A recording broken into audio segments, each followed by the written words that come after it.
Welcome to the Lost Lowdown, podcast number 46, with your illustrious hosts, Claude and Justin.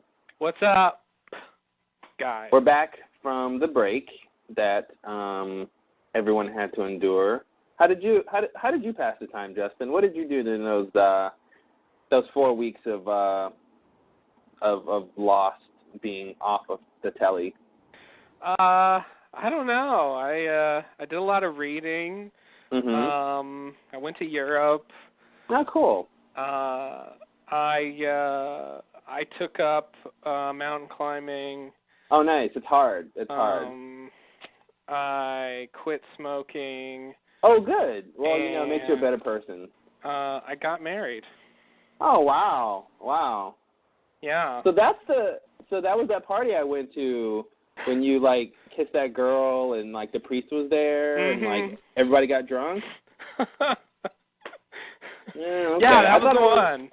I thought it was Did I not tell you what that was about? I thought it was a costume party. I was sure I sent you a letter. Your address is 123 Fake Street, right? Yeah. See, you really shouldn't have a wedding on April 1st because people aren't going to believe it's a real wedding. Oh. Yeah, I got the invitation. I was like, oh, this is a joke. It's just a party. And okay. Well, I don't know. I thought that would make it more fun. Well, now you know why I didn't bring any gifts. I guess so. I'm not. Well, I guess I'll stop being offended then. Yeah, I mean, I didn't get to have any cake because of that, but that's all right. Open bar. Right. All right. So just so everyone knows, none of those things are true. Oh, they're not? I'm still smoking, and you're still smoking. You're living in sin. Yeah. You don't mountain bike, and no, I didn't go to Europe. And Europe doesn't exist. Yeah, that too. That's why I didn't go there. Yeah. That's it. Hey, look at that. No, actually, I watched Battlestar Galactica. That filled in the time for me. Oh, nice. So, yeah. Cylon this, Cylon that. Good show. Watch out. Yeah, that's pretty much it. Starbucks, you got to do this. Adama, don't do that. Mm-hmm. That's pretty much all the episodes, right? Yeah. No, that's. Mm-hmm. How do you write for the show? What's going on? That's how I spent my 4 weeks, was actually writing for Battlestar Galactica. Wow. Yeah, so it's kind of cyclical because I was able to provide you with, the stuff that you were watching. Don't ask me how you were watching what I was writing as I was writing it, during the break. Yeah, no, that's pretty... I won't ask. I don't want to know. You can't know, and you shouldn't know. I agree. No, BSG is a good show, but not as good as Lost, which this episode was, at the end of it, I was like, this is a very respectable episode. I wasn't blown away, even though I think there are a lot of crazy things.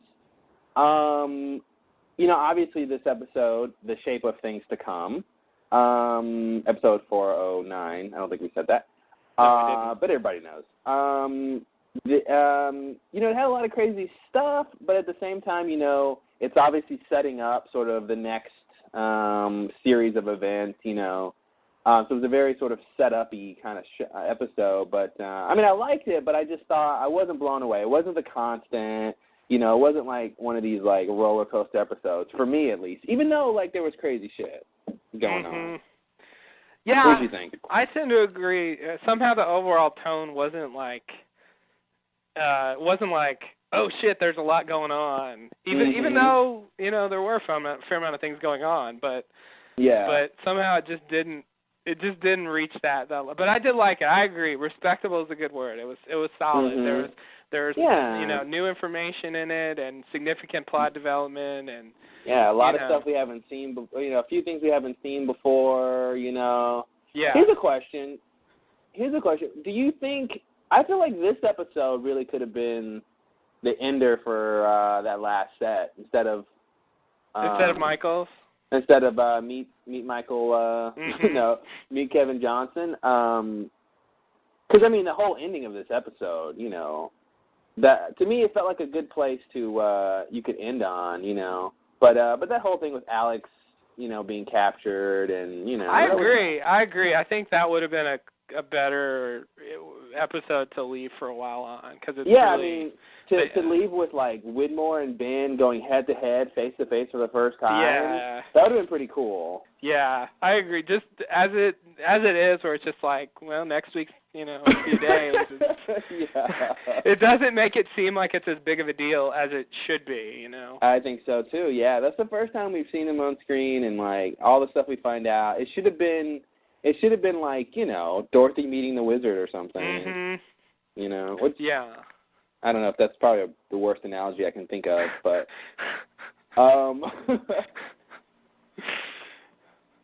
I think it works. I mean, it was a good scene, but I agree.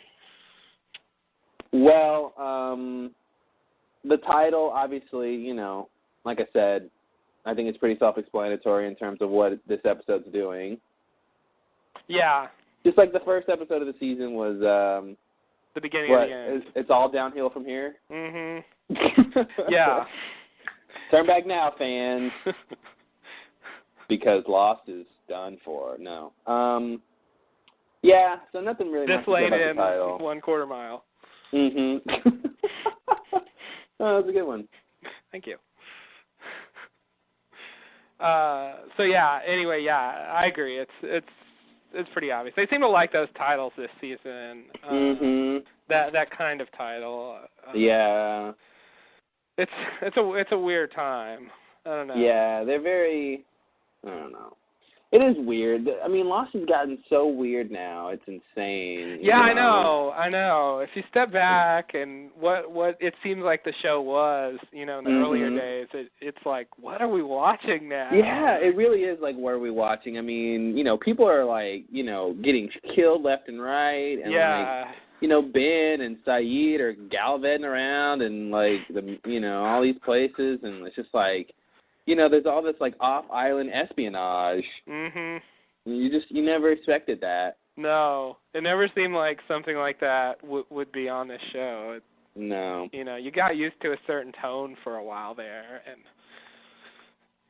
even up through season 3, they pretty much stuck with it. Mhm. It's really, I mean, the flash forwards and all the off-island stuff is really the big part that's just making it crazy. Yeah. Yeah, I agree. All right. So, anything else before we jump in? I want to do my usual rate the episode and put it in order thing, but I don't remember what my old ratings were, and so. Well, I think the first 3 were on top. The first 3 were on top, yeah. And then it was like, I forgot what. I think it was either The Constant or Juliet's episode next. Yeah. I think The Constant was kind of your third favorite. I'm grouping the first 3 as one. Yeah. Because I don't know how they were ordered, but they kind of took precedence, I think, over all the other ones. Yeah, they did. And then, let me see. I forget what the episodes are. We're rusty, guys. It's been I'm rusty. Yeah, I'm rusty. I don't remember. Too. It was in Eggtown, obviously. No, Eggtown was on the bottom. It was probably the first 3. Then, like, either The Constant or The Other Woman, then what?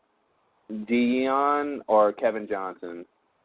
Ji-yeon probably should have gone above Eggtown, but on the bottom of everything else. Yeah, so it's probably Meet Kevin Johnson was probably your number, like, after The Constant or the other. Oh, well, how do you feel about that versus, I think I can't remember what I thought of Meet Kevin Johnson. I feel like The Constant's probably after that. It's probably, but I think I like The Other Woman better than The Constant, just a little bit. Yeah, I think it has more staying power. Yeah, I agree. I agree. In the long run, it's stronger. Yeah. So The Other Woman, then The Constant, then Meet Kevin Johnson, then Ji-yeon, then Eggtown. Okay, I think I agree with that order, and it's probably right. Mm-hmm. So if I were to fit this one in there, I'd probably put it. I think I probably like this a little better than Meet Kevin Johnson, a little worse than The Constant. So probably between those 2. All right. That's where I would put this. Yeah. And if I have to score it, I'll give it a 7.8 8 out of 10. Wait, giving it an 8 out of 10 would be too much? Yeah. By 0.2? I felt like an 8 was too much, but I wanted to get close. Okay. Yeah, I would give it, I don't remember what my ranking was, really either. I mean, I think, like I said, I got to go watch the first 3 again. But, yeah, I got to do it too. I think we'll definitely need to do a retrospective of this season anyway. Mhm. In some fashion. I like the. I mean, I would give this episode maybe an 8 out of 10, only because of some of the crazier things that happened in it. You know, maybe even a little bit more. But overall, like, I think the episode is above average, but not like spectacular. Yeah, I agree. All right, so with that level of enthusiasm, let's let's sleep our way through this. All right, so let me get out my handy dandy cheat sheet. How'd you like that intro? You know, last time on Lost, I forgot a lot of that stuff. I'm like, oh yeah. Me too. Thanks, guys. They're like, Rousseau's dead? What? She got shot? Nobody told me. Some of the other stuff. What else did they show? They showed, like, I can't remember. I remember some of it was surprising to me.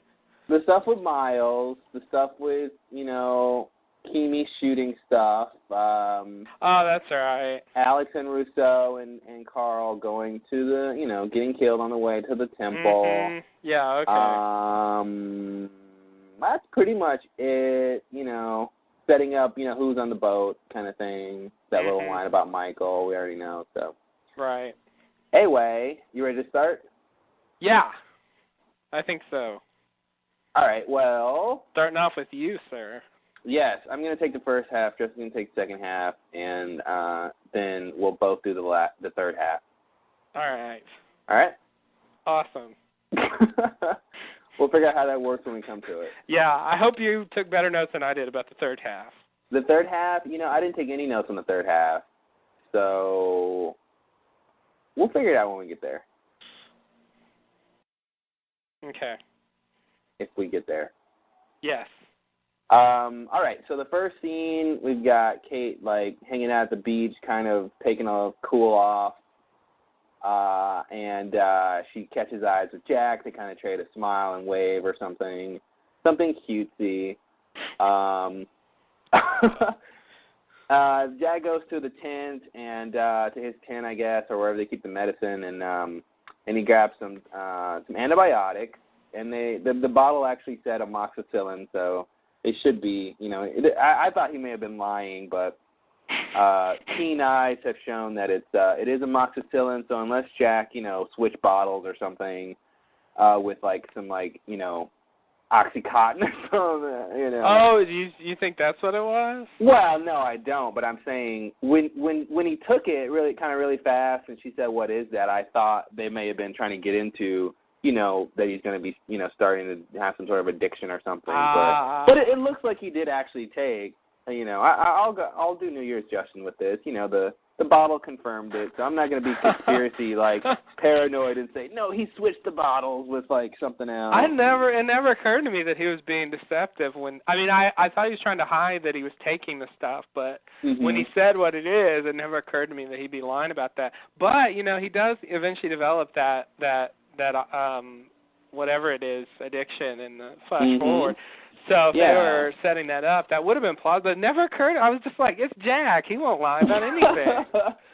No, like, he's having this whole stomach thing, and I don't know if this is like an ulcer, like if it's really a sort of, you know, it seems like it could be just stress giving him like an ulcer or something. Yeah. You know, because he's had to deal with a lot. And he's fairly high strung. Yeah, he's already high-strung, and, you know, he's just, like, constantly, he probably doesn't sleep at all, you know, and, like, he's just, like, you know, because the last couple of days, you know, his version of days have been riddled with, you know, what's going on the island, and I'm sure you can't get a good night's sleep when there's, you know, a boatload of people potentially trying to come to kill you. Right. You know, so. Yeah. But I thought, I'm trying to, you know, every time something happens, I'm trying to figure out, what else could this be? So I thought maybe he was lying about it. Yeah, and that's the thing. He does develop the addiction at some point. So, if we find out he's popping antibiotics, but it's really something else later, I won't be surprised. But I really, at this point, I think we're just supposed to assume he was telling the truth. Because I feel like the bottle was right, Mhm. Yeah, I agree. That would have been, because the stuff's just being left there. Like, if he's got the stuff in the wrong bottle. Exactly. That's the other thing. If someone comes in who wants, antibiotics, they might end up taking something. That's what I thought about, too. I'm like, well, he wouldn't be that reckless to do that. Unless that's like, unless he thinks no one would do that. But, But he shouldn't be at the point now where he's switching bottles to hide what he's doing. I think at this point he should be, if he was going to just be taking them without no one knowing, he could do it without, having to go that far at this point. So. Yeah. All right. Well, that's 20 minutes about the first 5 seconds. So we're doing good. Yeah, I didn't think we'd talk about this part of the episode. This little prologue here before they go over to Locke and Ben and all the it felt really frivolous to me. I was just like, wow, nothing's going on. What a boring day on the island. Yeah. Like it just seemed, for a teaser, normally you put more exciting material in there. I was surprised with this little bit. It was so who cares? I mean, they introduced the Jack thing, which comes into play, but at the time it just seemed like, I don't know. Yeah. Yeah, I think the two big things with this scene. Should I finish talking about the scene? So anyway, he says they're antibiotics. He says he's got a stomach bug, and Kate asks why they aren't back from the boat yet. I guess they means Desmond and Saeed, and he says that Jack tells her that Saeed said the engines were down and that they're probably trying to fix it, and that's why they can't get in. And they're probably wondering why they can't get in touch with them. Because what happened with the phone? Somebody shot the sat phone last episode or something? Yeah, I guess so. Yeah, didn't somebody shoot it in Kate's hand at some point? Who was that shot the phone? No, Kate got the walkie shot out of her hand a long time ago and not in Portland. Oh, was it? I feel like that's what you're thinking of. That is what I don't remember what happened to the phone. I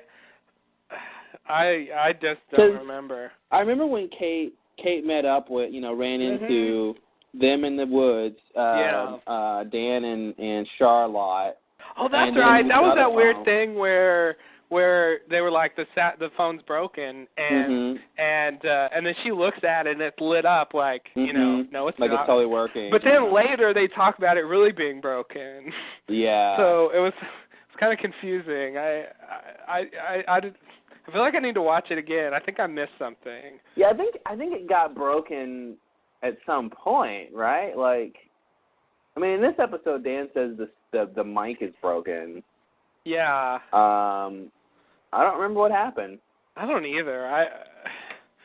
Because I feel like they talked about it being broken in a previous episode, and I think I was lost then about why. So.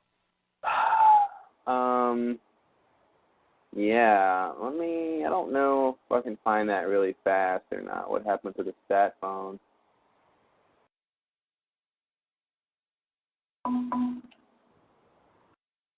What's that noise? Oh, that was my speakers. I was trying to search for this thing, and there's not here. I don't know. If any fans know. Yeah, I feel like there's an explanation. It's one of those things like when we were watching season 1, the whole Scott Steve thing, where if you don't pay attention, it's hard to you get lost. Yeah. About who's who, and I had to actually listen to figure it out. So yeah, at some point it should have been. I feel like there should have been some clear point where the phone got broken, but I just can't recall such a scene. Maybe it got broken.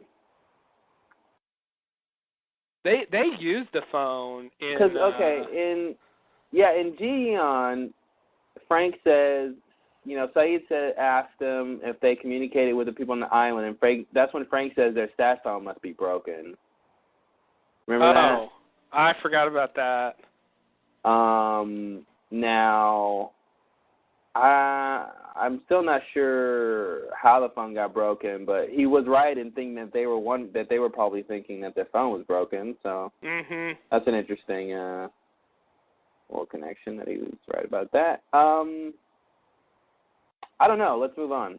Okay, yeah. I mean, I don't think it's terribly important, but I am curious. Yeah. All right. So, where was I? All right. So, Scene 1. Kate says, yeah. Halfway into scene 1. So then Kate says, aren't you worried about them? And Jack says, his gut says that they're getting off the island, and they make a little joke. I thought your gut was sick. So anyway, they start hearing some barking and some shouting, and they run out to the beach, and Bernard's shouting for help, and a body washes up on shore, and they all kind of help bring it on shore, and they turn it over, and it's our old pal Ray, the doctor from the freighter. Oh. So, Jack looks up to Dan and Dan asks him who it is, and Dan tells him he's the doctor. All right, so that's that scene. This is normally it irritates me when they kind of spell things out, but I actually didn't recognize him. I was so happy they said who it was because, at this point, I mean, I feel like it makes sense for him to just go ahead and say it because at this point, we've said it before about this season. They've been more forthcoming with information, and it's like to pretend like for Dan to go, well, I don't know. It's like, come on, we don't need to go through that. They're gonna find out who it is at some point. Let's just get that over with. Let's not make it about who this is because the audience already knows. So. But it was lucky for me because I thought it might be him, but with his eyes closed and with crap on him, I couldn't quite verify that was him. When he said it was a doctor, then I was like, okay, now I'm confident. Yeah. Because I thought it was him anyway, but I wasn't sure, and I was gonna be frustrated because it's like that shot that they do.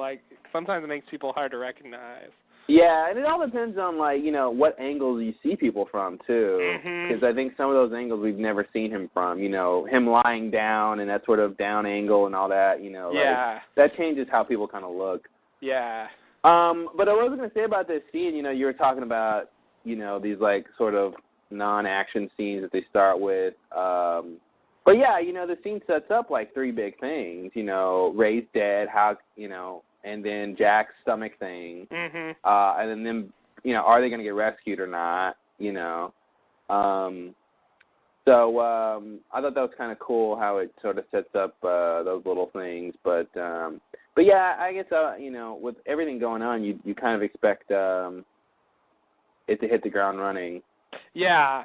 Yeah, and I wasn't even thinking about the end where the guy washes up. That was appropriate for the teaser, but it was really just that beginning part where Kate's just sitting there and then they're just sitting there casually talking. I don't know. Yeah, like it's season 1 or something, and they don't know, Yeah, exactly, that kind of thing. Yeah. So. All right, next scene. We've got we're somewhere we don't know. And it's Hurley and Sawyer and Locke, and they're all talking intensely about something that seems really important. Then we find out they're, of course, just playing a game.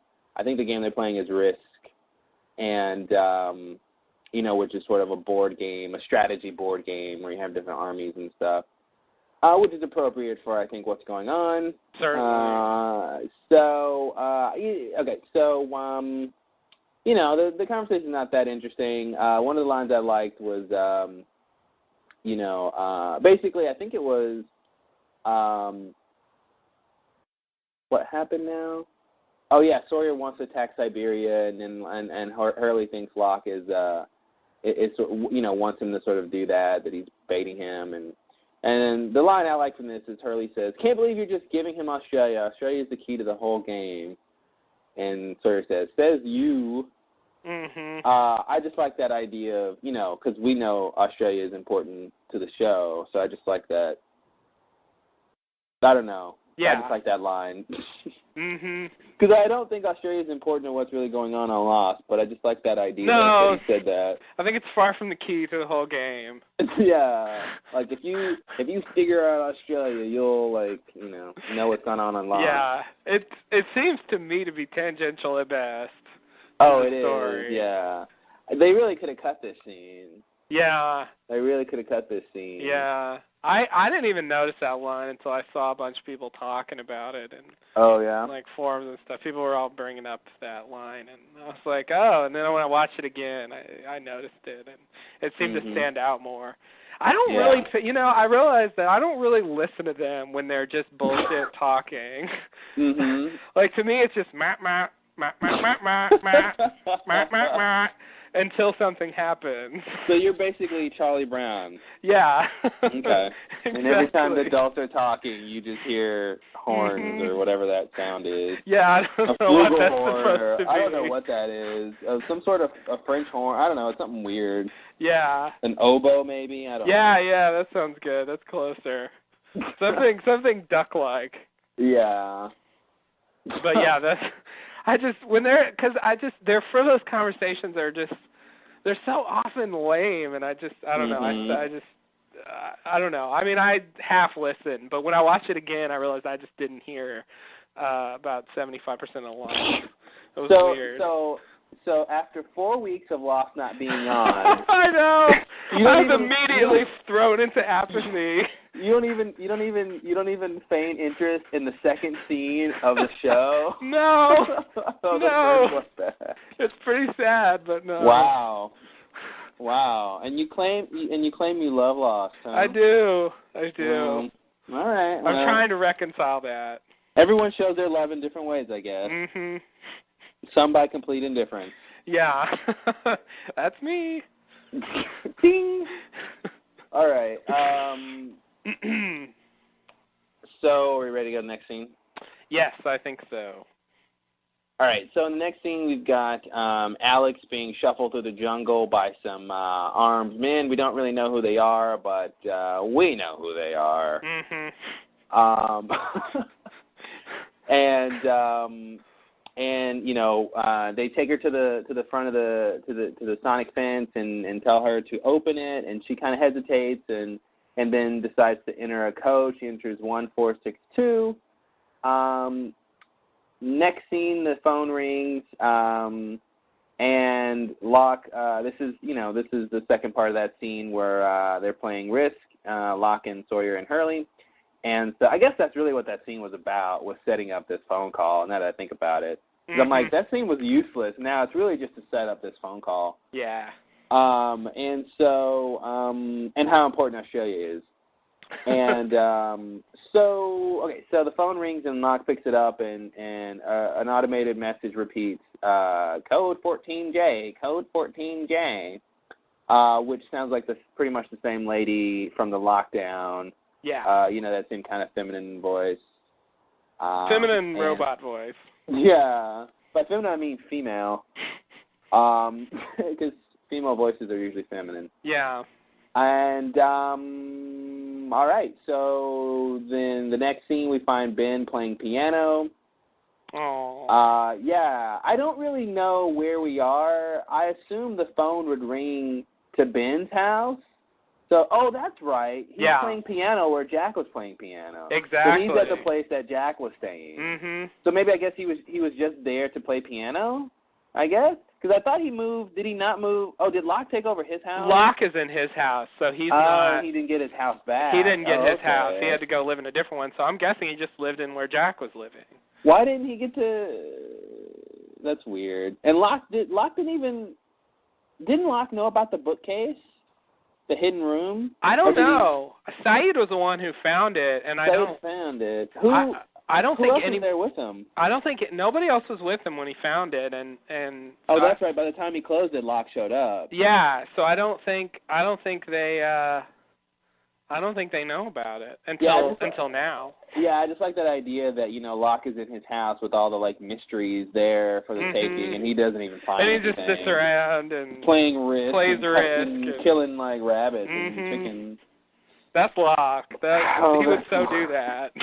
He would do that. Well, this is Ben's house where he lived, presumably, all the time when he was on the island. So there's nothing interesting here. Yeah. God. All right, so we find Ben playing the piano, playing some somber tune. Have you heard what song he was playing? No, I have not heard. I've not read. I have no idea. I don't either. It was very different. Jack was playing a melancholy piece. Ben's playing a sort of slightly ominous kind of sad song. It's a little bit jagged, a little bit more creepy than Jack was playing a very nice kind of flowing thing. Well, someone took music appreciation in college. It's true. All right. Well, I think they chose the songs to, Yeah. Well, why wouldn't they, right? Why wouldn't they, indeed? Why wouldn't they? So anyway, he opens up the piano bench and there's a shotgun in there, and I really wonder if it was there the whole time. I know. And Jack, I thought that never too. knew, or that could have erratically changed things. Yeah. Having a shotgun around, but he probably stashed it there when he moved in, maybe. Yeah. Somehow, yeah. And all right, so he grabs the gun and he tells them they're here, and then we get the titular shot. Oh, it was a little anticlimactic because we already knew they were there. Yeah, I think ordinarily they would have. I think we would have just cut to them getting that phone call, 14J. We would have had no idea what was going on. Like if they just cut out the whole Alex thing, basically, and we didn't know what had happened to Alex. We hadn't picked back up on that yet, and so we get the phone call, 14J, and we go to Ben, and he's like, they're here, and we're like, whoa, like what's going on, Yeah. But now at this point, when he says that, we know exactly what's going on, and even when she put in the code. She hesitated, and I'm like, oh, that's interesting. And then we saw what code she put in, and I'm like, oh, okay, I wonder if this is some sort of special code. Yeah. Just tell my sister I love her. Yeah. That's and because if you're people in this kind of world, you need stuff like that. Mm-hmm. Especially if you're on TV. Yeah, so, absolutely. I don't know what they do in real life, but on TV you need things like that. On TV, for some reason, you're constantly in danger. Yeah. I mean, yeah. Well, if you're constantly in danger, then you need these codes because people, need to prepare. So, anyway, I thought that was cool that Alex thought to do that. Yeah, and the thing that occurred to me, I don't remember. There was some confusion on previous podcasts about the fence and about, I don't remember because it was really your issue. I don't remember which fence crossing you didn't know how they did, but this basically, yeah. I think we saw the last time, which is just that they must have a keypad on both sides of the fence. Oh, that was the problem. Yeah, it was if the fit it was something to do with I think it was when Saeed and them went there. Like, how did they get in? Basically, it was more about did they turn the fence off when they left that one time, or did they leave it on? Who has the code? Because I think when it was Saeed, Kate, and someone else, Miles. and it's Miles, and it's well, if the fence was on, how did they turn it off? And but then we had that deleted scene where it turned out that Miles just turned it off with his power. Why? I mean, we'll talk about this more, but why does Miles seem to be doing nothing? Everything I thought he was going to do when he was on the island, the big thing he hasn't done yet. Yeah. Which is communicate with Jacob, and he had a perfect opportunity to go with that group and didn't. And Yeah. Yeah, I agree. It's weird. It seemed like he was clearly set up to do what he's not been doing. Yeah, which is it's so odd. Is his talking to dead people just an interesting character incidental? Yeah, it's the same thing as knowing that Jack likes to fix things and whatever. Saeed's a torturer. Yeah, exactly. Yeah. He talks to dead people. What do you want? What do you want? It'll come into play plot wise, but it's not gonna dramatically alter things. Yeah. You know, like on that, you know, I guess. We'll see. I mean, maybe he'll, I don't know. I think there's still time, but they were at a crossroads, and they didn't, you know, they chose the path less traveled, I think. Yeah, and this episode threw his $3.2 million offer just out the window. That was crazy, too. It was like, I guess you're not getting it, and it's like, okay, I guess I'm not. And it's like, you know, why did he think he had a week? If you know, but like he said, he thought those people were security, and I guess he didn't know what he was getting into, really. Yeah. You know, because if he knew he was pressed for time, he wouldn't have said a week. Mhm. You know, so yeah, that's odd that he wasn't as aware of what was going on as it seemed like he was. So. Yeah. It's just we got a lot to talk about here. It's this weird subplot that like is just dead now. Mhm. You know, and I don't know what to do with all that. It all seems pointless. His whole, I mean, all that thing about, you know, Locke putting the grenade in his mouth and him being locked up at the boathouse all this time, like, came to basically him being released by Kimi and them. Yeah. And that was like, what? Okay. That was boring. Locke didn't get anything extra out of him. No. When you're ready to talk, you know, blah, blah, blah. Like, whatever, man. He's playing Risk. Yeah.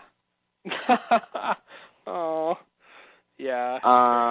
You're right. All right. Well, we'll I was gonna say for Locke's group, they could have, if the fence was on when Locke got there, you know, Alex knew the code. Mhm.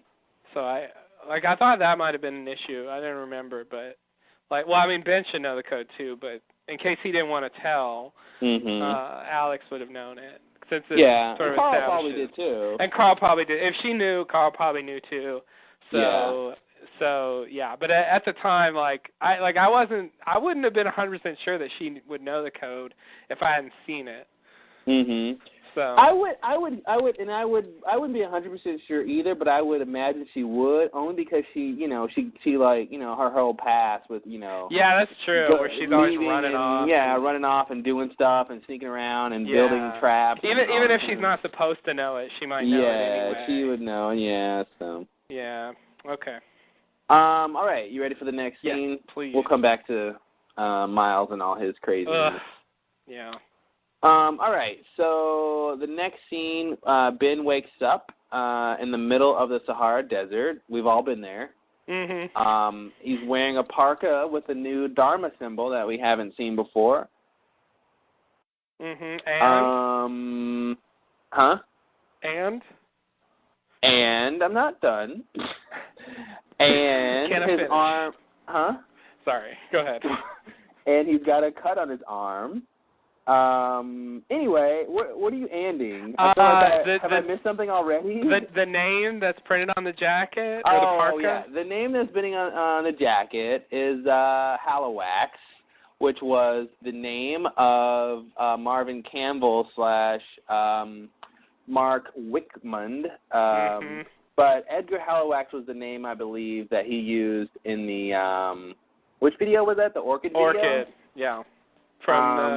From the Comic-Con. We podcasted about it during the summer. So this is the one with the rabbits and don't get the rabbits close to each other. And the big light bulb that falls from the sky.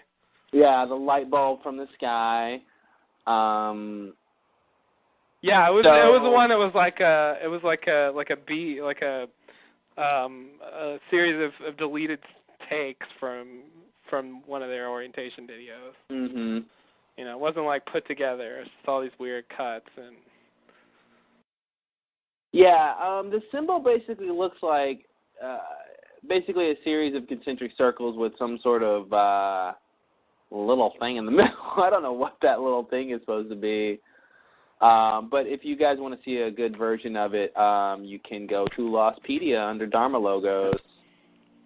And they have all the logos that we've seen. Oh, that's nice. Yeah.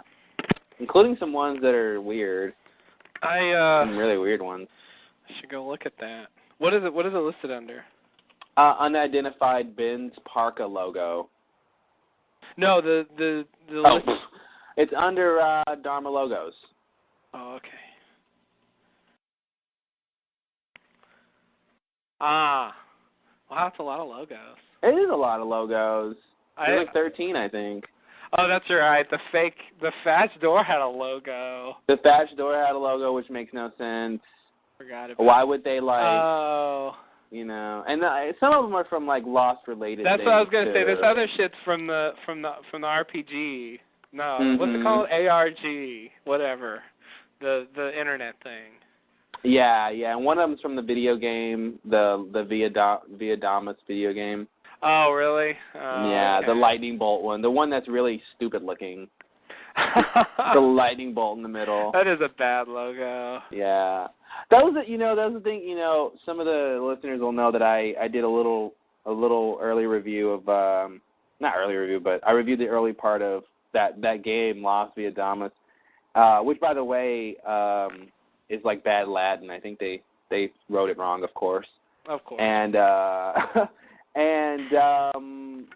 and what was really off-putting about not off-putting, but just surprising, is that you meet Ben and Juliet really quickly. Like, they come to you, like, day 2 or 3 on the island.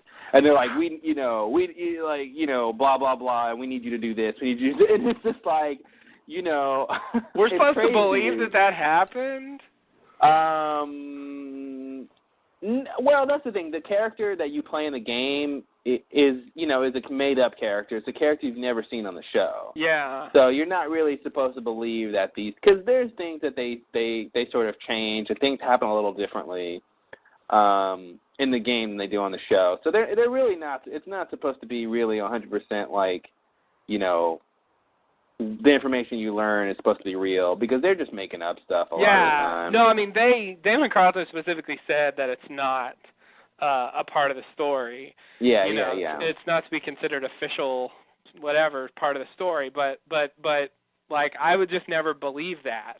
Oh, that's what you mean. That's all I'm saying. Like, if they try to, like, one of the people you never see, they talked to Ben and Juliet on day 2. Like, that just, I don't buy that.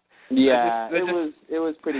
Well, I mean, that's the thing. The guy that you're playing has he's got his own thing going on, his own mystery, and like, there's some character on the island who like is trying to kill him because he's got this camera, and there's something on the camera that like this guy comes and beats him up on the beach, and like other Losties see this, so they know that this guy is here. They don't know who he is, but they know that he's around, and he beat your character up. And he's like, he beats you up, and he's like, I want that camera, but, you don't know where the camera is, and he doesn't either, so it's just like, you basically have to find the camera, and I guess, I haven't gotten to the part where he comes back for it yet. Mm-hmm. But basically, I think you find the camera, and then, like, later you go into the jungle, and then, like, Ben and Juliet come, and they look weird in CG, and, it's all kinds of crazy, but, I don't know, why did I bring that up? Oh, this logo thing. The logos, yeah. The bad logo was from the video game. Yeah, it was all kinds of weird. All right, well, let's continue. So anyway, he's wearing that parka with the new logo.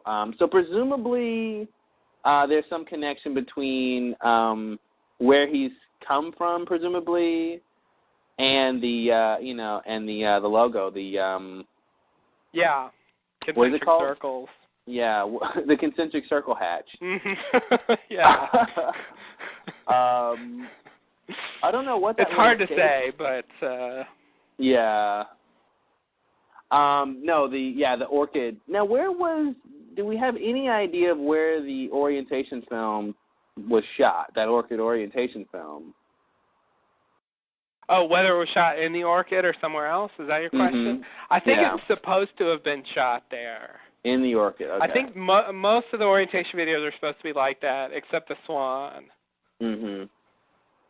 And we haven't, and the only time we've seen the orchid is from this orientation, right? Video, right? Yeah, I don't believe it's ever been actually mentioned anywhere else. That reminds me of when I don't remember which episode it was, but one of the last few when Ben, I guess, asked Locke where did he get the rabbit. Oh. Remember that? Oh, yeah.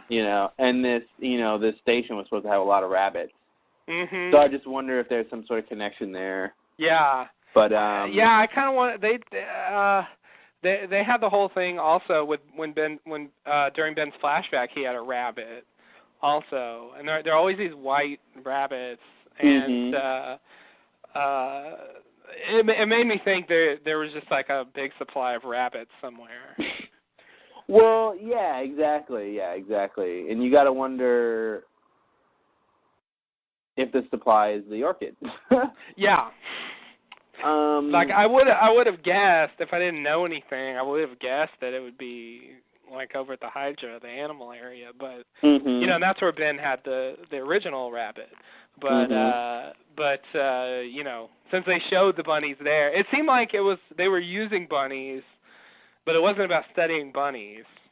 Yeah, no, they don't. I don't think they were studying them. Yeah. So maybe studying the effects on them or something. Yeah. Yeah, I don't know if there's any. I mean, I feel like they might be dead, but I feel like there should have been rabbits there at a certain point. Oh, rabbits don't die. Oh, really? They don't die. They multiply. Oh. They're babies' kids. Mm-hmm. All right. Can't believe I just said that. 1993 reference. Why not? Why not? Everybody remembers it. I didn't think I did, but I guess I do. All right, let's finish this scene. So he's wearing this jacket. You know, it's a parka, which presumably means he was in a cold area before he got there. Now, you know, why? Okay, and so obviously there's a connection between him showing up in Tunisia, and we know the polar bear that Charlotte found was in Tunisia at a different time. You know, having been, you know, it showed up in Tunisia, you know, however many years ago that it could be buried and sort of, you know, fossilized almost. So that, you know, those are the big connections there, and I don't know what we're supposed to think. I mean, if we go back, you know, okay, so Ben wakes up in Tunisia, he's got a parka on. Okay, so before that, he's got a parka on. So before that, he must have been in a cold place. Okay, well, maybe he was in the Arctic where polar bears are. Okay, well, why is he in the Arctic? And, you know, why, what's in the Arctic that could make him go to Tunisia? You know, is the orchid station in the Arctic? Like, that doesn't make any sense. You know, no, it should be on the island, which is it should be not on the island. Arctic. The island is not the Arctic. Doubtful, but does it have any connection to the Arctic place where the Penny's two guys were? Season 2. Well, I don't know. I mean, they were in Antarctica, right? Yeah, I guess. I think that's right. I don't think polar bears live in Antarctica. Really? I don't think so. I don't know. Let me look it up. I thought I saw a documentary with them there. Maybe. Or at least like in the surrounding. Well, I mean, I guess the whole thing's Antarctica. Well, I'm looking up on a map. There's really not very many anything that lives in Antarctica because it's so remote, and there's there's no real landmass to get, you know, animals there in the last like hundreds of years. So no, I think I'm looking at a map and it's all this map is weird. I think it's all just the Arctic, like literally just like the Arctic, the North Pole area. Yeah. The polar bear is a bear native to the Arctic. I should read the first sentence. Oh, okay. So they don't live in Antarctica. Really? I swear that thing I saw was about the Antarctica. The polar bear is found throughout the Arctic Ocean and adjacent seas. Anything about Antarctica here? No, that's what I remember about being the weird thing about Antarctica was just that it's so remote and cut off, and of course unhospitable to most life that nothing really is there. Oh. Wow. Okay. Well, you learn something new every podcast. That's it. That's it. Yeah, the climate of Antarctica does not allow extensive vegetation, blah, blah, blah. That's obvious. Land fauna is nearly completely invertebrate, so that takes off most things, at least mammals. Invertebrate life includes microscopic mites, lice, nematodes, some word I've never seen, some other word I don't want to pronounce, krill, and springtails. So that's the kind of stuff that lived down there. I was watching this documentary about a shitload of stuff. I guess it was all the north end of things. And then the sea life, Arctic sea life includes penguins, blue whales, orcas, and they fur do have seals. penguins. Yeah, they have it. Yeah. They're not on the land much, I guess is the idea or something. I see. Okay, good. So they've got penguins. Good. I was getting scared. Hey, they have lice and nematodes. Well, somehow that wasn't coming to me. I don't know. No, I just think it's really funny that's what I expected though, because it's such a Yeah, my worldview was about to get shot until you mentioned there are things there. It's just not polar bears. Yeah. I was about to think like there's nothing there at all. Well, there practically isn't. I mean, I think that's really, from what I'm reading about the fauna, I mean, that's really all. In terms of real animals that are there, it's mostly sea life. Like sea animals. Yeah, like well, land animals. The documentary I was watching was almost all about the sea stuff. I see. But it did have a polar bear in it, so I guess that means it's the north. But it was all like stuff in the water. Yeah, I see. So. All right, good tangent. Yeah. Yeah. I didn't realize polar bears were native to the northern hemisphere though, and so that.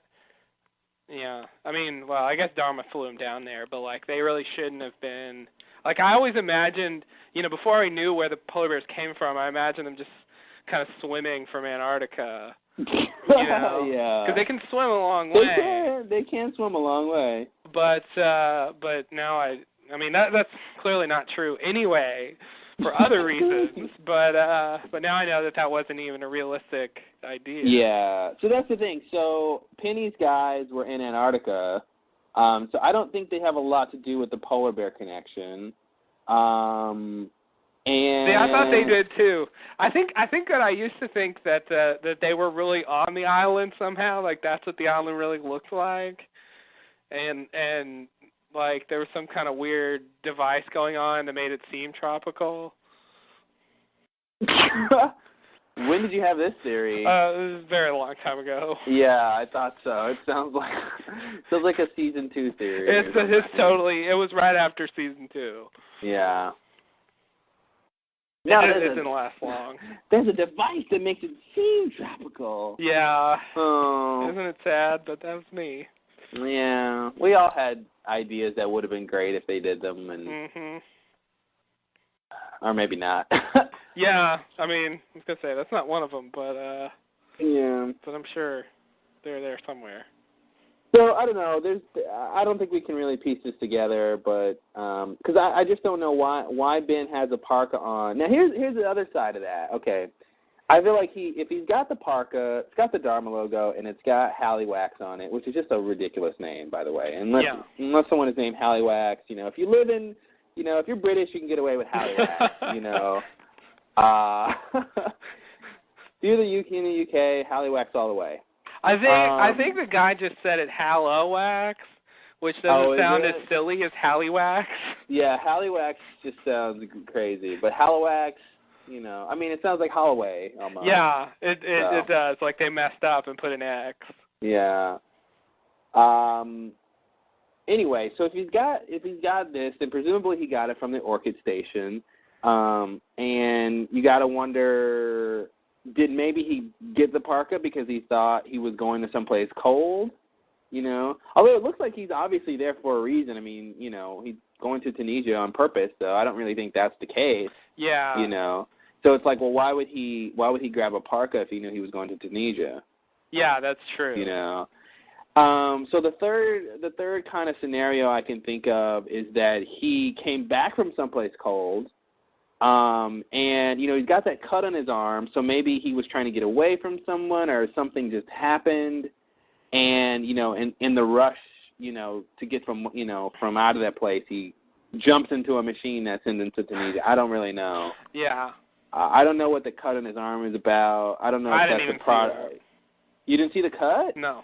You didn't notice when he took a strip from the I thought that it got cut in the struggle. Oh. That was my assumption, and I didn't notice it before. Oh, I see. The two guys show up. Yeah, he's got it when he appears there, and so he either got it in transit or before. And it was a pretty big cut because it cut all the way through the parka to his arm, so that's Yeah. fairly deep. It's a pretty thick coat. Yeah. So I don't. It's a weird detail. Know. It is a weird detail, and I think it'll make sense when they tell us why. It'll be like, oh, okay, that's why he's got that. Yeah. If I could, I don't know whether to do this or not, but I could potentially share something from this week's official podcast about that. I don't know about the cut. It's pretty vague, but just about this scene. Maybe I should finish setting up the scene. Oh, okay, that's probably a good idea. I think we'll do that, and then we'll come back to that. Okay. Okay. All right. So it's pretty simple. So basically, Ben wakes up. He's in Tunisia. A couple Bedouins come over, and you know what Bedouins are? No. Bedouins are basically, I looked it up because I hear the word all the time, and I have a sense, and I'm like, well, what's a Bedouin? So basically, it's just a desert-dwelling Arab nomadic pastoralist, or someone from a nomadic group, basically. So they're just a nomadic group of people who live in the desert. Okay. Arab, people. Mhm. Anyway, so.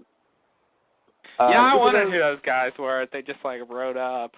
Mhm. It seemed really it's just random. like they live in the desert. Yeah. Okay. And so anyway, so they where's my notes? Okay, so they show up and they try to ask Ben, what's he doing here and everything, and Ben tries to communicate with them, in English and then in Arabic and then in Turkish, and with to no avail. And then one of the guys gets down. Oh, when they're talking about Ben, one of the things that you can't tell because there's no subtitles. So unless you speak, I guess, Arabic, you would know. But one of the guys asks the other guy, where, this guy, Ben has no trail, basically. Where did he come from? The sky. Oh, no. Yeah. So, and what was really weird to me is that shot when they kind of, I guess, are talking and you see Ben and there's no trail. I thought the ground around him looked white. And I thought, basically, whatever teleported him teleported some snow, too. Oh. And I was like, holy crap, he's got snow around him, But that's not what happened, so ignore me. Nice try. Yeah. Just like when I thought, when Jack was held captive in that station and he ran into the glass. The glass wall. He thought it was a force field. Force field. I forgot about that. Oh man, they got a force field. No. Oh man, see, that's the kind of crazy stuff Lost was capable of. And these days, I would never think. I mean, they have the sonic fence, but I would never think of a real sci-fi force field. Yeah, no, absolutely not. It'd be weird. All right, so one of the guys gets down because it's really white because the desert's really white. Anyway, one of the guys gets down and makes Ben take his parka off so he can pat him down, check for weapons, and he sees something he feels something in his pocket, and Ben takes it out, and it looks fairly innocuous until Ben uses it to beat the guy and then shoot the other guy, and then the guy he hits that he knocks down, says, surrender, surrender, and he's like, oh, you do speak English. And Ben just hits him with the butt of the gun, and then he walks over to the other guy that he shot, and tears a strip from a cloth from his, is that considered a turban? Headdress? I don't know. Headdress, yeah. There's probably a word for it. I don't think it's considered a turban. I think it's called something else. It's a turban either. I think turban's Indian, right? Yeah. Anyway, so he takes a strip and makes a little tourniquet for himself for his arm and hops on the horse and rides off into the sunset. I thought this scene was pretty cool. I Ben surprised me in this scene. I really wasn't expecting him to, like, bust out some action moves. Yeah, you never do with him. He seems more like a thinker than a doer. He turned into Jet Li, like, all of a sudden for a couple seconds, and I wasn't expecting that. So it was nice to see Ben go like, oh, this little thing, oh, this is nothing, then he presses a button and, like, kicks butt. Yeah. Yeah. You gotta wonder how he knows nothing that we've seen of Ben leads me to believe he has skills like that. Like, where did he learn any sort of combat skills? Yeah. To be able to, like, hit one guy, enough to not, like, because if he would have knocked him to the ground, he wouldn't have been able to, like, grab his gun and shoot the other guy. So he's got to hit him enough to stun him where he can, like, still grab the guy's gun and then shoot the second guy. Like, that's pretty complicated, and it's just like, and he did it, perfectly, so. Mm-hmm. I don't know where he learned how to do all that. Are we just supposed to believe, like, he can just do that? Yeah. I always thought there was a scene in season 3 where they had him, like, beating Sawyer, and it seemed weird. It just seems weird for him to do the action, violence, physical work. Yeah, because he seems like a guy who gets people to do stuff like that, not someone who just gets his hands dirty. Mm-hmm. So there's something weird. And since it was like this, like machine gun kind of thing, it was this is a like abnormally high octane, like Jerry Bruckheimer kind of scene. Yeah, here. I think Arnold Schwarzenegger was busy, so they got Michael Emerson to do this scene. Oh God. Exactly, yeah. It's just kind of over the top. I mean, Lost has been doing that a lot this season. These weird, like, over the top action scenes that seem like they don't belong on the show. Yeah, I think I think another parallel with Battlestar Galactica. I think when a show knows when it's going to end, they can take chances. Yeah. Some stuff happened in this episode. that I'm like, if they didn't know they were ending, I don't think they would have necessarily done this. Mm-hmm. But I think that's what's cool is they can take chances and they can kill off characters and they can, like, do whatever they want because they can work with the whole, sort of ending of the show in mind. So yeah, pretty cool. They don't have to hold back. Yeah, they don't have to hold back and all that crap. I agree. The thing I was going to say about the podcast, it's not really a spoiler. It's not. If it is a spoiler, it's not much of a spoiler. Basically, they said that this scene where Ben wakes up in the desert and how he got there, what's going on is like a long-term setup.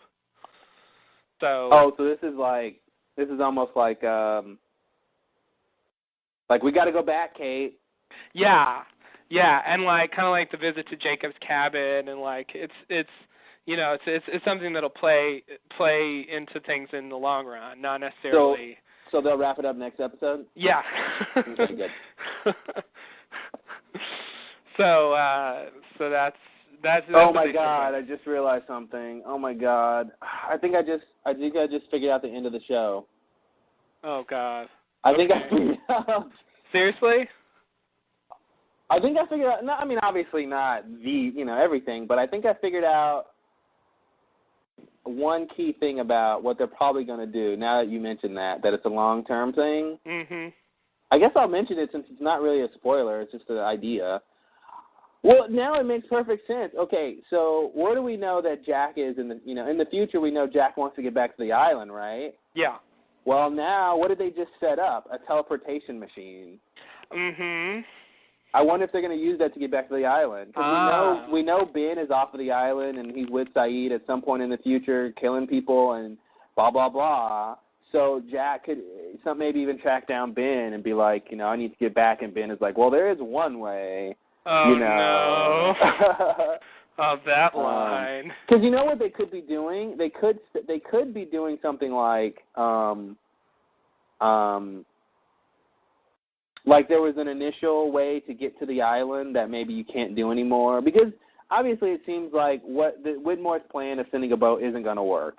Apparently not. Apparently that doesn't get them to the island in what he wants. So And I feel like, you know, Ben says you'll never find it, and it's like, well, they already found it, so, like, how could you, you know, lose it or not find it again? So maybe at a certain point, the only way to get to the island is with this teleportation thing. Like, yeah, I mean, it seems like all they'd have to do is, like, go wherever the previous boat was. Because think about this.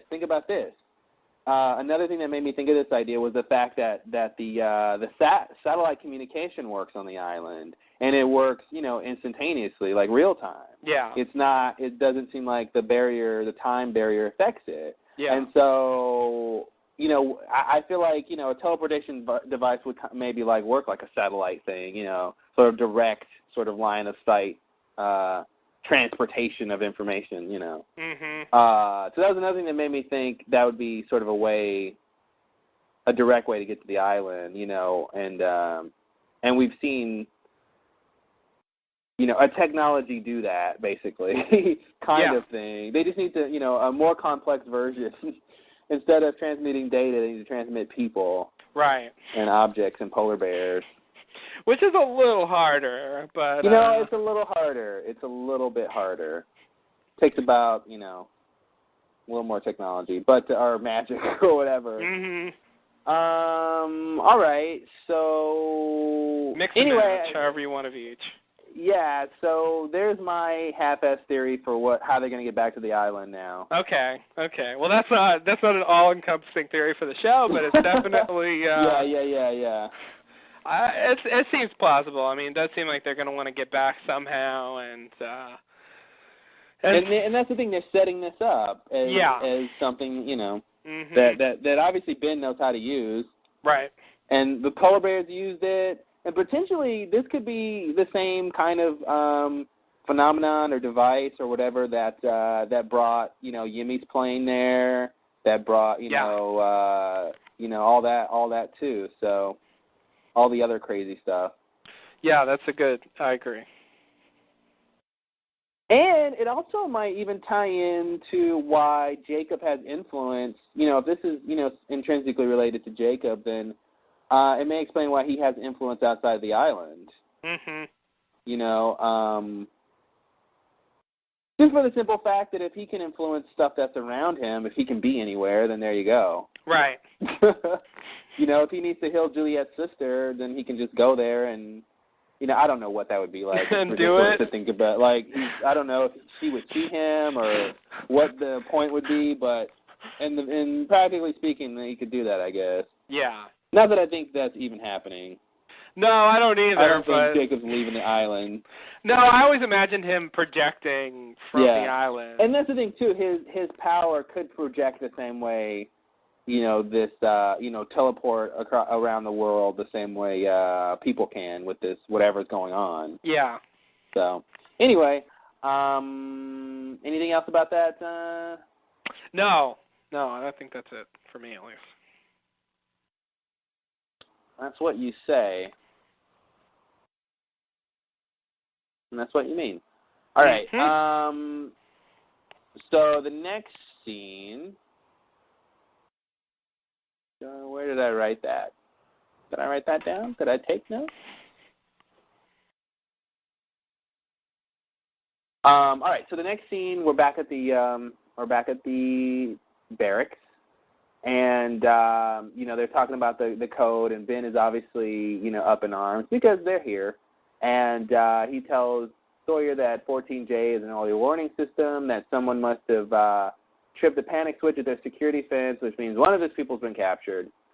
And he asked him, which I thought is a very season 4 line. You know, he asked Locke and Sawyer, how long did you guys debate whether or not to ask me about the phone? Mm-hmm. You know, because we didn't see them do that, but they should have done that. And I like the fact that he brought that up. Yeah. Instead of them showing us do that, I'm glad they just, you know. Oh, that was great. I really like that. Very season 4. Mm-hmm. So they, you know, he says 5 minutes, which is 5 minutes less than they have to prepare for what's going on. So Ben starts to go inside the house, and Sawyer says, you know, I need to grab Frenzy and the kids, which I didn't know what he meant by that. Every time he says that, you know, I've seen the episode twice, and every time he says that, I forget what he means. I'm like, Frenchie and the kid, because I always assume that the first person he wants to get is Claire and the baby, because that's who I think you should say first, because just for Sawyer, because I feel like he knows them more, and like that, they're more helpless, I think. And so I always expect him to say Claire and the baby, and he says Frenchie and the kids, and I'm like, what are you talking about? And then it's like, oh, yeah, Alex, Rousseau, and Carl. And even the second time I saw it, I'm like, Frenchie and the kids? Oh. What are you talking about? That's right. Yeah. Yeah, it was just a weird, because I get, he said Frenchie, and I don't think of Rousseau as Frenchie, I don't either. But it's a pretty lame nickname for him, but he hasn't had nicknames in a while. So no, he's been awesome all rusty. season. He's getting rusty. He's rusty. Yeah, he's down to Frenchie and the kids. Come on. That's pretty bad. That's not that great. No. That's not that great. So anyway, Ben says, don't bother, they're safe. He sent them away yesterday. And Sawyer says where, and Ben doesn't say anything. And Sawyer, another season 4, I think, sort of responses. Sawyer's like, whatever. And he says, well, Claire's still sleeping. I'll go grab her. So then Ben says there's no time. Sawyer says, I'll make time. What a Sawyer line. And, okay, so Locke wants to go help Sawyer, but Ben stops him and says, it's very important that you survive what's about to happen, and you need to stay close to me. And Locke says, why? And then Ben tells him, because the people that are coming for me won't risk hurting me. If you want to live, I'm your best chance. So that's that scene. Mm-hmm. It was a little bit of a surprise that, to learn that Sawyer, presumably no one else knew that, or I don't know who knew, but did know that Alex and Rousseau and Carl had left. Because he told them about that, at that meeting and sort of in the open, right? I think if I remember right, what actually happened was everybody else left. Oh, is that what happened? They left. Yeah, it was just Ben and Alex and Rousseau and Carl. Oh, okay. That's why they didn't know. Okay, yeah. I assume they all knew, and they didn't care to go to safety either. Mhm. Okay. And anything else about this scene? We know 14J. I wonder what 14J has to do with the code 1462. You know what I mean? Oh. I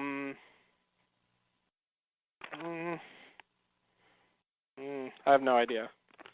It's the 10th letter of the alphabet, but that doesn't help at all. Well, 6 and 2 is 8.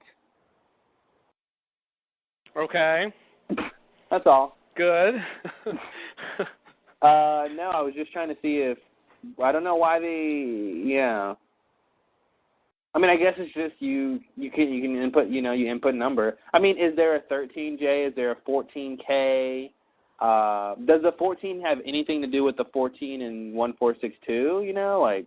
I guess it doesn't necessarily have to, obviously. No. They can program, whatever code to be whatever, message.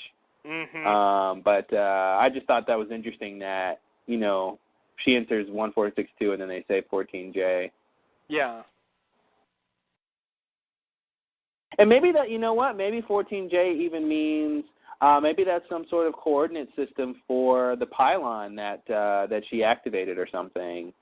I don't know if there's multiple points of entering the going through the barrier, but if there are, then it could depending on the code, it could tell them which way they're coming, kind of thing. Which one was the one? I don't think that's what's going on, but I don't either, but that's a possibility.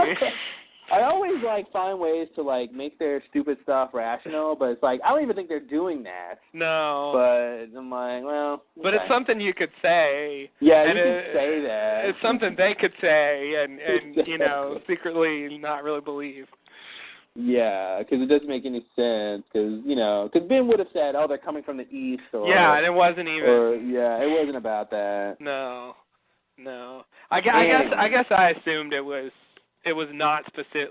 Code 14J just meant that, that one of the codes was entered somewhere. It was just a general thing for that, not a specific. But, that would be better if they had that.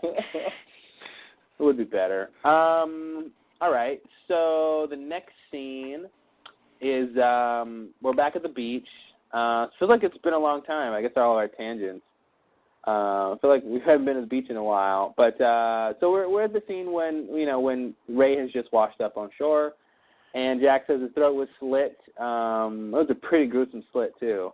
Mm-hmm. And he also had like a cut on his face that looked like it had been stitched up. Which I don't think he had before, but there was that. Remember when he got sort of beat up last episode? He was kind of like bruised and beaten. Yeah, and didn't somebody?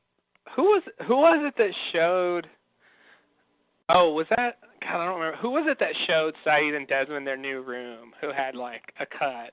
That was him. Oh, that was him? Okay. Yeah. He had like I think that's probably what was stitched up on his face was the cut. Yeah. Because I remember he was sort of beaten up, and presumably the captain did it, for whatever reason. We still never found out who shot themselves in that room. Oh yeah, you're right. I forgot about that. I think it was Walt. Oh God. Just kidding. Walt's not on this show anymore. No. That's nothing to do with this. Walt's just as important as Boone at this point. Mm-hmm. All right, so he says his throat was slit, and then Jack says, do you know anything about, asks, Charlotte and Daniel if he knows anything about it, and Dan says no, he was fine when I saw him last. Charlotte says she doesn't know anything. I'm sorry, Jack asks when was the last time you saw him, and Dan says, well, when is a relative term. And Juliet asks about the stat phone, and I think that was her only line this whole episode. Yeah. She's kind of sad. She had her one episode, and now she can retreat back to the sidelines and just kind of look at things. Yeah, she can enjoy Oahu. Mm-hmm. Elizabeth Mitchell can enjoy her time off now. She's got one scene per week now. Yeah, with this short season, like I realized that with a lot of the actors, like Sun too, like they have their episode and then they're just kind of sitting there. Mm-hmm. Yeah, there's certain people who are doing all the work. Ben, mm-hmm. Locke. Totally Ben. Oh. Locke is always around. Mm-hmm. Yeah. A little too much. Oh, lots of Locke. Okay, so he says when is the relative term? Juliet asks if they any luck with the stat phone. Dan says, and it was weird. His response was, yeah, sorry, no. He seemed like he was caught off guard, or he was thinking about something. Presumably the when being a relative term comment. Mm-hmm. Maybe he was trying to figure out really, when island time and when real world time or something. Yeah. But I thought that was a weird small detail because it didn't come back up again. It just was weird that he played off that he was caught, kind of like thinking about something else. Yeah, when I watched it, I originally just thought it was just his way of speaking. Mhm. Maybe that's what it was supposed to be, I guess. And then he says the phone was smashed up pretty good. What happened to the phone? I know. I don't remember how it got. Maybe did it get hurt when they went to the Tempest? It might have. Although. Oh, that's when didn't someone? I feel like someone shot the phone at the Tempest, didn't they? Am I making that up? Yeah, maybe. Something happened to the phone at the Tempest. I can't remember any other phone getting shot besides the one in season 3, but it might have. I just don't remember it. What episode was that? Tempest the 6th. I just want to see if I can just look real quick and see what happens to the GD phone. I'm sure no one will mind. I'm sure no one will mind. It's just more lost. Right, guys? Come on. Lost Lowdown. Wait, who had the sat phone? Okay, they had the sat phone. Yeah, they had it in that episode, and it appeared to be working, although they said it was broken.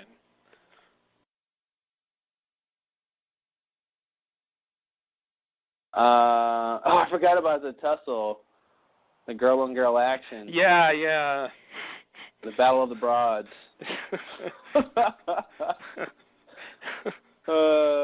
Duel of the Damsels. Yeah, I know. You really could just go on there forever. Do it by alphabet. The Anarchy of the Amazons. You do B. Or Battle of the Broads. We already did that. Yeah, E2. C is Clash of the Chicks. I don't know. Yeah. And you said D already. I can't really find the scene where the phone is, so I don't really know what happens to it. I thought something happened when they were at the Tempest, but... Fight of the females, gridlock of the girls. Good luck of the girls, yeah.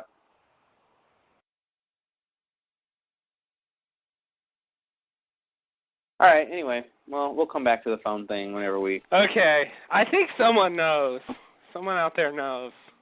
Someone out there knows, too. I bet they've got 3 G's in their first name. Yes. Which is a feat upon itself. I agree. That's whatever that means. Too many. A feat upon itself? In my book. I don't think I meant to say that. It's a feat upon itself. It sounds like a Monty Python line. Yeah. Look, behold, it is a feat upon itself. But how do you get a feat upon itself? And it's some sort of, like, literal foot. The king chopped off a foot and put another foot on top. I don't know. Yeah, that sounds about right. All right, so... Nonetheless, I agree with you. Thank you. But yeah, whoever knows, like, just as a favor to me, if you can, just type it in the forum, because I wanna know. Yeah. And I don't want to have to like watch every episode to figure it out. Yeah, and tell us where it happened too, what episode. And yeah. Give us all the deets. Mhm. Which is slang for details. Yeah. Yeah. Well, not everyone is as cool as me, so I figured I'd just, say it in layman's terms. I had no idea what you said, but I thought I should agree. Yeah, well, I usually am agreeable. Especially the things I wouldn't say. say that. Oh, okay. Let's call the whole thing off. Let's see. So he says the mic was smashed up pretty good. Best case scenario, they'd only be able to do beeps and boops. I can't believe he said that. Beeps and boops. I can't believe he said beeps and boops. He's a beep, scientist. Beep, boop, He's a scientist. And instead of saying we can basically do Morse code or basically do telegraph, he says beeps and boops. So I do a beep and you do boop. Beep, boop, beep, boop. Boop. Yeah, exactly. Now, just the girls, beep, beep, beep. Just the boys, boop, boop, boop. That's one of my long-term kind of goals that I always want to learn Morse code.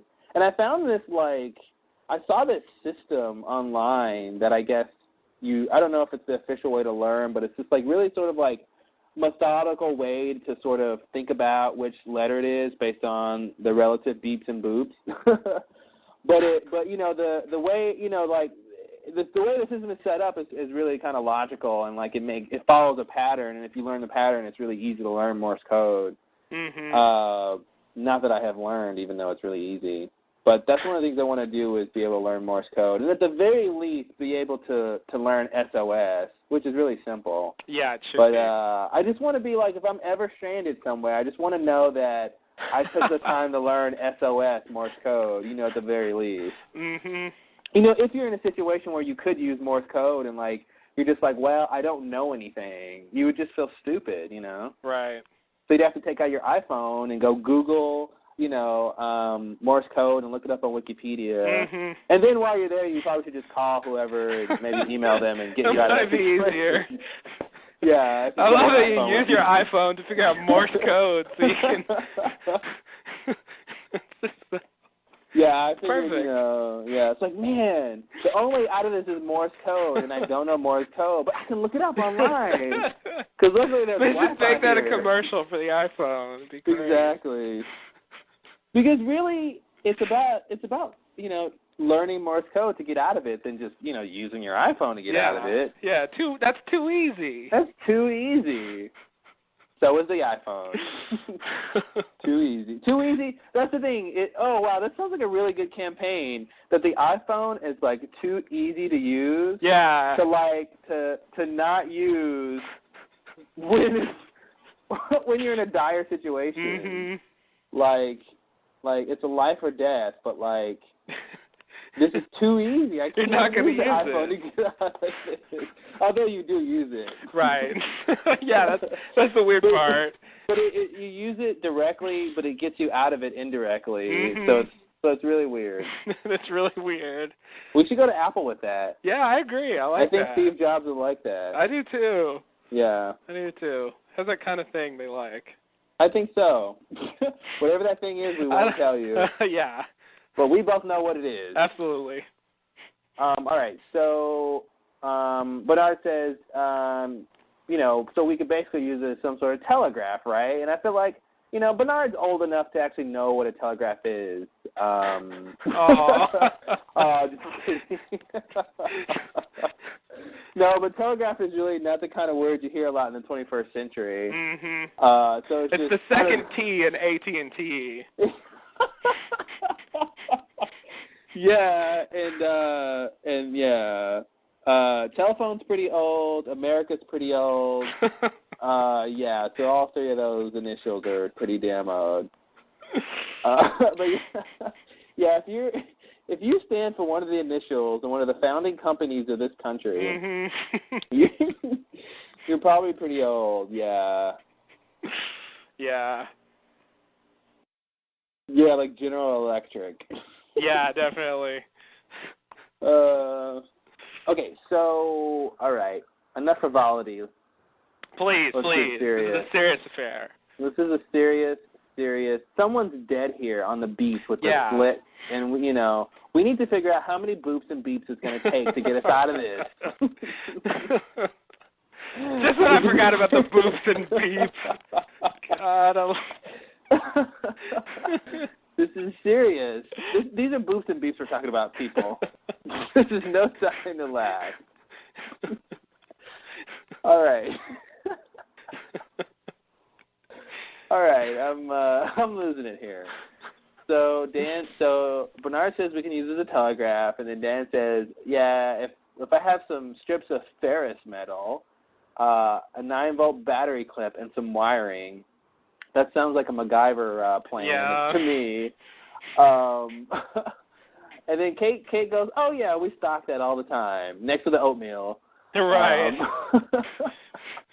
It's next to the oatmeal and the torches and all the spare clothes and the washing machine and like the blue tarps and all the supplies they need and anything else. Yeah. Sawyer's book supply. Oh God, yeah.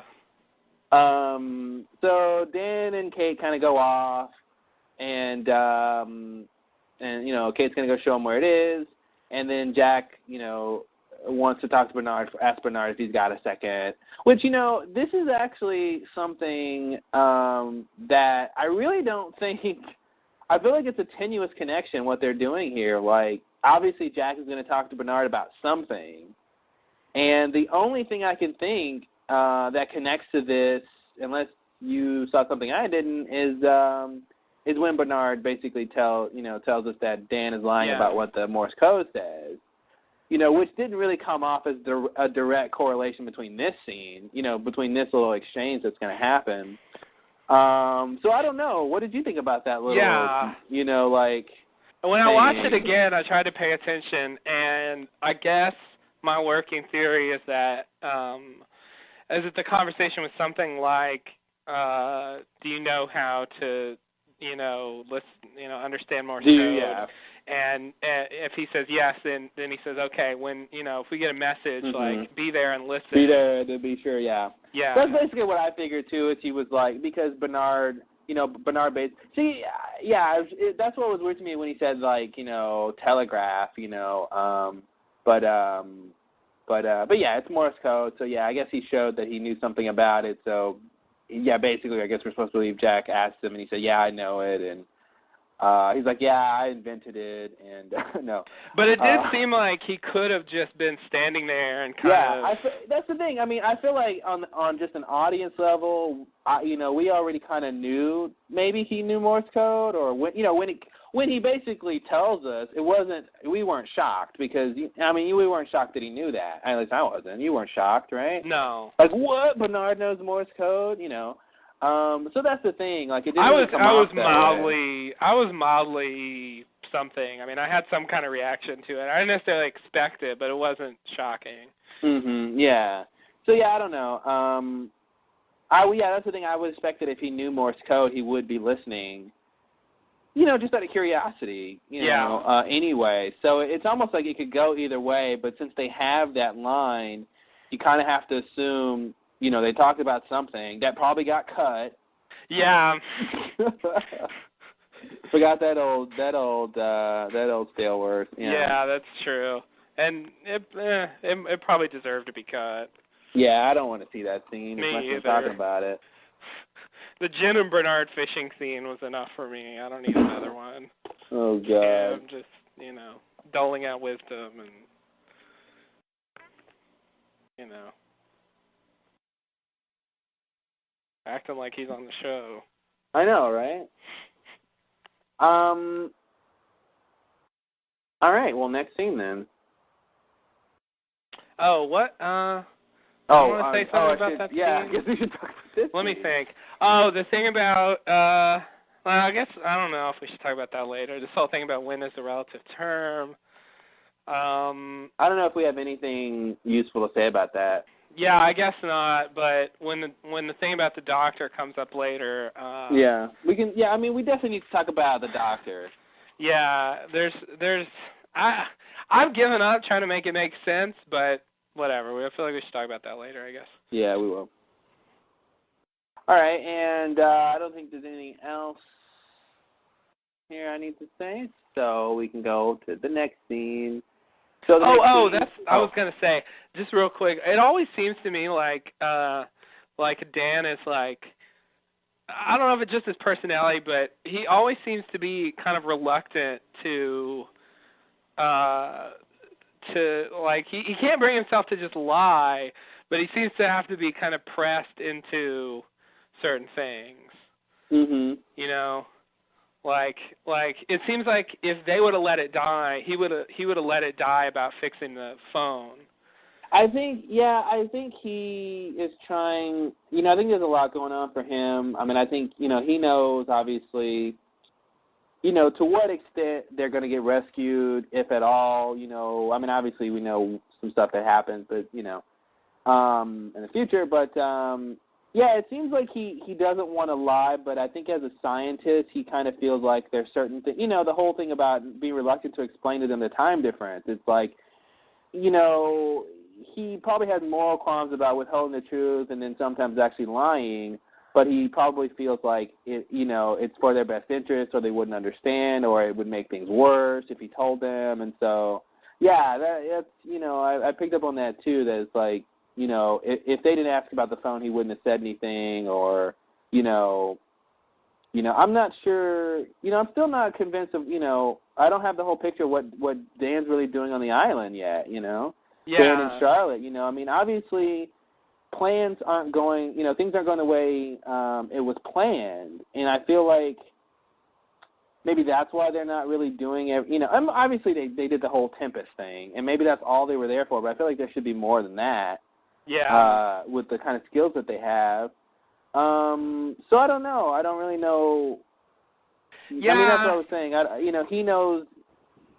It's like you think he would be concerned about getting the phone fixed just because of the craziness that's going on, because plans don't seem to be going. Things. I keep wanting to say plans aren't going as planned.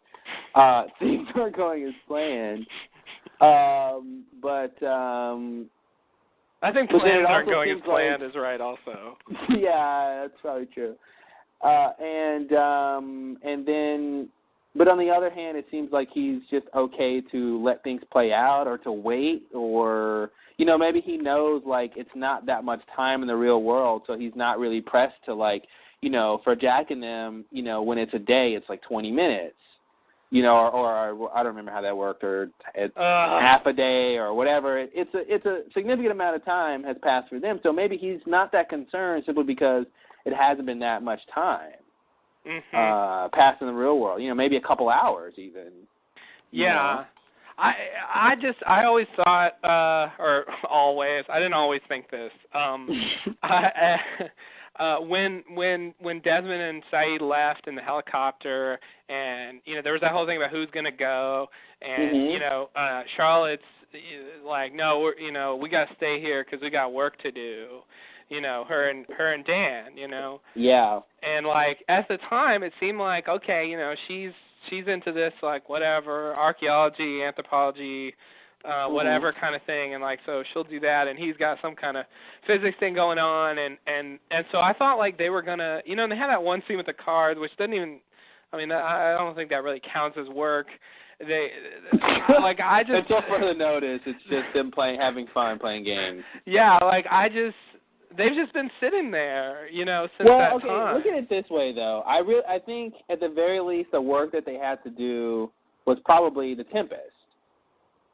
Oh, you think that's what it was? I mean, I think at the least you can look at the work they have to do is to go. I mean, I agree. When they said work, I thought they meant scientific work. I really thought they were going to break out their little lab kits, and she was gonna explore the fauna and flora on the island, and she was gonna do some physics stuff and science and chemistry. I mean, I really thought they were gonna set up shop and we were really gonna figure things out. But of course, that's not what Lost is about. But you're right. I forgot about that whole I think the work plot. was probably the Tempest.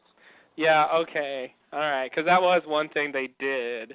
And here's the thing. Do they have anything else to do is my question. You think if their job was done, they'd want to get off the island, but they haven't, like we said, haven't been really proactive by getting the phone working or anything. At least that's how it comes off, Yeah. But I guess really the phone just broke, didn't it? Well, I don't know when the phone broke. So we're back to the phone again. I don't think the phone has been broken that long. The phone broke within the season. Yeah. So it couldn't have been, more than a week ago. The phone definitely broke after the plane crashed. Yeah. I'm going to say that's true. I'm going to go with that one. That's New Year's Claude. Oh. He's really safe in his. Wow, yeah. New Year's Claude just doesn't go out on a limb at all. No, Ben's last name is Linus. Ooh. Yeah. All right. Yeah. Slight risk there. Jack likes Juliet. I'm going to say it. Okay. I know, it's crazy territory here. Good one, yeah. Jack the Doctor. I know. I don't even believe in myself. It's just so crazy. All right, so what were we talking about? We're talking about Dan and Charlotte and their lack of work. Their lack of work, yeah. So the question is, do they have more things to do, or are they done or not? Is it some? I don't think it should be a coincidence that they have these skills and they were hired, and all they're really going to do is, disable the Tempest. No, especially when Abaddon specifically said that they were chosen for their specific. New Year's Claude strikes again. Yeah. Wow, he's really right about things. Yeah, I says it. He's I right. think that's dead right, since it's a line in the show. Yeah. So there you go. Coming from the people who hired them. Mm-hmm. So that's the thing. It shouldn't just be a coincidence. So when are they going to use those things? Miles is included in this thing too. Yeah. Where's his his talking to Jacob? That's been non-existent, and he, as we said, he had the opportunity to go with the Jacob finding party, and he didn't. And maybe he will still somehow get there. Anyone can turn around or get lost or whatever. But I don't know. I don't know what to think about that. I have to assume that they're going to be relevant, their relative skills. Yeah. At some point. I feel like they have to be. It would seem like a colossal waste if they weren't. Mhm. And here's another thing to think about, because we still don't know why. You know, that whole thing about Dan crying when he saw the footage. You know, we still don't know anything about that. Forgot about that. Yeah. Don't forget about that. Oh God, so many things. And that the woman was his caretaker or something. Oh, that's right. Yeah. Yeah. He was supposed to be crazy. Maybe that's all that is. He's just crazy. Maybe that's all it is. Yeah, maybe he was just crying because he's just emotionally unstable or something. Yeah, like there isn't a really great reason. Mm-hmm. He saw a report about a plane crash and it just affected him that way. It was just really sad, maybe. Yeah, something like maybe that. Maybe he just felt this weird empathy for these people. Yeah, because it was about them all being found dead. So. Yeah. So, you know, if you're, you know, kind of emotionally unstable, that, you know, that might set you off. Or it could be some sort of thing, some sort of loose connection between, you know, Desmond's visit with him to the past. Oh, you know, sort of before Desmond does it, but somehow, since it's going to happen and he's going to experience that, he gets like a glimpse of it or something. Uh-huh. So maybe they could be going down that road, too. Yeah, you have Because I don't remember if Desmond ever said... He just basically said he had to get to the island. He didn't really mention the plane crash, did he? I don't think so. Although I don't really remember, but I don't think they talked about it, not in the flashbacks. Yeah, because I don't think Desmond even knew about the plane crash. That wasn't his concern. His concern was the island and Penny. Oh, 1997 Desmond didn't know about the plane crash. Yeah, you're right. He didn't know about the plane crash. You're right. He doesn't talk about the island until the new Desmond comes back. Mhm. So he wouldn't even have known what to tell him. Yeah, he just knows he's on a ship and he needs to get to an island. Yeah, and that's all he basically tells him. So he might not know that that's related. Yeah, you know. But the universe senses it and it tells him through his soul. Oh, all right. Well, there's that, or he's just crazy. Oh, he's crazy. Take your pick, guys. But I feel like Charlotte's thing really ought to come into play. I think the polar bear thing is just tied into whatever's going on with Vince. So I think that's that's going to turn into whatever that is. But her skill set seems like it ought to come into play. Somehow. Maybe not this season. I mean, there isn't much to go. We're really in the home stretch. You know, I would be surprised if Charlotte sticks around more than this season. Yeah? I mean, I don't know. I don't know what they're going to... You know, I was thinking about Desmond. You know, I was, thinking about his... You know, he had his, his last episode and all that. The Constant and how, he's just as much as the main character as anyone else is now, but he didn't used to be, Right. know. I was just thinking about that. And yeah, so I don't know. I don't really see Charlotte sticking around, like being a long-term character and like all that and really being that relevant to where she's got to be around a long time. So, but if it happens, it'd be interesting, I don't see her sticking around a long time either. I'm just wondering where they're going to fit her in. Like, it just seems like there's too much going on that she doesn't have time to just go kind of frivolously explore the island. Here's something that's really crappy, and maybe it could be maybe their skills, maybe all of their skills are relative in terms of their importance to the show. So like maybe Charlotte.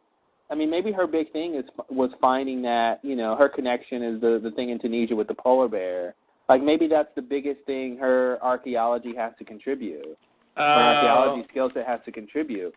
And with Dan, he's obviously, doing a bit more with his skill set, and he had the whole flashback thing in the Constant. And maybe Miles is lower on the totem pole. Yeah, and Dan actually did an experiment. Huh? Dan actually did an experiment. Yeah, Dan actually did an experiment, and I see Dan's the kind of person that I can see being around a bit longer. I don't know, because he seems like he's got more to do maybe, and he can figure out more. But he's the one who really took down the Tempest. I don't know what Charlotte did except for fight Juliet. Yeah, that was it. Yeah. Well, she was supposed to. Did she do anything? I remember she came back from something. I thought maybe she was like, I flipped the switch or something. I thought the idea was that he just had to do it, and He just had to do it. She was just like security, I guess. So that's what I feel like is maybe she's really not going to do a lot, and her biggest connection or contribution is really just the connection to the polar bear. Which that's the whole thing is like the fact that they're setting up, Ben's teleportation to Tunisia as a long-term thing. That obviously connects to the polar bear, which connects to Charlotte. So it's like like you said, if they're not going to keep her around for a long time. It seems like they're not going to pick that back up for a while, number one. And if they're not going to pick it back up for a while, then it seems like Charlotte needs to stick around for it to be relevant to her. Mm-hmm. But I don't really think she'll be around that long. Yeah.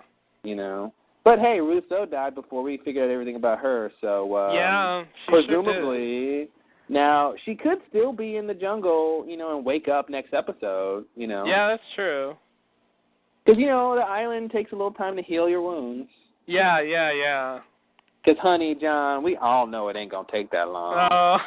I think that's one of Rose's best lines. She's like, we both know it ain't going to take that long. Yeah. I love that. That was one of her best lines. That was back in season 2 when she was around a lot. Mm-hmm. That was weird. I mean, that whole thing with Rose, and like, being sure that Bernard was alive and all that, like, I guess we just chalked that up to her sort of, love and faith in her love, but, that could have been played as something more mystical. Yeah, you're right. Yeah, they didn't really do anything with it. They didn't do anything with it, no. Mhm. It just they made it seem like she was just being, hopeful stubborn in the face of potential tragedy, and then, she just sort of got lucky. Mhm. Because he was in a seat, like in a tree. I mean, he easily could have died. And not to mention everything else from the other 48 days. Yeah. That's true. There was enough other danger, but he could have just died in the crash. Yeah, the crash if his alone. seat got thrown into a tree, like he was in trouble. Well, Jacob has a plan for us all. Oh God. That reminds me. I meant to bring that up when Ben tells Locke that he really, it's very important that he survives all this. I really think that was the nail in the coffin for any idea that, any sort of like, I don't even know what the word is, like some sort of big overall plan, and obviously when Alex dies, of Ben?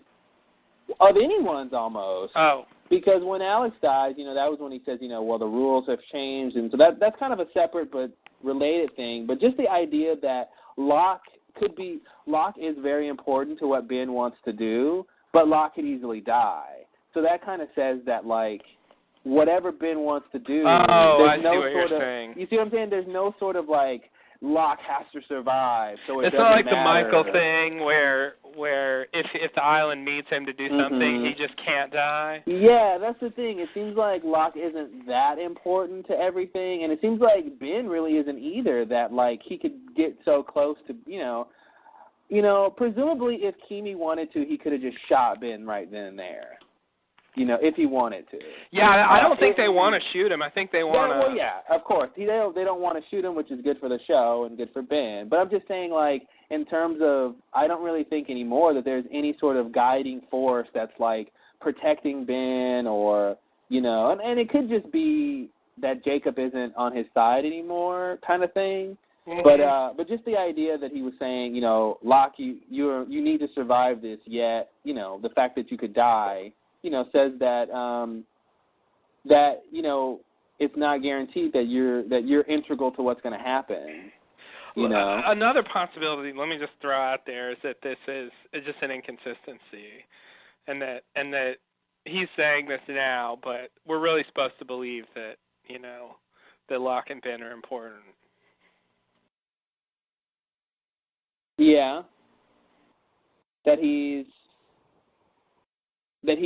You mean an inconsistency is that in terms of that he's lying, or are they just that it's just a general inconsistency? He just shouldn't have said that. Yeah, it just doesn't fit with what ought to really be true. Oh, I see. Like they did it to trump up drama or whatever. Mhm. And part of what he was saying was that you stay close to. They're not going to kill me, so you stay close to me. You'll be fine. That's part of it too. Yeah. But even, and even with, Ben's flashback stuff or flash forward stuff, I think it's pretty clear that he's doing what he wants to do and what he thinks needs to be done.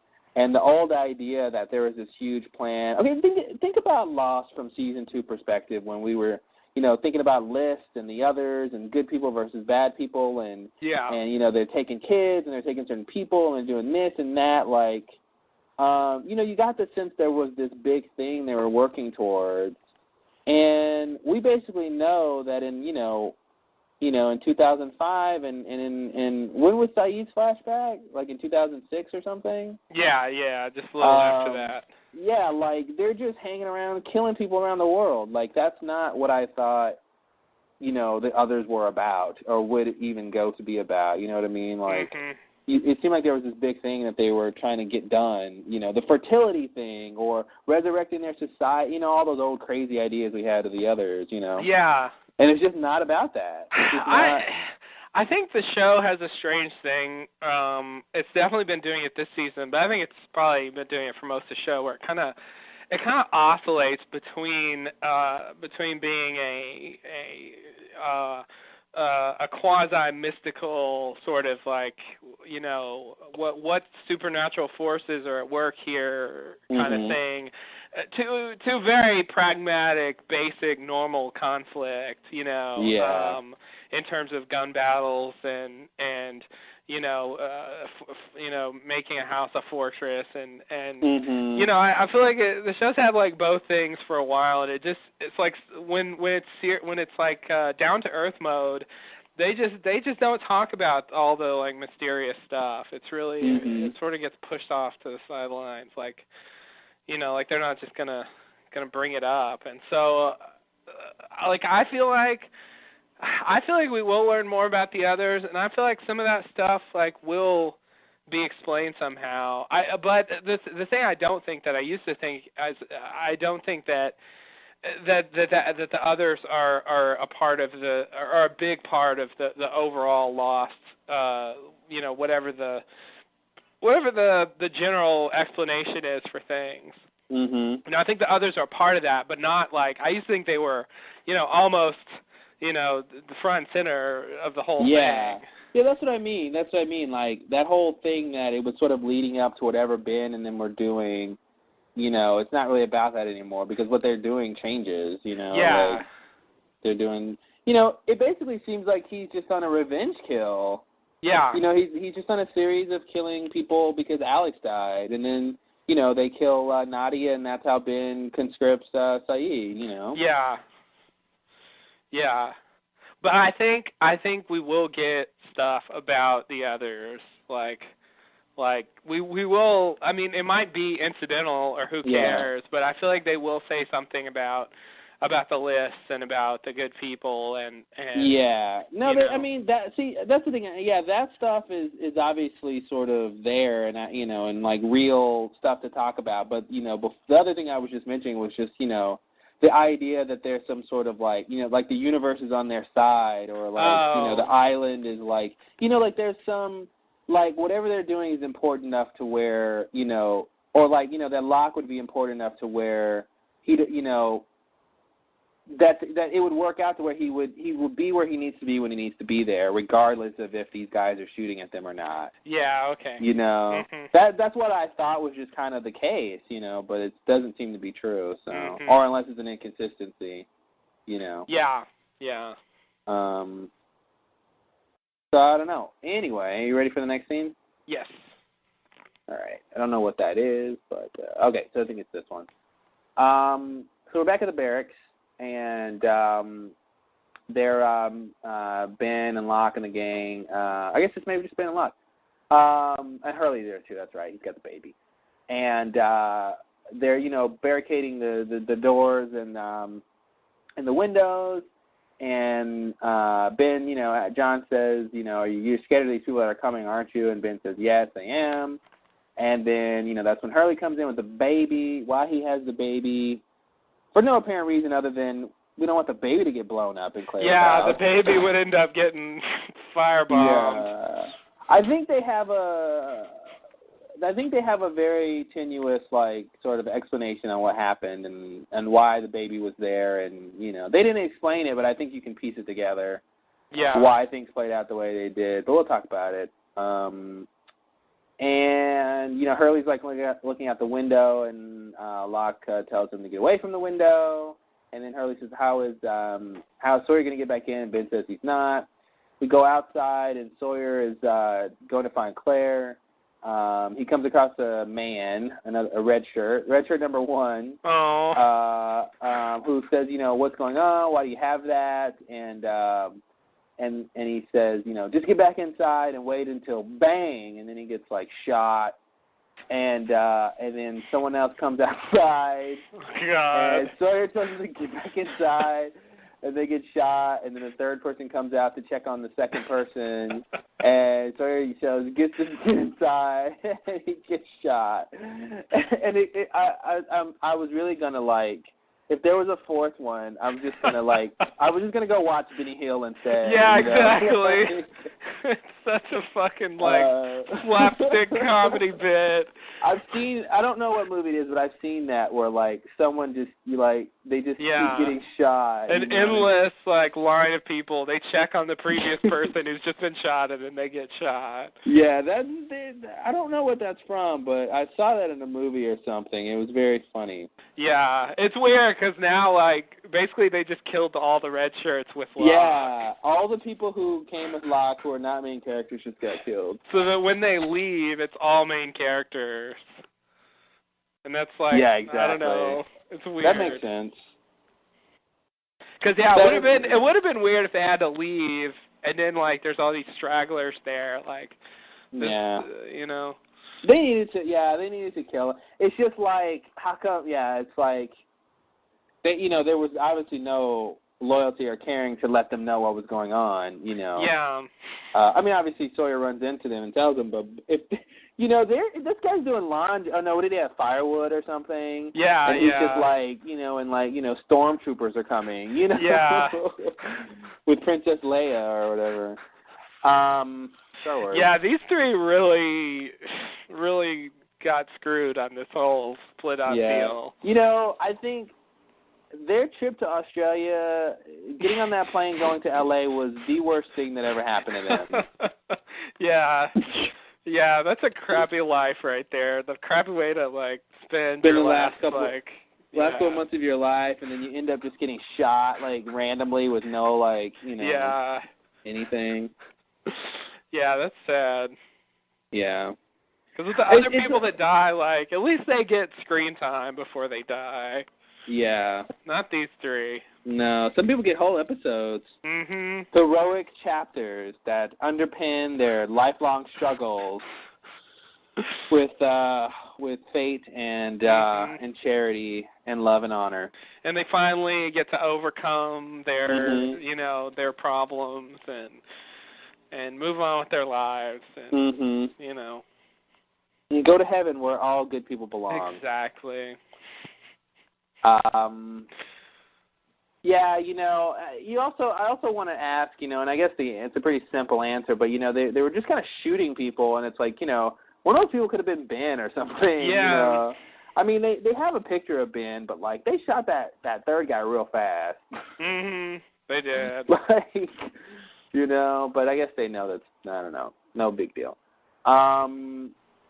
So, all right, so we're in the middle of action here. So Sawyer starts firing at them and tries to make his way to Claire's house, and he's shooting at the tree line, and you see some people shooting back, and as he gets close, a guy shoots a rocket to the house, and Sawyer is either really brave or really stupid, and he runs toward the house. I guess he thought he was going to beat the rocket and save Claire. He thought he was Superman, I guess, and thought he could move really fast. But I guess that was a very, most people who are looking at a house and a missile is launched at it, they don't run toward, even if your instinct is that once that missile is launched, sorry, like, Yeah. It done, reminds me of that scene in The Mummy where they outrun the sunrise. There's a scene sort of like that, and I remember people talking a little continuity thing with that old movie. Now I forget what it's called with Gina Davis and Samuel L. Jackson. Oh, The Long Kiss Goodnight. The Long Kiss Goodnight. That scene where they're like in a hallway and like someone drops a grenade or a bomb or something, and they basically like the bomb goes off, but they have enough time to run like 20 feet and jump out the window. Nice. And it's like the speed at which the explosion travels is way faster than they can run. They really shouldn't have been able to outrun that. But yeah. That happens all the time in movies where people outrun explosions and stuff. And they outran the sun. Yeah. I read somewhere that the sun, like the rate that the sunlight sort of goes across is, I think if I remember right, it was something like 18,000 miles an hour. Well, the Earth rotates about 1,000 miles an hour or something like that. Yeah. Anyway, so I mean, even just at that, it should be that little. Yeah. So yeah. And they beat it. They couldn't get in the sun. I forget, something bad was going to happen. I don't remember. It's been a while. I think they had to there was some magical place that they were looking for that only showed itself at a certain time, maybe, or something. Or maybe that was a different thing. I don't remember. There was some reason why. Were they trying to get somewhere before the sun hit them? Or they were trying to get there before the sun went away? I thought they were trying to. No, the sun was coming up. I thought they were trying to avoid the sun hitting them for some reason. There was something. It had something to do with. I don't remember. We'll talk about that on the next Mummy Lowdown. The Mummy Lowdown, we will definitely cover that. I'll get my notes out. All right, so he's running towards Claire's house, because he's very brave. And, it explodes into many little pieces. And pretty seriously for a house. That was a military-grade rocket. That wasn't Yeah, that wasn't just a nice little, fire explosion. That was anyone who's inside is dead now. Definitely should be dead. And I'm thinking, okay, that's how Claire dies, I guess, because you don't live through that. I'm thinking, okay, is this how Claire dies? Because that's stupid. Yeah, I thought that too. I'm just like, this is, she deserves more than to go out, off screen. What are we going to do, find her bloody body? That's just I'm just like, that doesn't make sense. But it seemed like, okay, if she was in the house, how is she going to get out of this? Yeah, I didn't think there was any way she could live through that. I stand by that, actually. But I thought what was going to happen was that she was going to basically when he was running to get her, she was already making her way towards, going to find Aaron or going, she would basically, she wasn't in the house, basically. That's what I thought was going to happen. I see. But anyway, so I guess they cut, and then we come back to this later, right? I guess so. Is that what your notes indicate? I don't. Well. That sounds right. Yeah. That's what happened. So he's like, Claire. He's all upset. Next scene. We're in Tunisia. This is Ben's flashback. Flash forward. Flashback from the other flash forward, I should say. If I want to confuse people. He goes to check into a hotel in Tozeur. I don't know how to pronounce that, but Tozeur, Tunisia, and he goes and checks in, and we learn that it's not his first time in Tunisia, but it's been a while. He says his name is Dean Moriarty. He's a preferred guest, and of course, Sherlock Holmes fans or Star Trek fans will know the name Moriarty. And I think there's another Moriarty. Dean Moriarty is the name of Jack Kerouac's character in On the Road. That's right. Yeah, so I think it's a direct reference to that, and also I don't know what the Moriarty Sherlock Holmes character's first name is. I thought it was just Professor. Maybe they gave him a first name. I don't know. I'm sure he has a first name. Yeah. But yeah, it's the on the road guy thing. I haven't read that, so I don't know. I'm sure it has nothing to do with this episode or Ben's character. I'm sure it doesn't either. But I haven't read also, it, so I don't know. I don't ever read anything because of the show. That's really not true, but in terms of books, that's probably true. Yeah, books. That's what I meant, I guess. Yeah, it's very. I don't read anything because of this show. Well, you don't read our comments? Yeah. Books. Well, that's true. Just kidding, that's not true. I didn't read Bad Twin. I won't read Bad Twin. Nothing else of the many things they've referenced. Yeah. If I read it, it won't be because of Lost. Yeah. Because it's just not. It doesn't really matter. Yeah, it's like the philosopher references and the scientist references and the names. It's like you're gonna look up their work and you think that's gonna help. Like it's just. Well, I took a whole class on Faraday. Yeah, at the local community college. Yeah, I figured Faraday and his related works would be relative to this show, and guess what? What? They're not. Okay. But I can make a mean titration. Nice. I don't even know what. I don't know what that is, but it's a chemistry thing, and I don't even know. He was not a chemist, I don't think. Faraday? No, I don't think pretty he was. sure he was a physicist. Well. But hey, Oh, he was a chemist. I kind of thought he might have been. Oh, too. really?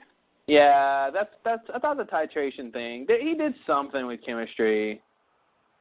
And Wikipedia says chemistry and physics, so. Oh, all right. Well, at least physics is in there.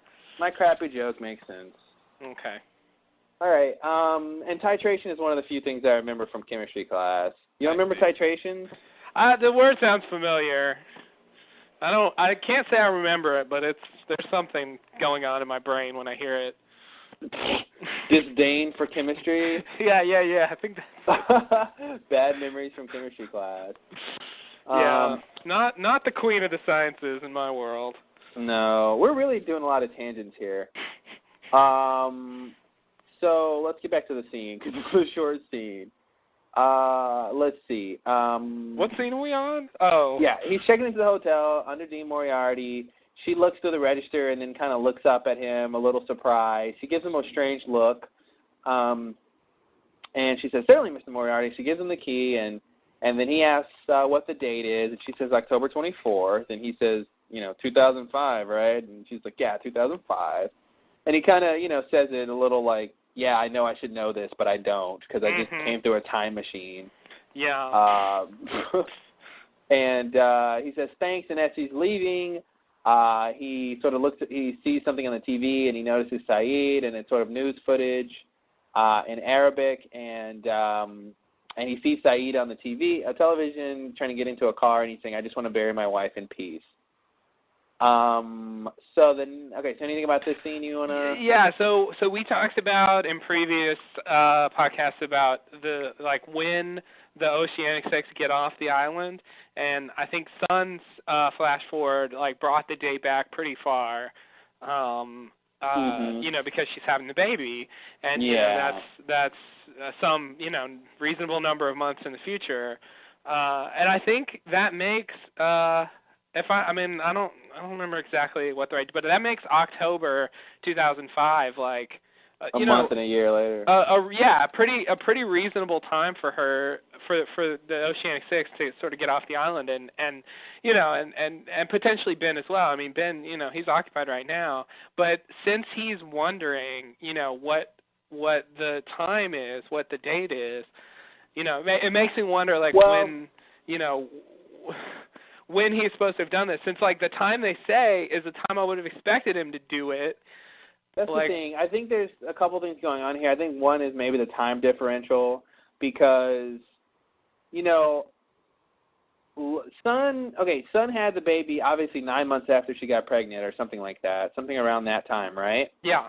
But when did she get pregnant? I mean, we don't know when she got pregnant. They on the island. They said what day it was. I think it was a month and a half or maybe almost 2 months after they were on the island. So basically, at the most, 11 months later, they, which I guess would have been when the plane crashed in September. September, yeah. So this would have been August of 2005. She should have been having the baby. Yeah. Something like that. So yeah, so it's around the right time frame for the Oceanic 6 to be in the public eye for a little bit. I would imagine they got rescued, because Saeed, needed to have time to find his wife and then his wife to die, Nadia. So I would say, maybe I would just guess maybe 4 months ago or something like that. It's just a wild guess that they got rescued 4 months from this time, something like that. Somewhere in the middle between I don't know, it's just a wild guess, but so that's the thing. I don't know if he's asking this that was my other point, was that, how long has it been in real world time? They may have been on the island 3 months, but how long is that real world time, and does that affect the growth of the baby? I don't even know what that means. Like, if time moves slower on the island, does that mean that she would be sort of pregnant longer if she stayed on the island? I don't know how biological processes work on the island in terms of the time differential, because she should be only sort of pregnant for sort of 9 real-world months, but I don't know how long that is on the island. That it still might be 9 months on the island, but that 9 months on the island might not be 9 months in the real world, so it's really weird. I don't even know what to do with that. Me either. Yeah. So the thing about the time differential, whatever. It's totally frustrating to me, but in the constant, they showed the calendar on the boat, and it had a date marked off, and it was, whatever. The counts of the days they've been on the island differ, and Las Pedias is a little off from what they had, but it's within 2 days of the count of the number of days they've been on the island. I mean, the calendar on the boat was it may have been a little off, but it certainly wasn't very far off if it was off. So. Well, how do you explain that? I mean, there are no paradoxes. Well, I can't explain it. It doesn't really make sense to me. But I feel like they, knowing that there's some kind of time thing, I feel like they should have done something with that calendar. I mean, they had Saeed pointed out. I mean, I don't know. It's weird to me that it was pretty much right on. Does the time thing only affect you if you travel through the barrier or something? If you can get off another way, it won't affect you? I don't know. I don't know how to reconcile that and we talked about this before with the plane crash, when Desmond didn't press the button and the plane crashed, that was the right time, when he saw the... Yeah. I don't know how to reconcile what Dan says about you're right. About the time differential and that's I just don't understand how that stuff fits in, and this Ben thing bothers me because I feel like with this time thing, he should have moved in time, but it seems like he's leaving at the right time. That's when I feel like he should have left. So it just he could have gone earlier, but 5 months earlier or something. Well, I mean, that just seems kind of weird. You mean to Tunisia? Yeah. Well, when he wakes up in the desert, I mean. When he wakes up in the desert, what's your question? Why did he go to? Why is it October 2005? Or what are you saying? Or why did he go on October 2005? Nah, I'm not really saying either thing. I'm trying to say if they're supposed to be saying that he's traveling through time. By him not knowing what time it is. If he doesn't just expect that he'll come out on the date that he thinks it is, I don't know how to reconcile that with he seems to be traveling at the right, that's when I feel like that would be a reasonable time for him to do it, anyway. So I just, so you're saying, why does he think it's not the day he left? No. Or the time that he left. I'm trying to say I just don't understand. It's just weird to me that they're building up a time difference, but having these other things to make it look like there's no time difference. If he's supposed to have traveled through time, I mean, what did he travel 5 months or something? I don't think he traveled through time. Oh. I don't necessarily think he traveled through time. This Tunisia trip, I don't think was necessarily through time. I think that is the current day, and I think it has. To me, I thought he was asking because of the time barrier thing, not necessarily because of how he got to Tunisia. You know what I mean? So, wait, are you assuming the Tunisia trip is like? I'm assuming this is after they get off the island because the Oceanic Six are well known, and I think this is after whatever's going on present since in the island with Morse-Bow. I agree. All after that, and he's he's there to kill. Why is he there? I forget now. He goes later to go to Iraq to kill the guy. I don't know why he's supposed to be in Tunisia. I don't think they really tell you. He checks in, and then because he sees the report about Saeed, and next thing you know, he's in Iraq. Yeah, that's right. Why did he even? Maybe that's just where the thing drops you off or something, and you if you want to be in that part of the world, that's the only place it drops you off. It's in the middle of the desert and the Sahara, and you just, I don't know. And Tunisia's the closest place, that hotel, I don't know. Maybe it's just a practical thing. Yeah. Maybe you can't go anywhere you want or something. Mm-hmm. But that was my point. I wasn't thinking that he was necessarily time traveling, which is why he asked that. I thought it was more of the time barrier thing. Well, at first I think they're trying to place this for us.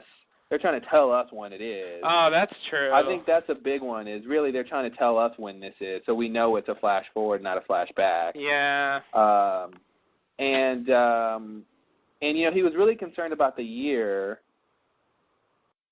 I don't know. I felt like it was about the time barrier more than that he was time traveling, but we don't really know. Well, I thought the time barrier was causing time travel. Yeah, I don't know. I mean, I feel like whatever the teleportation thing, I think could, be. Is that what you're saying? Like, there's a teleportation device and it can be affected by the time barrier or something? Yeah, something like that. Okay, yeah, that's plausible. I was thinking of something like that where the teleportation device is kind of separate, could be separate from, from the time travel thing, Or it could be that you can decide when you want to go somewhere. But it seems like that's too much power. Yeah. They basically built a real time machine, which is just too much power. Because Ben could just go back to the beginning and do whatever, or, that's way too much power. Yeah, it is.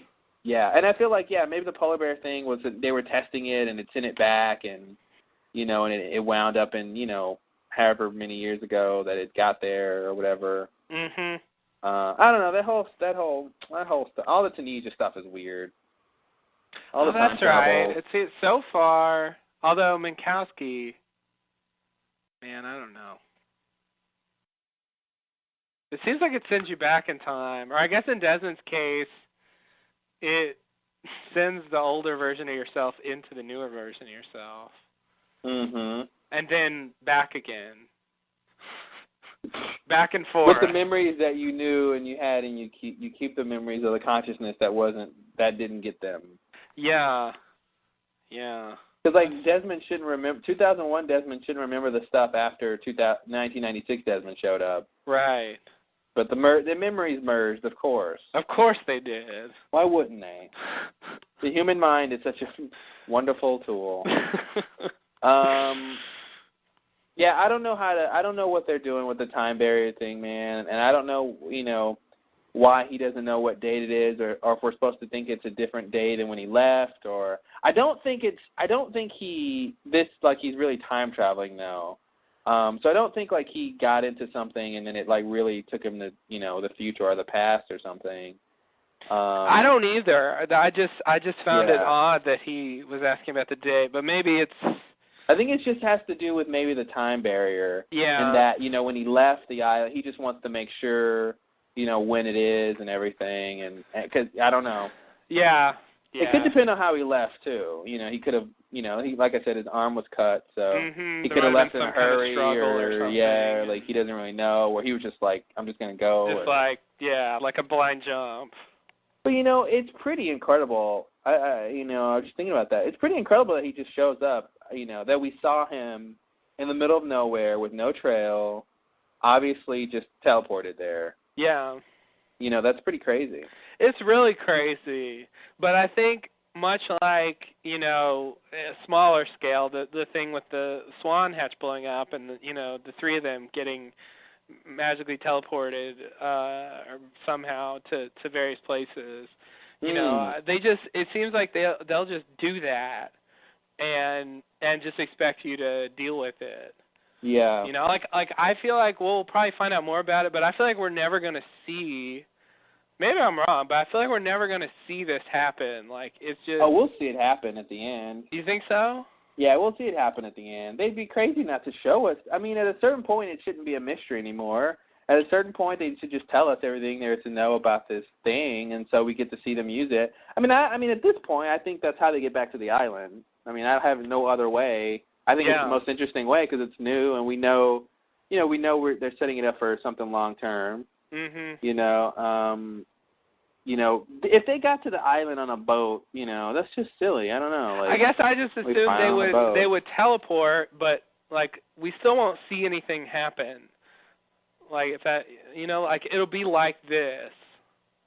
I know. I think when they show it, I mean, I think if Jack and Kate or whoever else is off the island wants to go back, or whoever the party is, if they show us using this thing, I think we should see something.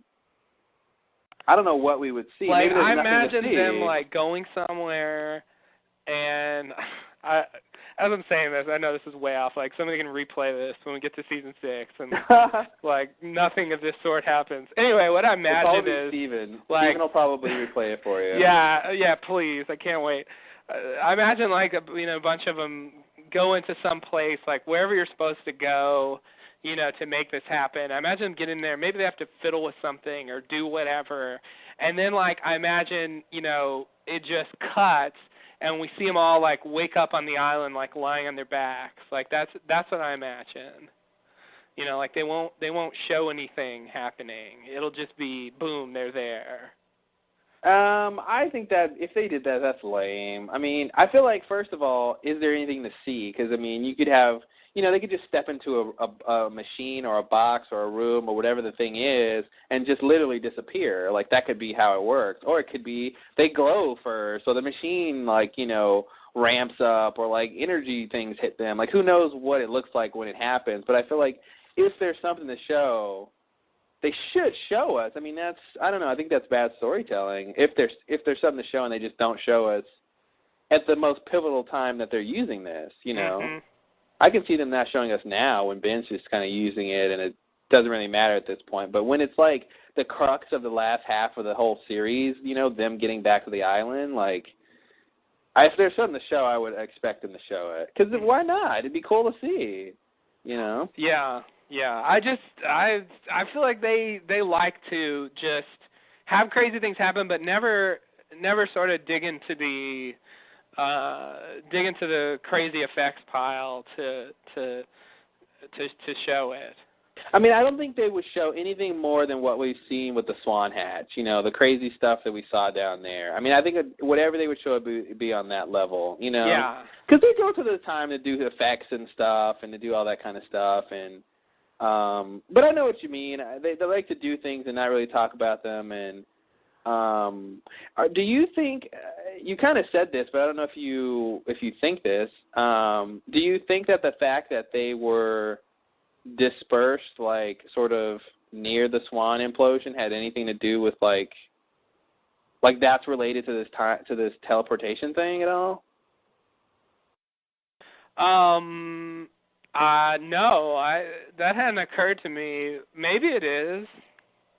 I really have the sense that it just doesn't matter about the Swan, but I feel like that's not what they had in mind, but maybe you could say that after the fact. This is what I say, that because I'm trying to find parallels into what's going on here, and if you look at it sort of generally with the Swan implosion, basically what happened is what is it, Locke and who else was it? Echo and Desmond. Wasn't Charlie there? Not Charlie. Charlie left, Charlie left. Remember? His whole thing was, they aren't back yet. Well, they sort of wake up in really weird places, and Desmond is, of course, naked, and what kind of seems like happens is, he time travels or whatever, he goes back in time, but it could just be his consciousness goes back in time, since we know he's prone to do that. Yeah. When he crosses time barriers. So I'm thinking maybe I'm trying to find the common denominator here, and maybe it's, the island or the energy on the island, and so when the implosion, happened, the people who were sort of, dispersed around a little bit, teleported a little bit, if you will, were just affected a little bit by the energy. But when the energy is, used at the orchid or wherever it's focused or whatever, then it can actually be, pinpointed time travel. I mean, teleportation. Mm-hmm. So I'm just trying to meld these things here, and that's what I was thinking about the Swan. Like, I wonder if it was just them trying to be interesting, the reason that they all woke up in random places, considering it was an implosion, not an explosion. Mm-hmm. Or are they trying to say that the fact that they woke up in random places was the product of, related to the fact that Ben, that we saw him teleport. Now you want me to say I'm getting time travel every time. I just want to say teleportation. Sorry. Yeah, that's a plausible connection. I don't know. I'm skeptical that they are going to explain that, but yeah, that's not bad. Thanks. Yeah, I'm grasping at straws, but I think I can put these straws together. Mm-hmm.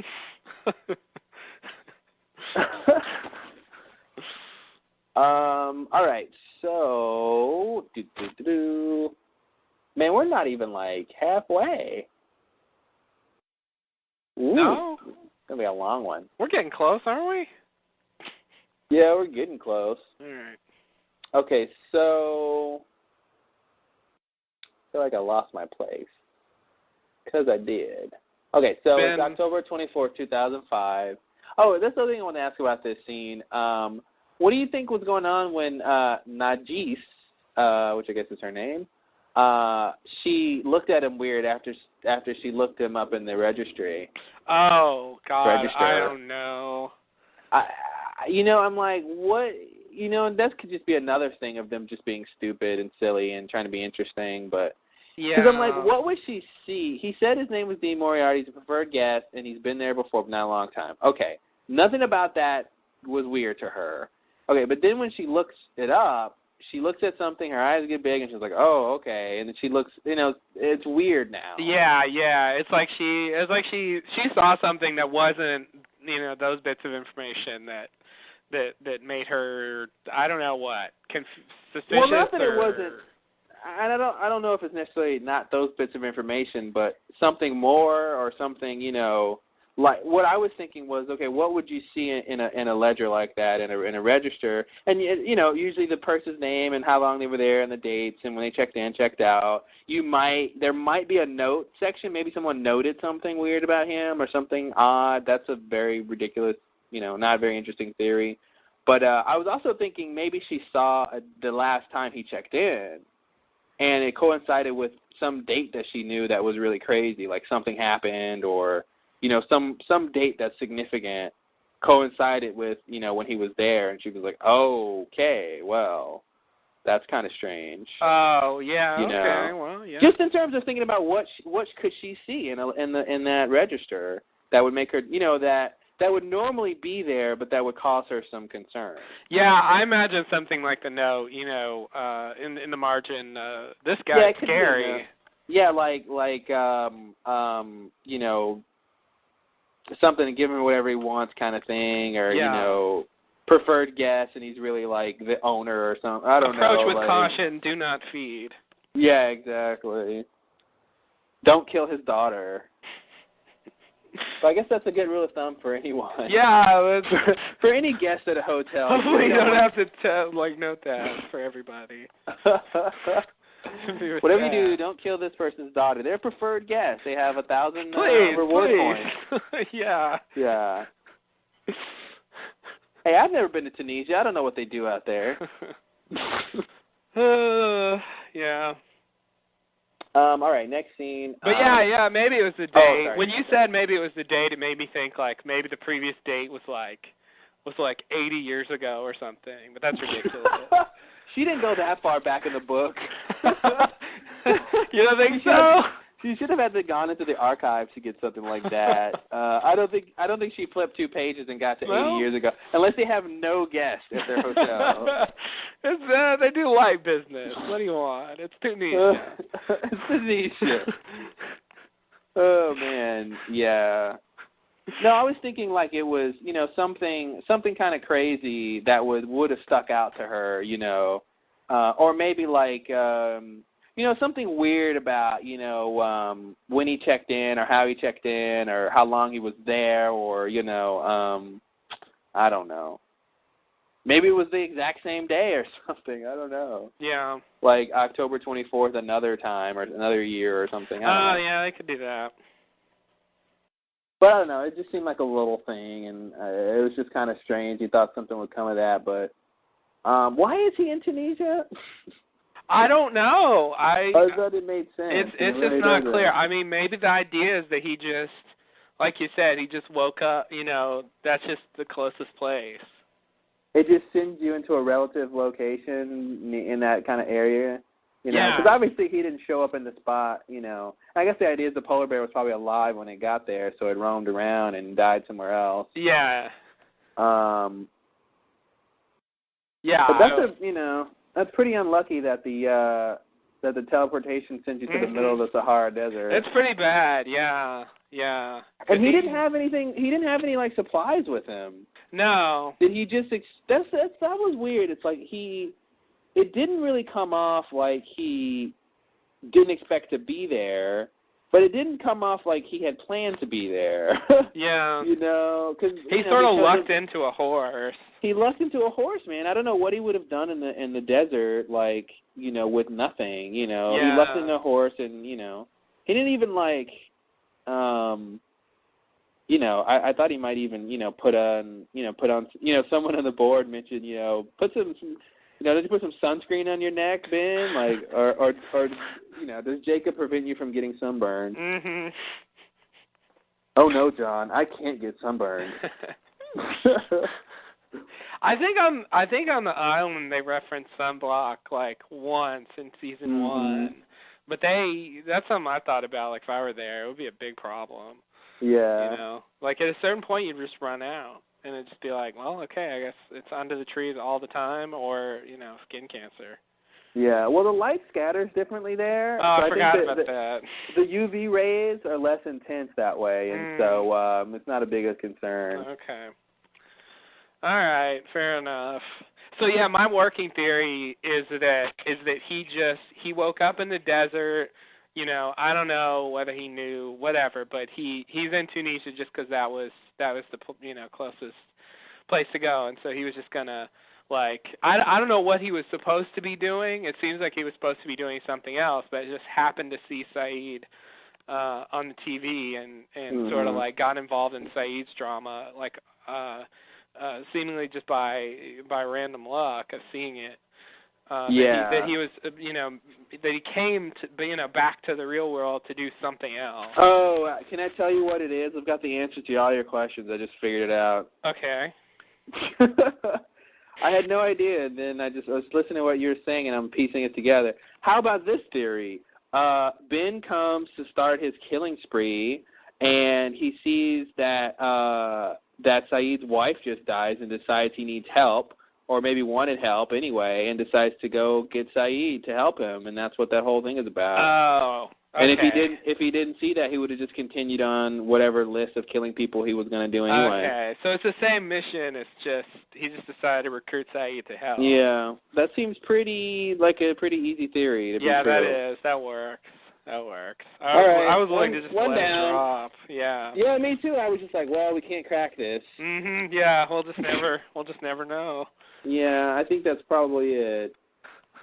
Yeah, that makes sense because he already had the motivation to go after Widmore's people, so he didn't need Saeed to to get involved in that. So yeah. So and he may have been specifically going after Widmore to what we see at the end. He probably was maybe going to do that, and then decided, let me get Saeed in the mix while I can. Well, he's already in Tunisia. It's a hop, skip, and a jump to Iraq. Yeah. It's on the way to London. So. Yeah. Relatively speaking, a hop, skip, and a jump. Mhm. Yeah, so I think that's probably what it was. That's what I'm going to go with. He was either going to go start his killing spree or specifically going to go just to tell Widmore, I'm going to kill your daughter now. And he's like, hey, I can get Saeed and, Yeah. Yeah. Okay. Very good. Thank you. This brain works sometimes. All right, you ready for the next scene? Yeah. All right, so we're in Ben's house in the barracks, and, Hurley has Aaron looking through the curtains again, but we see Claire's house, and it's just totally wrecked and smoke and everything, and so Locke tells Ben he needs to know what's going on, and Ben says, I think the technical term is shock and awe. They're trying to frighten me into surrendering. I thought that line was weird. I think the technical term is shock and awe. I don't know. I don't get that line. It's weird. I think they're making reference to the original attack on Baghdad. I think it was. That was called shock and awe. Oh, really? Yeah. That was like shock and awe. You mean in like Desert Storm? No. In the recent 2003 invasion. Operation Iraqi Freedom? Yeah, Operation. Yeah, that's the one. Yeah, the when they initially stormed Baghdad, it was shock and awe. Shock and awe as a phrase entered the pop culture at that time, and I see. And I've heard it used since then, to describe a lot of things. Mm-hmm. And it's weird for Ben to do it, being the type of person he is, but it, technically it was, it was after that happened, so he could know about it. And he's kind of dealing with ex-military people. Yeah. They're using those kind of tactics. It makes sense. I've heard shock and awe, but not connected to the military term. So I didn't know why he was saying, because obviously those kind of words fit, but in terms of what, the sort of connotation, Yeah. I didn't know what that meant, so now I've learned something. All right. That I will soon forget. So Locke says, why they stopped shooting, and Early says, was that Claire's house? And so Hurley goes to put the baby in Locke tells Hurley to go put the baby in the back room. Hurley does. Ben reloads his gun. Locke asks why Ben said he needed to survive this, and Ben says because there's only one person that can help us now, and that's Jacob, and we have to go to him together, which basically means I can't talk to him anymore, and I need apparently because I don't think Ben really needs to go because Hurley knows how to find him, and I think Locke is only going because he can talk to him. Yeah. And Ben's gonna do what? And that's weird because Ben did talk to him, as recently as the last time we saw Jacob. So, I don't know if Jacob decided to stop talking to him since then, or... Wait, when was the last time he talked to Jacob? In the episode where they go see Jacob, like, he's sitting there talking to Jacob for a while. Yeah. Well, I think that was... Wait. The only episode I'm thinking about is the first one when we see Jacob. Was there another one? No, there's only one time. Okay. Yeah, I think since then, wasn't there a whole thing about that? Maybe I'm getting my chronology confused, but wasn't there a whole thing about Jacob, like Ben falling out of favor with Jacob? I don't think so. Like I thought that was the whole thing. No, like it's a viable theory, but I don't think there's any. Maybe I'm forgetting something. I thought that's why Ben couldn't heal. Remember at first, like Ben wasn't recovering from surgery. Yeah. And I thought it had to do with that. And then, it's a viable theory, but I don't think anyone's ever said it on the show. And then Ben was like, "Help me." I mean, Jacob said, "Help me to Locke," and maybe we just said that, and I just thought that was true. But I thought that was the whole reason why like Locke got saved and it might be, but I really don't think, because Ben's been using. I mean, like I said, he talked to Jacob in that episode.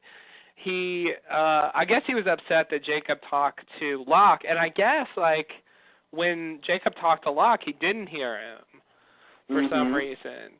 Yeah, that was the other thing. Yeah, he didn't hear that. So, but he was talking about Jacob in the finale. You know, he refers to him when he's talking to one of the people in the looking glass, like, you know, you can't question Jacob or whatever. You know, that old line. So yeah, but that's an old line from. So I mean, yeah, he might just be making it up, but he hasn't expressed that like Jacob isn't talking to him anymore. Mm-hmm. Well, I think this is a clear sign. I don't know why else John needs to go. Locke needs to go. Yeah, I agree. I just like I don't know when it's supposed to have happened. Mm-hmm. You know, and why. Yeah, and that's the thing. If Jacob is so powerful, why is basically Ben holed up in the room for his dear life? You know, like why doesn't he have? You know, it's like, you know, obviously he sort of saves the day at the end, you know, after his daughter's killed. But like, why? You know, he has to like think of these things, and it's like he didn't really expect to be in this situation for some reason. And you would think Ben would have been ready for this, because if Alex didn't, enter the code, they would have just stormed them and killed them all, basically. Mm-hmm. Or if Alex would have, if they didn't even capture Alex and Kimi and the team just like climbed over the sonic fence or something,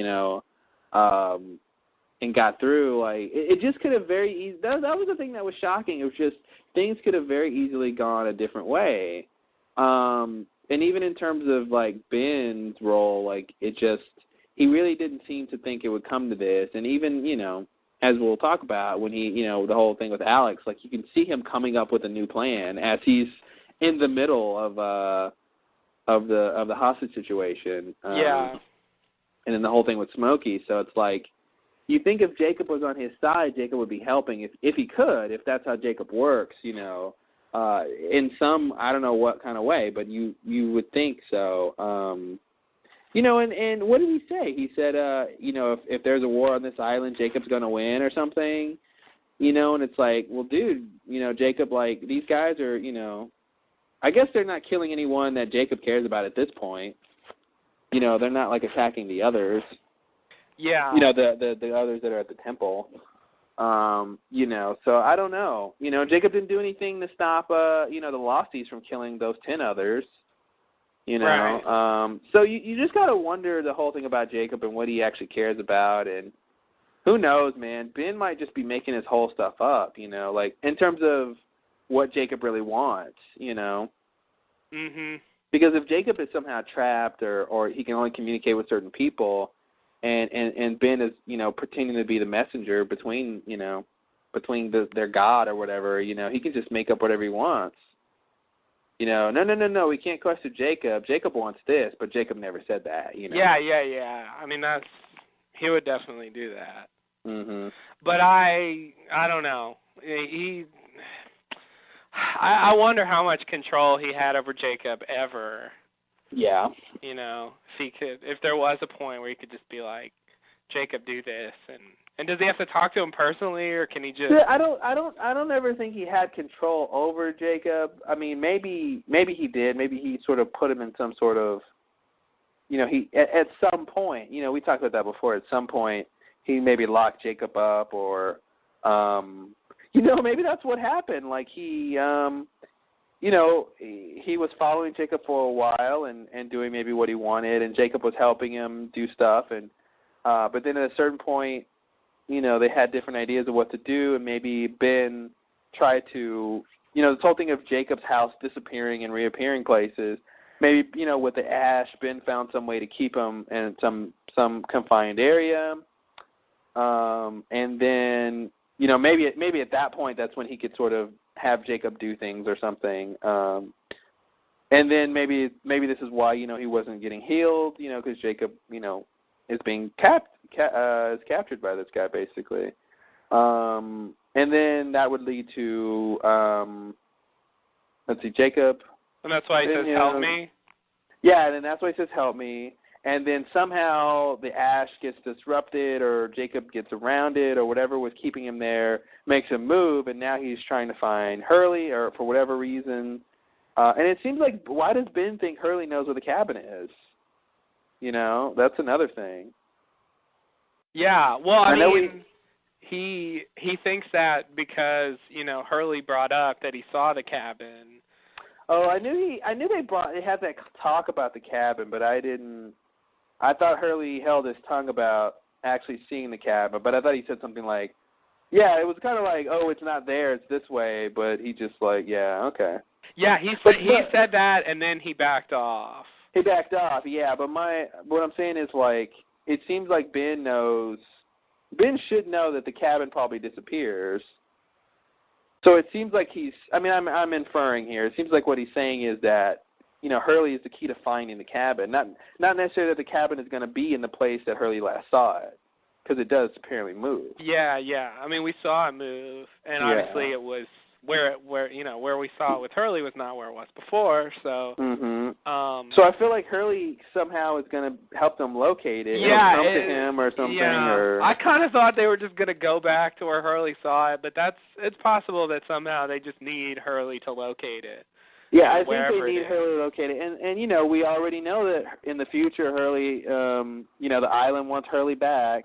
And that's the thing, at the end, you know, Ben says, you know, Ben's leading the way. You know, Locke says where to, and Ben says this way. You know, and he doesn't ask Hurley where they should go, which is what I thought he ought to do, because I originally thought they were just going to go to where Hurley saw the cabin. Maybe he knows what area or something, and he's going to lead him to the area, and then be like, Hurley, which way now? And Hurley's like, I don't know, man. He goes, yeah, you do. I don't know. Who knows? Yeah. But yeah, Ben. It could just be how they ended the scene too. You know. Yeah. Yeah, it just I mean, it made sense. I mean, it sounded good, but just at the time, I don't know. When I was thinking they were going, I was just like, I don't know why Ben's leading you there. Like, Hurley's the one that's supposed to know where it is, and you just went through a whole thing where you got Hurley, and now you're not going to use him. I don't know. Yeah, seemed odd, but yeah, it could be he's just like a I don't know, a metal detector or something. Just a tool to locate it. Yeah, like he almost seems like he's like a beacon, almost like it just appears around him for some reason. Yeah, which is weird. I never would have thought he'd have anything to do with that stuff. Definitely.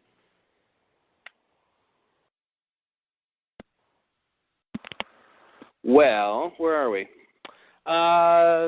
What happened? I think it's a scene with Locke and Hurley and Jacob and Ben. Indeed. Do you remember? I'm trying to. Hurley went and put the baby up, and. Sorry, my phone is about to die, so I need to plug it in to the electrical outlet. Okay. I wonder what that noise was. Yeah, that's all the rustling from me, like, trying to put this thing in here. Okay.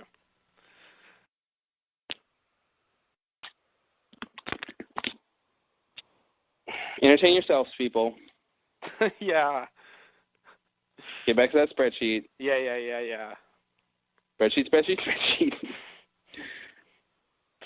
It is the preferred activity for this. The best thing about spreadsheets, I mean, if you're working in Excel, which is really, you know, the spreadsheet program to work in. Is there another one? Is there one that matters? I don't think so. But. Ooh. Did he just, yeah, okay. It's just me now. Great, guys. I was thinking earlier that I didn't plan anything for when this happened, and so I knew I was going to get here and just kind of fumble it. But let's see, what can I throw out there? Oh, I know this is crappy, but whatever. I'm just going to say it. The new official podcast is out. I listened to it, and as usual, there's not much there. But one of the things they said, I don't remember if we talked about this, but I think the Korean on Jin's ring was wrong, and they confirmed that it was wrong. Another thing they talked about was Harper. When Harper appeared in The Other Woman, they revealed this. That it really was her, was the person, not Smokey or Jacob or whatever, and they mentioned that I guess the whisper sort of heralded her arrival. Maybe this is something that happens with the others sometimes for some reason. I don't really know what that could be, but. And Carlton actually seemed sort of upset that people were questioning whether she was actually the real one or not. He seemed to think that it was just a sad day for the show, that people sort of don't take people for who they are at face value, and I just thought that was ridiculous because after all this time they've shown us fake people so many times, and you present someone in a mystical sort of creepy fashion, and they expect us to just accept that she's there. It's just, I don't know. It was very weird to me, after what you guys have written, you think it's bizarre for people to sort of wonder, I thought it was her, but I don't think, given the show such as it is, it's crazy to think that, that you might have a problem like that. So, woo! Now it's time to, sorry, I'm reading stuff here.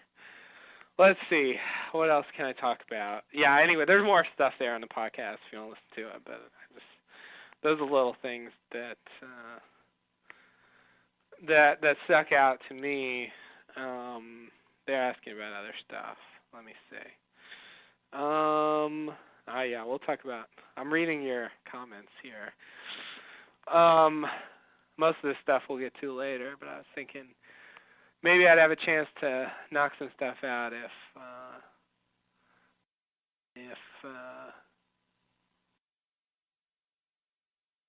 it was stuff that we probably won't talk about. But I can't remember anything. Yeah, couldn't find the island.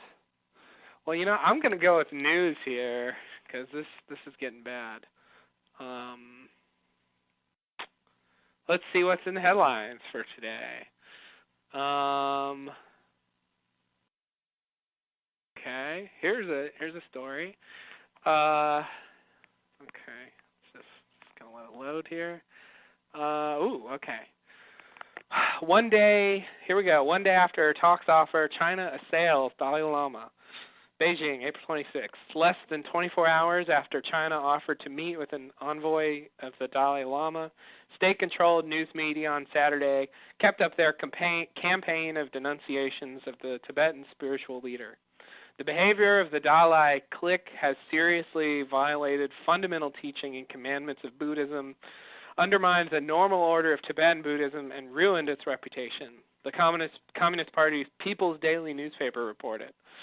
Wow, you probably have been talking wow. Yeah, I got desperate. What? I heard people something. People party what? I was doing a news story that the Chinese media denounced the Dalai Lama once again. What? The Chinese don't like the Dalai Lama? No, isn't that crazy? What? Yeah, apparently he made some kind of offer to them, and they were just like, "You're horrible, and you're ruining." Offer to them like let my country go free. Yeah. And they were like, "No, you're crazy." Well, his offer was, to talk to them. Wow. But yeah, they said you're ruining Buddhism and you're ruining Tibet and you're terrible, and so yeah. Anyway. So they blame the Dalai Lama for Tibet, basically. Yeah, well, I think they're saying he's making it worse. Making it worse by being peaceful and like. Yeah. Like, yeah, I don't know a lot about the conflict over there. You know, obviously it's been going on for a long, long time, but I've always found it very odd because it's, you know, it's the Dalai Lama, you know, on one end and like someone else on the other, and it's like, who couldn't find a way to get along with the Dalai Lama? Yeah, I know. My understanding of it is they just invaded and took over, and we're like, you know, this is ours now. This is ours, and we're gonna what? And we're gonna, you know, be in charge. China needs more places. Yeah, it wasn't big enough. Wasn't big enough. They just wanted more. So whatever. It caught my eye. I first talked about a couple of things in the podcast, and I ran out of steam really fast with that. And then I was just like, okay, well, what's in the news today? And so I just popped up the Google News page, and nice. And that was the first thing that caught my eye. So.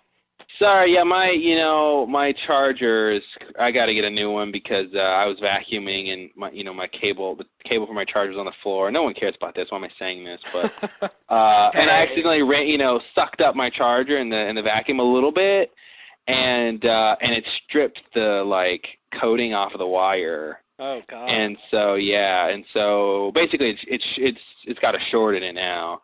And so that's why I thought it was charging and it wasn't. So, so that's why my phone died. Fucking shit.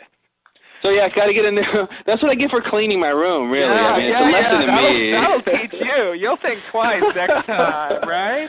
You know, I really think that's a lesson to be learned here. People, don't clean. Whatever you got to do, don't clean. That vacuum, it's stripped. That's a strong vacuum you got there. What brand vacuum are you using? Hold on. It's a Dirt Devil. Oh, okay. It's actually not a great vacuum. It doesn't have any attachments, which I was a bit disappointed about, but I'm not going to go into my whole vacuum story, but no, save that, please. Save that for Mr. Podcast. Yeah. All right, so let's get back on here. Okay. Did you ever figure out what scene you were on? That was. Oh yeah. It's the one. Yeah, Didn't we get back on track? I was trying to figure out what scene we were on, and then you were having phone trouble. Is he gone again? Yeah. Oh. Hurley goes to put the baby back in the window. Sorry, I was thinking. It just went so quiet. It seemed like you weren't there. Whew, God. Yeah, too close from the last time. Yeah, I was not prepared. All right, so we're still in the scene. We're back to the barracks. The whole scene. Hurley goes to take the baby to the back. Ben reloads his pistol. And then Locke asks, why, is this the right thing? Yeah. Locke asks, why do I need to survive this? Ben says, because, this is what we said last time, because there's only one person that can help us now, and that's Jacob, and we have to go to him together. Mm-hmm. And then Locke says, what makes you think I can find him? I don't even know where the cabin is. And then Ben says, I know, but Hurley does. And I think it's interesting that I think Locke is making an assumption here that's probably true, is that Jacob and the cabin are together, Right. Find the cabin, find Jacob. Yeah, not like Jacob could be somewhere else besides his cabin. Right. Which is an interesting thing to think about. I think it's true, too, but it is not necessarily true. It's like if you were in a city and you want to find someone, just because you didn't know where their house was doesn't necessarily mean you wouldn't be able to find them. Right. They could be any number of places. And especially on an island, it's like, well, a little easier. It seems like him and the cabin, travel as a unit. Yeah, I really think whatever he is, what we kind of see of him is just sort of interpretational almost, Mm-hmm. It's just like, Jacob and the cabin are, for all intents and purposes, the same thing, Yeah. Which, we got to talk about Smokey, too. We got to talk about some things as this goes on. Because we haven't been talking about anything yet. No. If you guys thought we were talking about stuff, we don't start talking about things until hour 6. So yeah, that's when the real conversation starts. So anyway, he says, I don't know where the cabin is, and Ben says, I know, but Hurley does. So that's the end of that scene. We cut outside, and Sawyer's looking for any traces of Claire through the wreckage, and he's shouting her name, and he sees some legs under a blanket, and it's not the Wicked Witch of the West, it's Claire. Oh. And she looks up at him, you know, and she thinks she's asked, Charlie? Just in case anyone forgot about him. And Sawyer says, okay, and then Claire is asking for Aaron, and he says, he's okay, he's with us, and so they go. You know, he picks her up and takes her to Ben's house. You know, he's banging on the front door trying to get in. And then Hurley comes back out. Let's see, right? Yeah, Hurley comes back out, and Ben tells him, I'm sorry, I'm losing my notes here. There it is. My cursor moved. All right, so yeah, Ben, so in the back room, Hurley takes a laundry basket out and sits on the bed, and he places a pillow inside and makes a little cradle for the baby, basically. And he comes back inside, and this is when Sawyer is, you know, screaming to open the front door. Hurley kind of looks out the window to see him, you know, to see what's going on. He sees it's him, and he goes to try to take some stuff away from the front door, and Ben points a gun at him and says, you don't want to do that, Hugo. Paraphrasing here, of course. You know, Sawyer's still trying to kick the door in and, you know, trying to get inside because he's got a hurt woman in his arms and crazy people shooting at them. So inside, you know, Hurley grabs an ottoman from the front that's, you know, piling up in front of the door and throws it out the window, breaks the front window, and Sawyer comes in and gives him Claire, blah, blah, blah, and he comes in. And so now we're all together in the same place. Yay. Yay! Crisis averted. Oh, no, wait. There's more.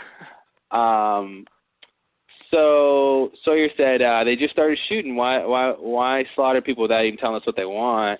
And then Ben says those people murdered you to make you angry, James. So you'd be more likely to come storming in here and throw me to the wolves.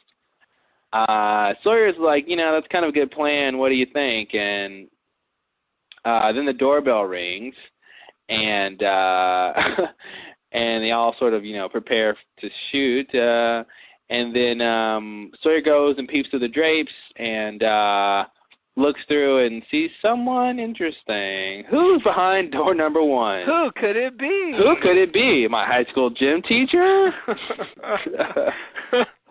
No, it's Miles. Is it Ed McMahon? Ed McMahon. He's got $1 million check.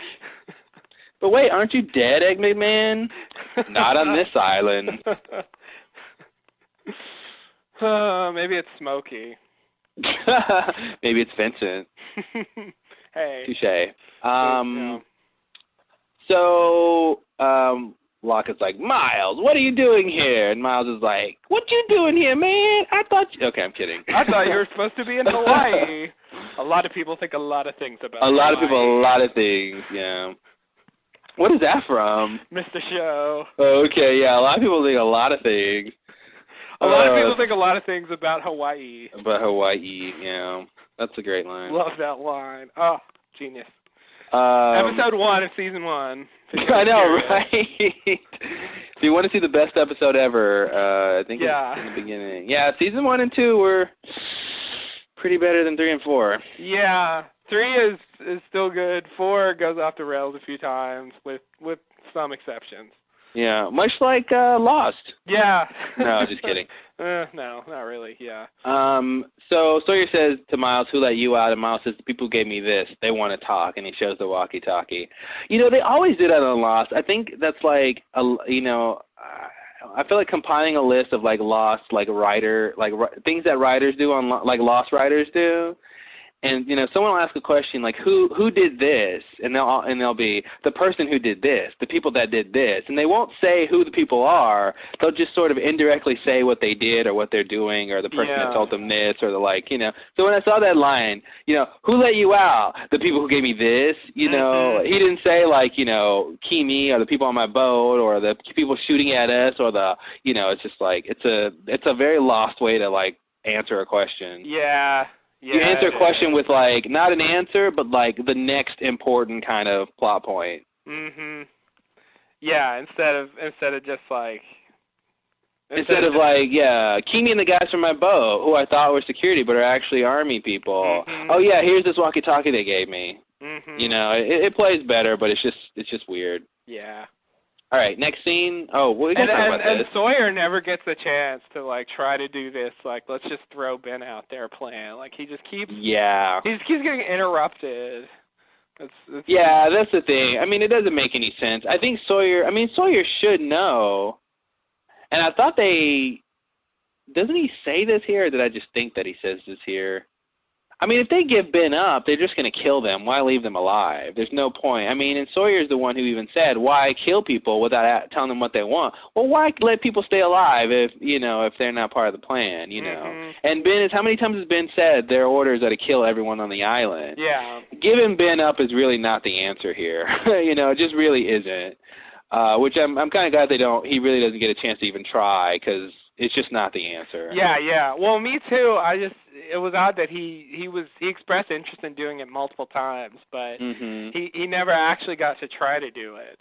Yeah, I think it's in keeping with this character, and I think it makes sense for them to do that, and to have that little bit of conflict of here's one person who wants him out, Because I think at a certain point, Locke would have been like, yeah, throw him out there too, Yeah. But Locke is like, well, no, I think I want to stick with this guy. Yeah. So, was there anything else?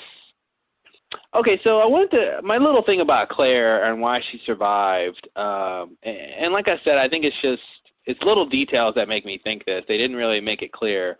But I think the only reason she survives is because she wasn't in the house proper. If you notice the scene that she's in, there's clothes lying everywhere. It looks like she was doing, in the middle of doing laundry. I think there's actually a laundry line, right where she is. And she was covered in, a blanket or something. I think the idea is she was kind of in the back of the house and, doing laundry. Maybe she woke up from her nap and decided to do laundry, and that's why she didn't, die, because she wasn't in the house.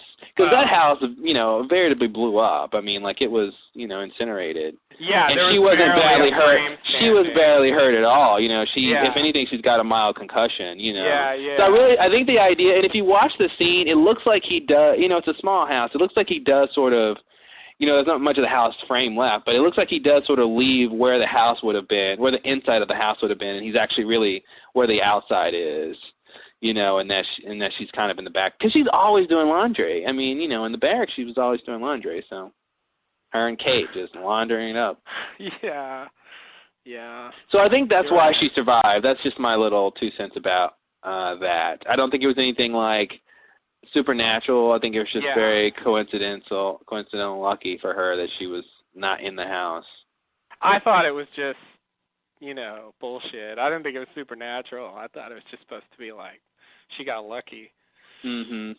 But there's a lot of clothes around her, and I think I did see a clothesline right where she is. So I think that's the idea. And the other thing is that is somewhat related in a weird way is that Hurley puts the baby in a laundry basket. So I thought that was odd, an odd connection to this little idea.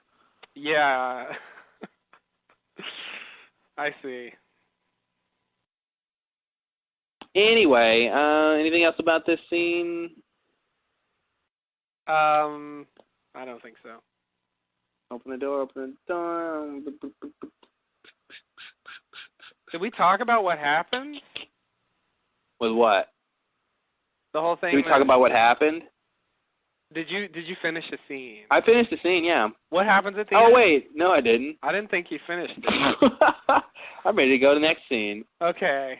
Yeah, no, we did, because he says, "Who let you out?" He's talking to Miles. Miles comes in and he says, "The people gave me this. They want to talk," and that's the end of the scene. Oh, this is Miles. This isn't Sawyer yet. Yeah. This is the yeah, exactly. Okay. So we're done with that scene. Okay. I forgot Miles came to the door. Don't forget. All right. So the next scene, we're in Tikrit, Iraq. You know, a whole bunch of stuff going on. We see military soldiers sort of guarding things. You know, processions in the street and stuff. And there's a funeral with pallbearers. You know. Ben comes in.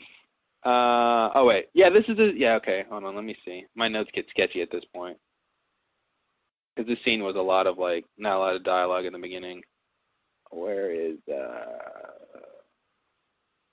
So yeah, so Ben comes into the picture. You know, he's got his Indiana Jones costume on, and he goes up to the roof of a building, and sort of looking out, and he sees this guy that he's taking pictures of.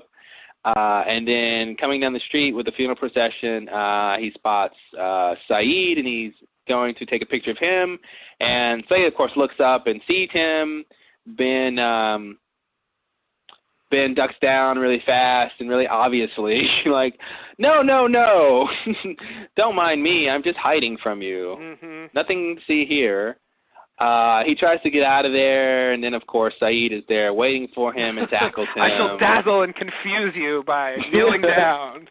Yeah, you know, I was thinking in that scene, like, you know, if you're doing something, you know, you don't want someone to see, and someone sees you, the only reason to duck down and be obvious that you didn't want them to see you is if you're going to escape, is if you're far enough away or whenever situation you think you can escape and they didn't get a good look at your face and it doesn't really matter as long as they don't know who you are. And then, of course, Saeed just like, hey, you guys hold my wife's coffin. I got to go tackle this guy. Yeah. And shows up, you know, and I'm like, well, you really shouldn't have, you know, duck down like that because that really made him come after you. You know, if he would have just, like, pretended he was a, you know, photographer or something, you know, which is what Saeed thought he was, you know, just someone who was, like, you know, a paparazzi kind of guy. Mm-hmm. He could have just played it off, but he, like, you know, made it really obvious, you know. Yeah. And, you know, Saeed is a guy who's just, you know, he can't let things like that go. Not at all, no. Not in this condition he's in, so. Mm-hmm. Okay, so let me go back to this. This time he's not going to talk about it later. This time we talk about it now. In 2005, it's all about talking about it now. All right. So Saeed tackles him, and he says, "You vultures! You followed me to Tikrit, spy on me." And then he sees that it's Ben, and he asks what he's doing here. And Ben says he's trying to find the man who murdered his wife. And he says, "How did you get here?" And Ben, you know, makes up a thing about crossing the Syrian border, and it's really not as difficult as, yeah, right, okay. Mm-hmm. Then Saeed, you know, presses him further, and he says, "Your friend doesn't have a boat, remember the Elizabeth." And he followed the heading to Fiji and then chartered a plane. Well, that's just so nice and neat, isn't it? Mm-hmm. Which is probably not true, because we know how he got there. Yeah. So Saeed says, "Why now?" And then Ben tells him about Widmore, you know, the man who convinced the world that your plane was at the bottom of the ocean, which is something we need to talk about again. Yeah. And then, so Saeed says, "What does that have to do with me, with Nadia?" And then Ben tells him about the man who goes by the name of Ishmael Bakir, and he's one of Widmore's men, and that he was seen in L.A. 3 blocks away from where Saeed's wife was killed. And obviously it must have been him, because they caught him on camera. Oh, here we go. He's got a picture. Who else would it be? No, I don't know. What do you mean, here we go? Thought I had a crazy theory? It's just, yeah, I had a feeling you might not believe that he did it. I just think it's very tangential evidence that he did it. It isn't real evidence. It's, but... Yeah. Whatever. I don't have any crazy evidence that he didn't do it, because I don't even know what the circumstances are. All I know is who's involved, you know, where. We know it was in L.A., and, Nadia was killed in L.A. That's, like, all I know. It's evidence that he was there, which is at least better than him not being there. Yeah, and, I mean, you know, And it's 5 days ago, and now he's, he just so happens to be here where Saeed is at her funeral. I mean, it doesn't look good for him, but it's like, this is the man who did it. I already know. It's like, well, okay. Yeah. Maybe he's just a scout or something. Mhm. He just scouts the locations to kill people. Do you think there's a chance that Ben actually did it? I don't think so at this point, only because of how Ben got involved with Saeed, in this sequence of events. Yeah, you're right. They make it seem like he really wasn't thinking about Saeed until this point. Yeah, that's true. I mean, they're obviously drawing parallels with, revenge and vendetta murders based on, the murder of someone you love. That really is what is bonding and driving them, in their sort of future storyline. But I don't know why Ben would kill her in order to do, except for to do this. But then how does he, did he fake the picture and the guy really wasn't there? Then how do you explain the guy being there? Is this really Widmore's guy or not? Yeah. It's like he's doing too much. He comes to Tunisia and then he goes to L.A. I mean, he would have had to basically go to L.A. before he went to Tunisia, I guess. I mean, it was 5 days before. I figured it'd take him a few days to get from Tunisia to Iraq. So, well, maybe he just had someone do it. Oh, okay, yeah, maybe. I feel like he doesn't have any people helping him though in the future. He seems on his own. I think the others are either all dead or they don't want anything to do with him. Yeah. Or he just can't use them at all. But I could even imagine that this, like, Ben getting off of the island, in this episode, that might be like, the last time, like a last-ditch effort to get off the island, like something crazy is happening, and he just gets off that way, and he might not be able to get back, or might have trouble getting back, Yeah. If he wants to go back at this point, I don't know. He seems like he's, got a mission that he's trying to fulfill first. Yeah, it does. It does. I was just thinking, like, anytime Ben / the others present evidence, it is always reasonable to be suspect. And I thought that you might think that he did it, but it does kind of seem like he did. No, I don't see. Yeah, I mean, I don't see why he would have. The question is, why would Widmore's men kill Nadia? I mean, I think that's the biggest question. Yeah, and I thought the idea is his motivation for doing it would be to get Saeed to help him. Yeah. But it just doesn't fit with what we saw. Mm-mm. So, I don't know why Widmore would do that. It's strange because it seems like she shouldn't have anything to do with this stuff. Oh, she probably does. I mean, as far as we know, she's got nothing to do with, anything that happened on the island. Don't you remember Nadia's Rosinski's daughter? Oh. Oh, I hope not. So, I can't imagine why, unless, I guess I assumed it was just because of Saeed somehow. Like they killed her because of him. Mhm. I don't really know why they would do that. Yeah, I think this is I think the whole reason why they kill, I don't think we can guess it really. I mean, because I don't think there's anything to go on. So but I assumed it wasn't something she did. Mhm. I guess I just don't see Nadia like mixed up in anything. She was just, Well, especially at the point when they're just living their life in LA married, like why would someone come to kill her at that point? Yeah. If it was before when Saeed was on the island and they, they knew he was on the island, so they tried to get to her to see if she knew how to, or something like that, and she died in the process, I could buy that. But when they're just kind of living their life in LA, I don't see why anyone would come at that point,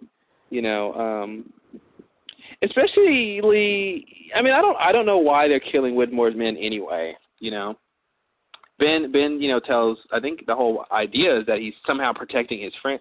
Saeed is protecting the people on the island by killing Widmore's men.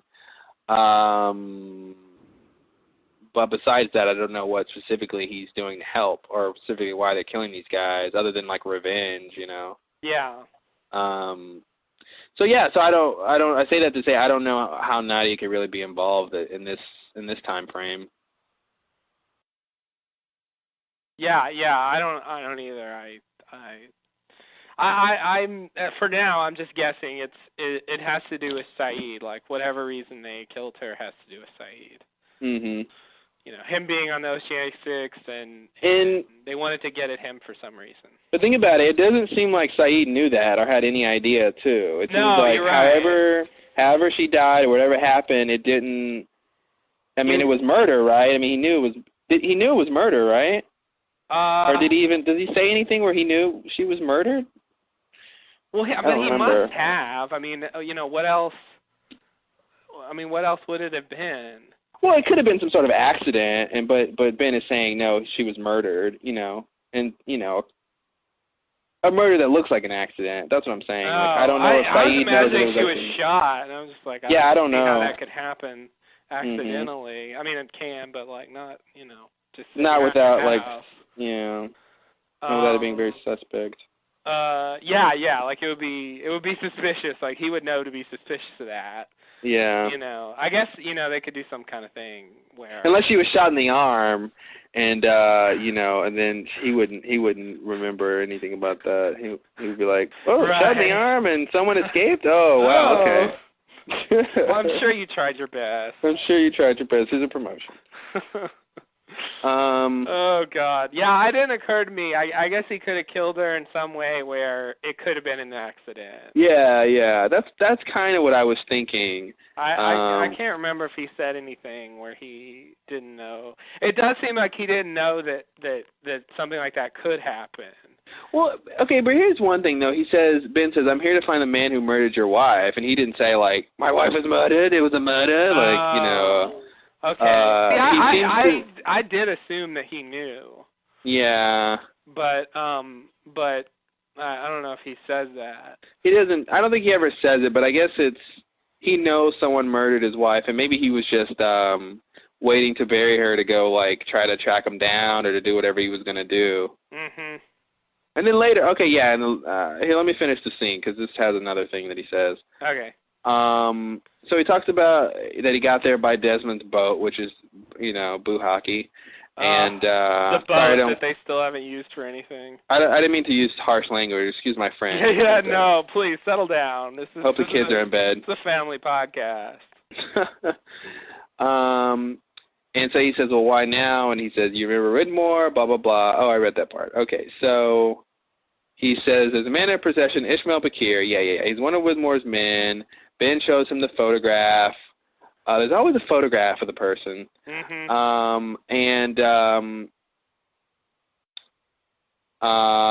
Yes. So then he says this guy Bakir was last seen 5 days ago in L.A. Basically speeding away from the corner of La Brea and Santa Monica. Saeed says that's 3 blocks from where Nadia was killed, and Saeed says, "Why would these people want to murder her?" That's the line I was talking about. And Ben says, "I don't know, but they did." I think he knows. I think he knows. I think Ben knows, but it does seem like Saeed doesn't have any idea. And yeah. I don't either.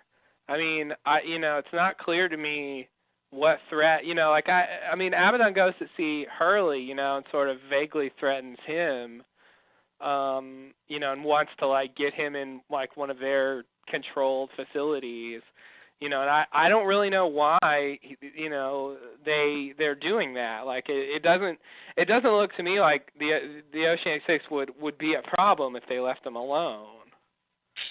Yeah, I mean, I think what happened here is Nadia was murdered, and it's obviously a murder, but I don't think Saeed thought it had anything to do with any island stuff or Widmore stuff. It's L.A. I think he just thought it was a random sort of murder kind of thing. Yeah. And so now he's like, okay, this is, I don't know why. I don't know what threat it would be either. I think that it's going to have to do with some sort of new information we find out. Yeah.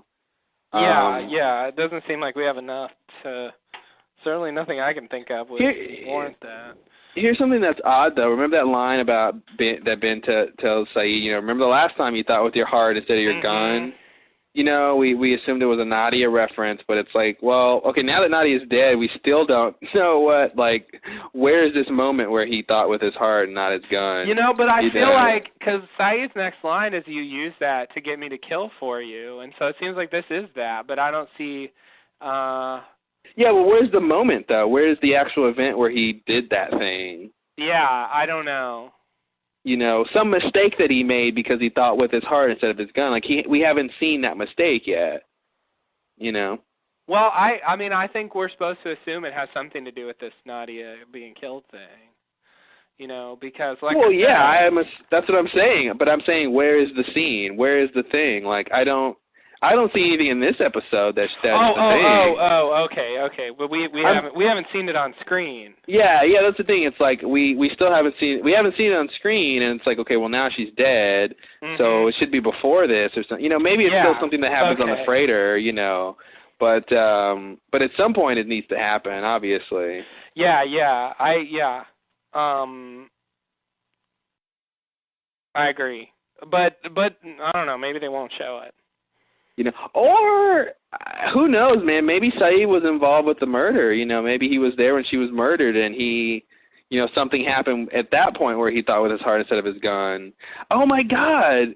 Maybe that's supposed to tie into what to Ben did with Alex too, thinking with his heart and not his something else, gun or brain or something. I don't know, or. Maybe that's what it is. Maybe Saeed was there when Nadia was killed or something, and he could have stopped it maybe, or he had an ultimatum to make, and he sort of thought with his heart and not with his gun, and she ended up dying anyway, or something like that, Yeah. So maybe that's what he's referencing is actually her death, but we don't know. We haven't seen it yet. But we don't know what it is. Yeah. Yeah. You think they're gonna show that? I think so. I think we'll definitely get we deserve another flashback between, we need to see them married and happy and they're reuniting and a reunion, I should say. And I think we'll see that. I think we'll see him find Nadia and reunite and all that. I mean, unless they just don't have time for it, I don't see why not. It's a rough road for Saeed. I mean, he goes through this whole thing, and he's looking for Nadia. That's like been his story, from the beginning of the show that he was looking for Nadia, and that was, his flight to LA was about that. Like it's weird for him that we already know that he goes back, marries Nadia, and after like apparently a few months she's killed. Like that's it's pretty crappy.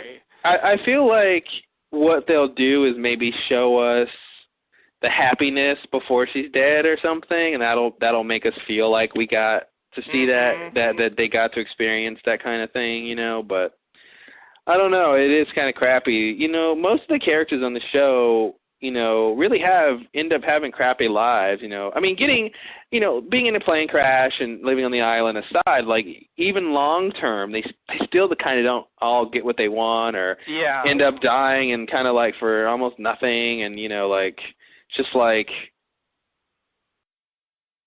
nothing crazy, nothing really great. You think, some sort of like universal justification, like, okay, Saeed, you'll go through all of this, but you'll end up with Nadia and you'll live happily ever after. Yeah. That just is not how it works on this show. Yeah. I mean, Claire doesn't even get to, have her baby, and like, it doesn't look like Kate ends up with Sawyer, or, I mean, maybe she ends up with Jack, we'll see. Sun gets her baby, but Jen's dead. And then, like, we don't know how he dies, or if he's really dead, but... So they don't get to sort of live a happy life, they don't get to live a happy life. Yeah, I mean, a lot of people, God, man. Yeah, it's a tough life for them. None of them seem to really come out well. I think probably Kate seems to be doing the best. I think it's really an air travel show. It's really like, don't fly, because this is what could happen to you. I don't know. That's how I take it. Don't fly. It'll ruin your life. It's an allegory for for just driving and taking trains. Mm-hmm. You want to cross the ocean? That's what boats are for. I agree. I don't go on boats nearly enough. You know, I've gone on way too many boats in my day. Yeah. I'm boated out. I'm all boated out. Yeah, I think I'm boated out too. Let's say boated out enough so everyone else will say it, and it'll be a thing. Boated out. Yeah. I'm boated out, man. Okay, you ready for the next scene? Yeah, sorry, there's a car alarm going off. It's distracting me. Yes, please. Oh, is the next scene mine? I can sell it to you. Oh, what's the next scene? I think the next scene is yours. Yeah, the next scene is definitely yours. Okay. Yeah, this is back in the barracks, and we're picking up. Yeah, I'm supposed to take over here. Okay. Well, part 1 of the podcast is done. All right. Part 1 was 3 hours and 30 minutes. Okay, well. Very nice. I'm sure part 2 will be much shorter. All right. Well, let's. I will hand this off to you, sir. Okay. All right. The next scene is a very long scene. But I think there's not that much to talk about here. It's just a lot of stuff happens. Mm-hmm. So okay, here we go. We're back in Ben's house with Miles and Locke and Ben and Sawyer. Sawyer passed down Miles, and Locke questions him. Miles has a walkie, and he wants Ben to talk to the boat people, the people who are there from earlier. Ben does not want to. Miles tells Ben that they have Alex, and this convinces Ben. He takes the walkie and says hello. We hear Kimi's voice on the other end. He tells Ben to look out the window. Kimi is standing there in front of Claire's old house. Where am I? He tells Ben to give himself up in exchange for not harming anyone else. Ben says that if they have him, there's nothing stopping them from just killing everyone on the island. Kimi is insulted by this. What kind of guy do you think I am? And so Ben says, does his usual thing about who a person really is. He says that Kimi's a former Marine, and now he's a mercenary. Mm-hmm. So at this point, Kimi decides to bring out Alex, who's been captured. Sorry, I can't read. Kimi, right, so he holds a gun to Alex's head, and he tells Ben to come out, or, he's going to shoot her. So Ben thinks for a second, and then he offers a counter-proposal. His counter-proposal is, all the boat people get on the helicopter, leave the island, and never come back. That's his counter-proposal. Kimi hands the walkie to Alex and tells her to say goodbye to Daddy. Alex tells Ben that they're serious. They shot Carl and Danielle. Ben reassures her that he's got the situation under control. Kimi says, you have 10 seconds, and he counts down. So Ben says that Alex is not his daughter. He stole her from an insane woman. She means nothing to him. And if you shoot her, I don't care. And in the middle of him saying this, a single shot rings out. And so we cut, and we see that Kimi has now shot Alex in the head. So we see Alex lying there dead. Sawyer and Locke sort of talk about the situation, very mundane, boring talk here, while Ben stands there in shock, apparently. After a bit, Ben finally says he changed the rules. Sawyer wants to just give them Ben and try to defend themselves. Ben, at this point, goes into his secret room, if you remember, that the one that Saeed found. And behind the bookcase. Behind the bookcase, he manages to lock himself in there. Sawyer sort of pounds on the door outside. Once he goes inside the secret room, we find that the secret room contains a secret door leading to a secret passage. Yeah, I think the secret room has a secret room. Yeah, exactly. So, so that's the end of that very long scene. So probably the most dramatic event occurring here is Alex being shot after leaving episode 8 with Carl and Danielle being killed and Alex being captured. The last thing I thought was that Alex was going to get killed this quickly. Yeah, it was very well. He changed the rules. He did change. No one knew he was going to change the rules. So that's the thing. I guess not. Yeah, I was very, very, very shocked. There's times, this is a very good example of a time in a TV show where, you're in a situation where usually what they're trying to do is just not going to happen. They usually just don't shoot characters in a hostage situation like that, especially a character that close to the person they're trying to get something from. Yeah. And I was and I always ask myself, are they really going to shoot her or is something else going to happen? And I'm like, it'd be really weird if they shot her. I don't see why they would shoot her. They have no leverage if they shoot her. There's no point to shoot her, right? As recently as the season 3 finale, we had that hostage situation, and they just fired a gun and pretended to kill them. Mhm. Yeah, that's the thing. It's like the only reason to bait someone with a hostage is if that's what you got to use, and it's well, if you don't really need it, that's usually they really need it, and it's okay, well, they're just going to kill Alex. That was pretty shocking, especially getting shot like that in the back of the head, execution style basically. That's pretty hardcore. I really didn't see that coming. Me either. I didn't think they would do that, and it was pretty, obviously shocking. It's weird to seemingly have the Russo, Alex, Carl story, over. Oh, it is over. That was it. I can't believe that's it, but that was it, Yeah, it's just, I really thought that was something that would go on longer.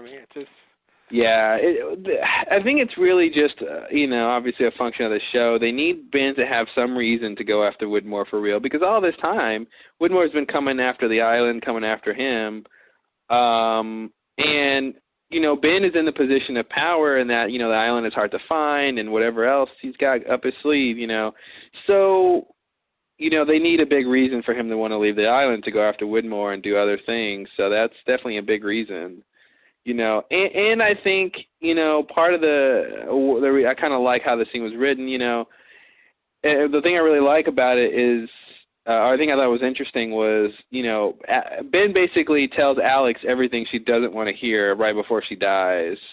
I don't know how much Alex knew he was just saying that. Because basically the last thing she kind of hears is, I stole her from a crazy woman. She means nothing to me. And that's what she thinks her dad thinks of her, and that her dad is really giving her up and won't come out to save her, and then she dies. So that alone right there would make him feel pretty guilty. Yeah. I love the whole thing of Ben trying to be tactical, seeing his mind at work and seeing him come up with the plan. And, his counter plan was really, lackluster.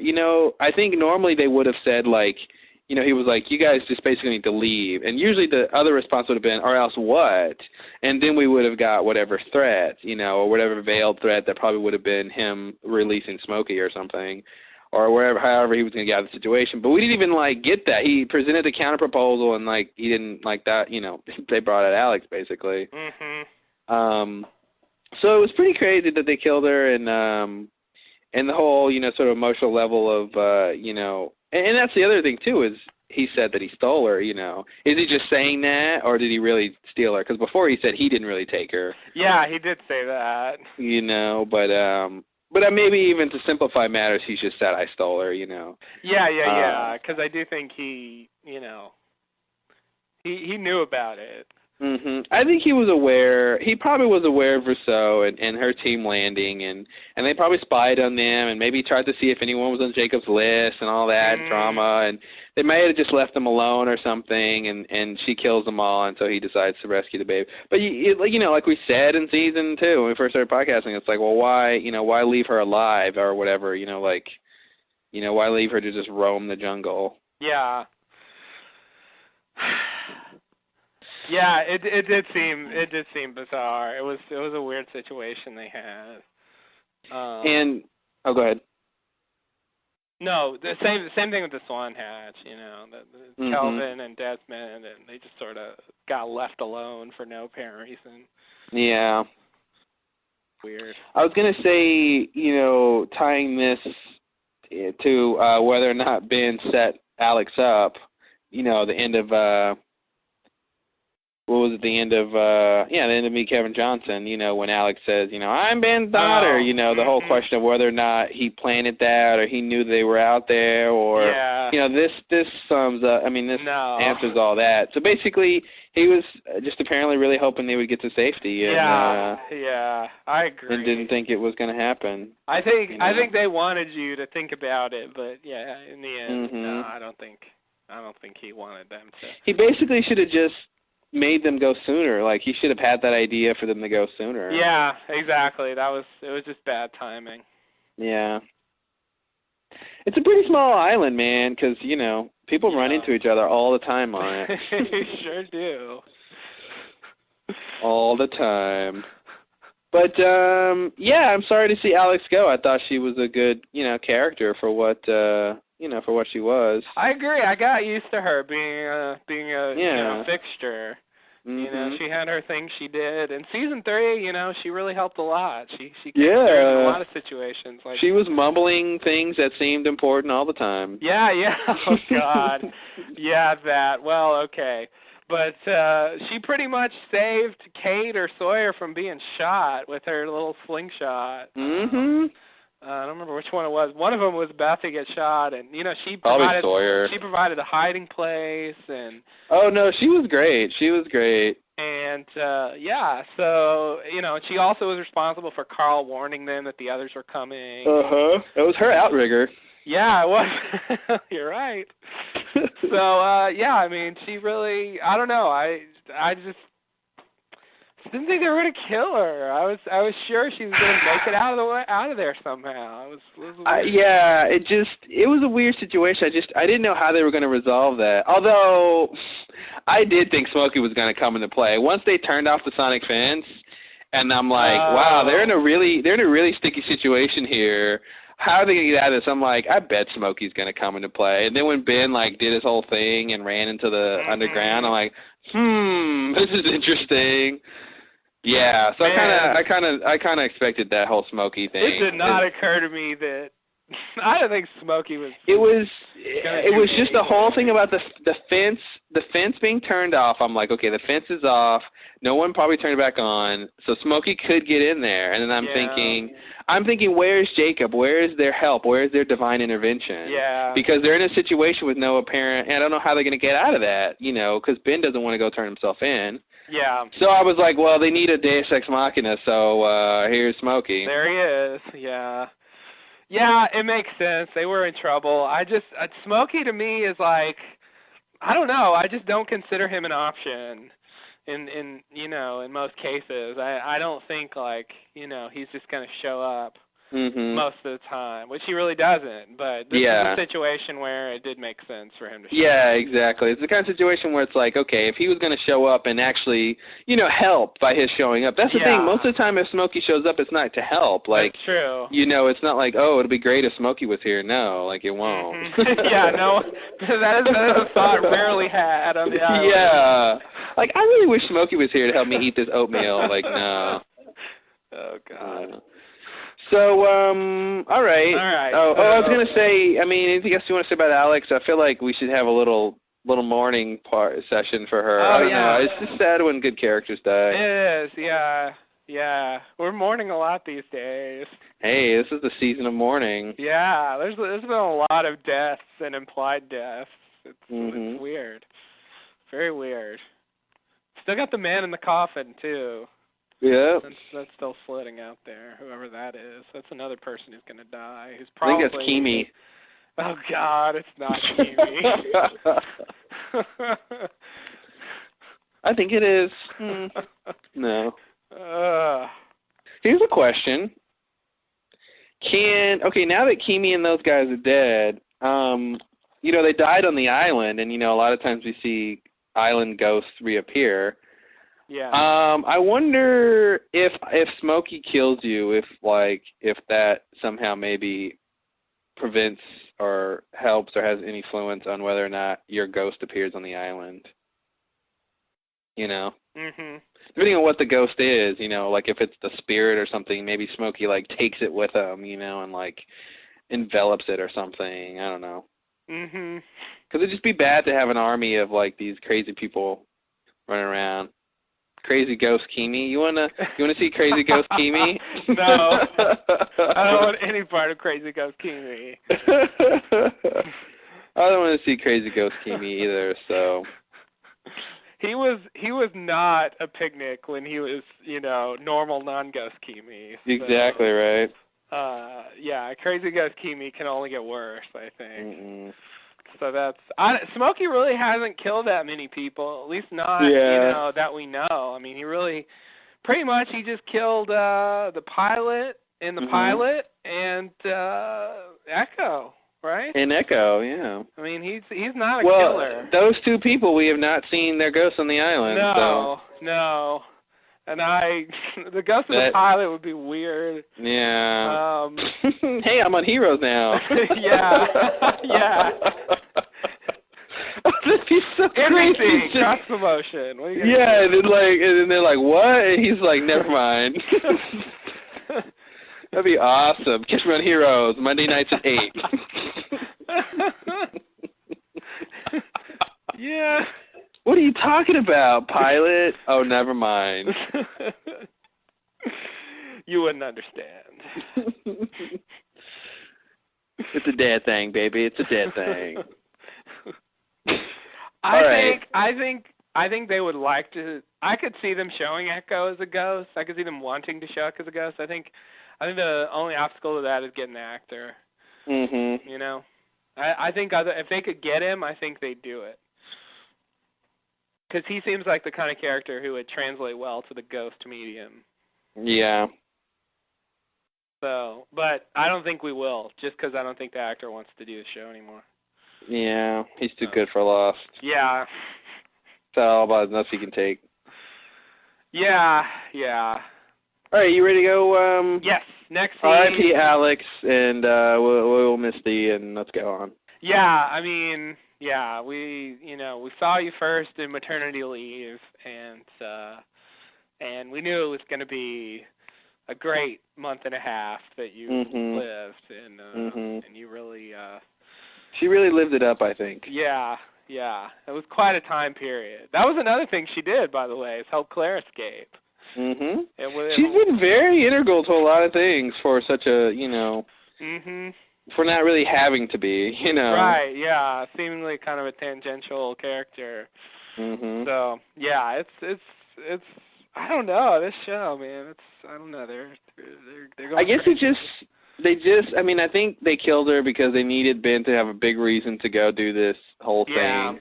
Yeah. And I think maybe they just didn't have a lot for her to do on the show. I mean, if they're going to kill Alex, Rousseau for real, I mean, that's, and Carl, of course. But, if Rousseau is still around, then I think there's room for Alex. But if Ben's leaving the island, then then why does Alex need to stay around, really? Yeah. If she's got nobody else, Yeah, you're right. She really is just, with Carl and Danielle dead, she's just like. And Ben Ben wouldn't go do this. He wouldn't leave Alex, even if he had some other reason to go off to leave the island. He wouldn't want to leave Alex for any, any long period of time. A really or long like time. That, Yeah. So it's probably just a practical concern, Same reason, Michael and Walt, it's like, well, he's not going to come back to the island unless Walt's taken care of, right. kind of thing, so. Yeah. All right, I'm ready to go, hon. Okay, so the next scene is flash forward. Ben is in, I think, a tea place? Is that what that is? I think like a coffee shop? Well, yeah, I want to say coffee shop, but it looks like he's drinking tea. He is probably drinking tea. So I want to call it a tea shop. So anyway, whatever. He's in probably safe to call it a cafe. Okay, there we go. A cafe. He's in Iraq. He sees back here the guy from earlier, and follows him. through the streets, through a market. Eventually, back here sneaks up behind him, points a gun at his back, and tells him to walk. Bakir asks Ben who he is and why is he following him. Ben says that he wants Bakir to take a message to Widmore, but before Ben can tell him what the message is, Saeed shoots Bakir, and then shoots him a few more times.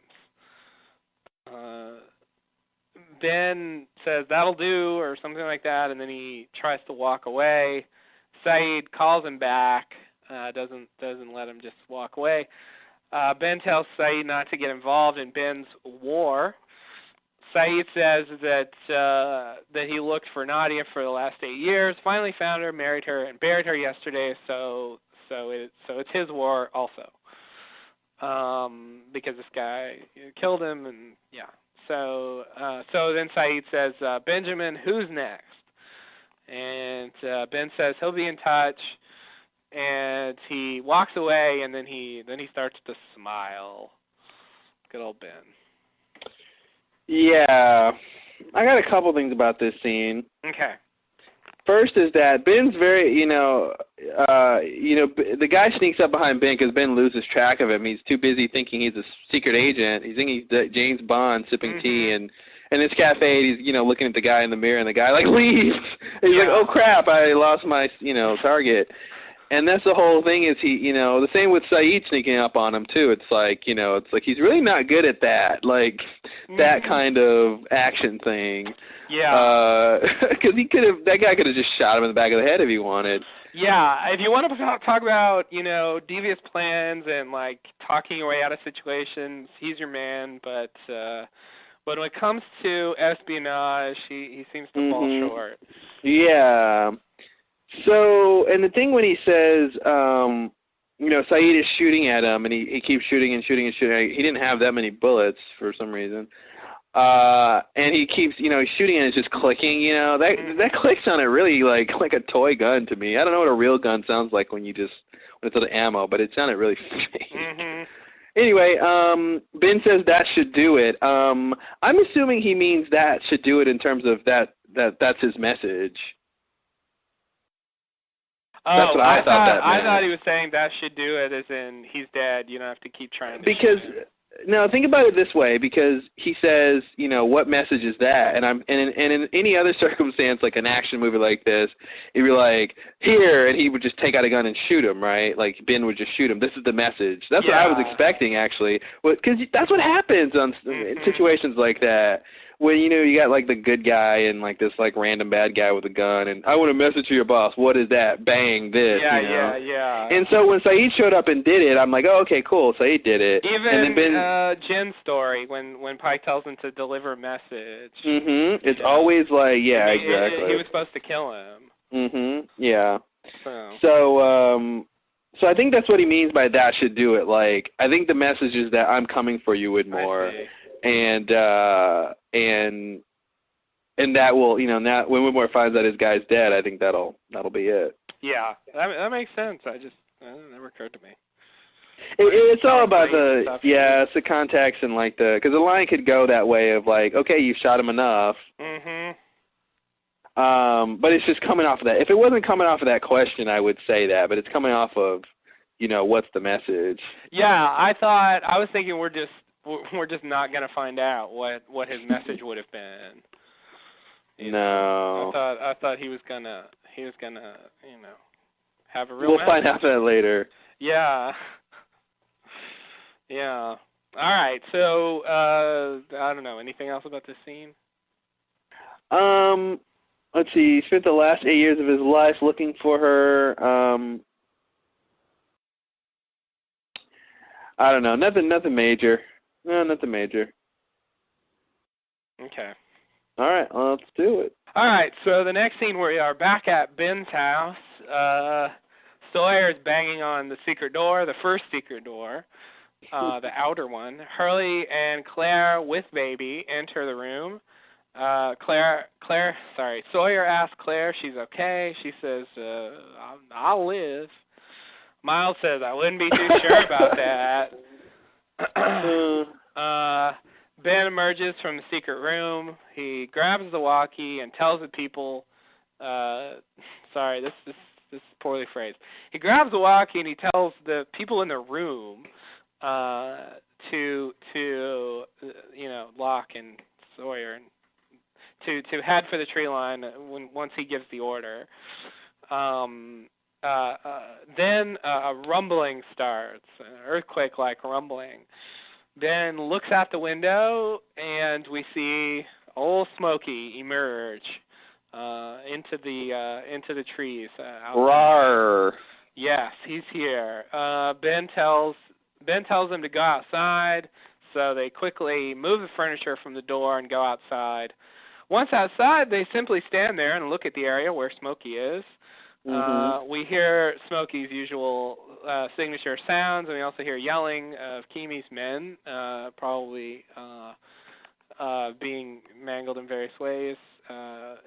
One of them emerges and then is carried back into the trees by Smokey. I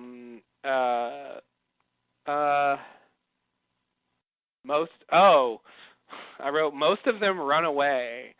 I guess everyone but Ben and Locke leave. Ben tells Locke that he will meet them at the creek, and he's going to stay behind to say goodbye to Alex first. So Ben goes over to Alex's body. He closes her eyes and kisses her forehead, and then he sobs. And that's the end of that scene. Alrighty. All right, so the big thing here, the elephant in the room, if you will, is apparently it certainly seems as though Ben, wherever he went, he was able to summon Smokey to the area to sort of attack these guys. So that's a big thing, you know. I mean, it suggests things about Smokey that we didn't know. You know, yeah. This house is a Dharma house. It makes it seem like Smokey is a Dharma thing. If there's a controller for Smokey or a way to call him. Yeah. Well, let's talk about the secret room because obviously there were hieroglyphics on there. Whatever, you know, it was like a cave almost. You know what I mean? Like it was sort of. It seems like that the barracks were built there for a reason. Like his house was built on top of that for a reason. I don't think that was an accident. And so obviously whatever is connected to that is sort of ancient. You know, at least they're giving us that idea. So I don't necessarily know that Smokey is a Dharma thing still. And I feel like, you know, he said, you know, run from the tree lines and we don't want to be anywhere near Smokey, basically meaning I think if they were over there, Smokey would have just indiscriminately killed them too. And I feel like even though it seems like, I feel like that's the thing. It's like even though he sort of seemed to summon Smokey, I don't think he has any control over Smokey. I think it's almost like, you know, he can pick where he wants Smokey to maybe go. It's like if you throw a bone somewhere, a dog will go over where and go get it, you know. I think that's the kind of thing that he did. I don't think there's any controls. I feel like at the very least he somehow let Smokey know the barrier was down or something, and Smokey may have just instinctively wanted, you know, since he can never get in there or something, you know. I don't think he was necessarily killing those people because they were shooting at Ben or trying to hurt Ben or anything like that. I just think, like, they were outside where Smokey was and they got killed. And Smokey wasn't, you know, I mean, it seems like Smokey could have killed the Losties too if he wanted to. They weren't that far away. But he did have that line about being not being close. So that's what's weird. It seems like Smokey is some sort of guard dog kind of thing, but, like, you know, if you get too close, he'll just get you too. Yeah. You know. Yeah. I agree. But so you're saying that secret room that he goes into was there before the house? I think so. I think that was definitely there before the house. I mean, it leads into like an underground. It looks like a tunnel, some sort of tunnel thing, and it's got this huge slab door with hieroglyphics carved in it. You know, and I think I don't see. I mean, how else would that get there unless it was sort of indigenous, you know? And then he built his house on top of that so he could have access to it. Mhm. You know, because it's hidden, it's secret. You know. Yeah. I mean, I guess I assume since they built the house and it was a room in the house, like this thing was just like freestanding. I mean, no, maybe underground or I don't know. I mean, maybe I don't know. Maybe freestanding. Who knows? I don't know, man. I mean, there's hieroglyphics on the on the Dharma countdown clock. You know, whatever that means. Yeah. So I don't know. I just don't see Dharma creating. Building this room or this wherever that leads to. It just doesn't seem like a Dharma thing. It seems like a native island thing. And because why would Dharma write in hieroglyphics? Like, I don't which is the same thing I would ask about the clock too. Well, yeah, it's definitely I forgot about the hieroglyphics. Yeah, I mean, I don't know why they would do that. I can't envision that thing being there without the house being there. It seems to be so specifically, built for the house. But that's the thing. I feel like his secret room is built for the house, but then that other room is like, I mean, it's a huge slab wall. I mean, that's not something you would build, in contemporary time. I just don't see anyone building like a rock door. For what why would you need a rock door on the thing with hieroglyphics on it? I just don't see why they would build that. Yeah. Well, I don't either. I think it makes sense that it was already there and it was tied into it's tied into the island's history, and Ben found it and knew that, or maybe Dharma knew that. I mean Dharma's the one who built the barracks there, right? Yeah. Yeah, or maybe they had that secret room, and then Ben just started making, he made just started tunneling or something somewhere. I don't know. I mean, I just don't see them. I don't see Dharma building that. It doesn't make sense with any other Dharma architecture or anything, other than the hieroglyphics on the. The only other place to see hieroglyphics is on the the countdown thing. So with Dharma, so that's a very loose thing. I mean, obviously that could just be a connection to the island, whatever they know about the history of the island. And then there's the temple, whatever's going on over there. And then there's whatever's going on in the temple. Yeah, and I feel like we've seen the obelisk. There's a temple. There's all there's all these sort of mystical sort of things, sort of spiritual kind of things going on, related to sort of the island history. And I feel like that's what that room is. And and he got dirty when he went in there too. And that's why another thing that makes me feel like it's not really man-made. Like engineered, like Dharma would do. It felt very, wherever he went. Did you notice how dirty he got when he was back? He was really, really dirty. I did not notice, but they said it on the podcast, so I was like, okay, well, I guess. What did they say about that? They just said that when he came out, he was dirty. So I don't know.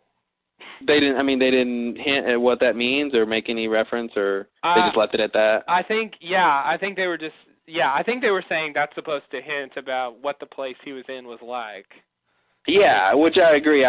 That's what I think too. Yeah. Okay, so they're just saying common sense things. Yeah, they are. Yeah, I mean they didn't want to say it really. I mean I do think, the real story of the smoke monster is a long-term thing. Yeah. I agree. It doesn't make sense for Dharma to build something like that, but I just have a hard time. I've said it a million times. I just have a hard time with that thing just standing there without the house being there. It just seems really weird to me. Well, but think about it, man. You don't really know what the landscape was like before Dharma came in and cleared the area and built their barracks. I mean, for all we know, they could have built the barracks on the site of some sort of ancient, spiritual place that this thing was in the middle of, or this thing was connected to. Yeah. Who knows what it used to look like. I mean, I agree. Just to imagine this thing just standing in the middle, it seems weird, but there could be other things going on that made, it seems like the most plausible thing, and it just makes sense that he would have something secret connected to the history of the island, like that. Yeah. He meaning Ben? He meaning Ben. Oh, because I think that house was there, not for Ben, originally. Yeah, well, definitely, but it still makes sense that Ben has this, though, like that he has a house with that in it. Yeah, like that's the house that he's in. Yeah. I feel like it's not a coincidence that he's in that house. Oh yeah. Know? Okay, no, I agree. But he didn't build it, you know. And that's the thing. We should actually. I mean, we don't know if he built that or not. Actually, I mean, the secret passageways. Who knows? He could have built that. You know, I don't know. We know the house he didn't build, but the secret passageway he could have added on. Well, I mean the old thing he should. Oh, the ancient thing. Yeah, he shouldn't have had. That should have been there. That's what I'm saying. Like that should have been there regardless. You know, of whatever remodeling he did. I mean he may have built the first secret room. I guess I kind of don't think he did, but he may have. But all I'm saying is he didn't build like the neighborhood was there, and presumably the passageway was there, before he was just a kid. He had nothing to do with, that whole thing. It looks like he goes underground. I'm gonna have to assume that that this thing isn't really. It seems like it's above ground, but I feel like it's not really above ground. I feel like somehow I'm trying to look at this what it looks like when he goes into his room, but the door itself, was rock, and then it has this whole rock surrounding part too. I mean, this looks like the entrance to a cave, and it's like, he didn't build that. He did not build that.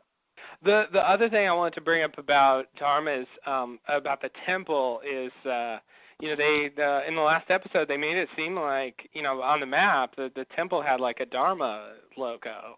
The temple has a Dharma logo. So that's just weird because the temple to me always seemed like a place that was like the four-toed statue, or or the altar where Locke's dad was supposed to be sacrificed. One of these things that was built by people on the island before Dharma. People just kind of living on the island. Like that's a place it sounded like, but it has a Dharma thing to it. I don't know. That's like I want to somehow tie that in with this.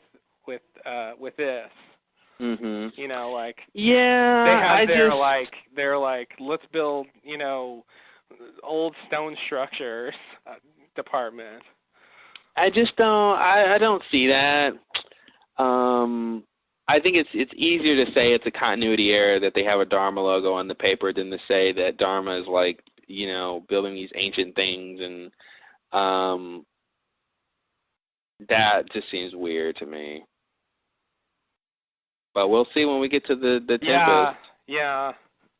I mean, yeah. I just don't see the others saying that there's this spiritual place that's holy to them, and it's for some people, not for other people, but Dharma built it.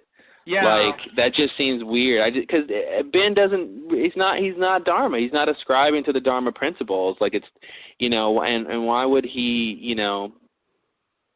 Unless they renamed it, unless it wasn't the temple or something, or unless the temple isn't as crazy as we think it is, and they, then they sort of took over and made it sort of fit that moniker. But that's just kind of complicated. Yeah. So I don't know. I would have to say I'm going with it's just a production error, because they think all the stations need to be Dharma, and so they're like, oh, this is one too. So Yeah.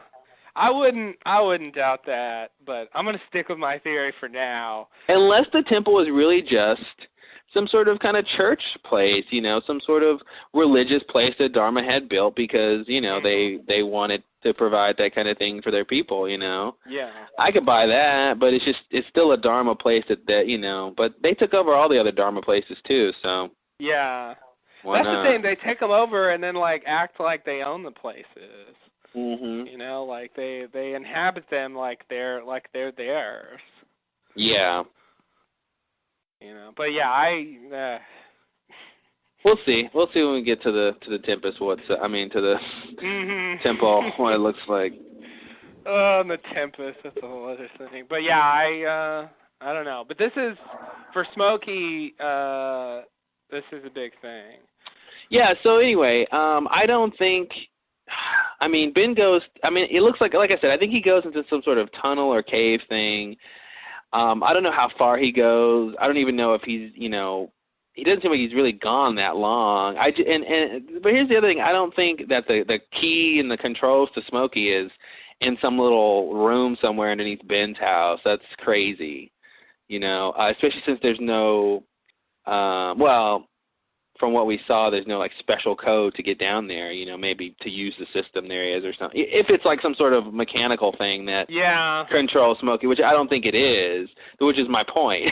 I just don't see that kind of thing being down there and that loosely safeguarded. I think whatever Ben did, it's the kind of thing where it's like he knows what to do to get what he wants from Smokey. It's not like anyone else could go down there and do what and sort of press a button or enter a code or, do some sort of mundane thing that would get Smokey to do that. I feel like he either tricked Smokey into coming or somehow alerted Smokey that the fence was down.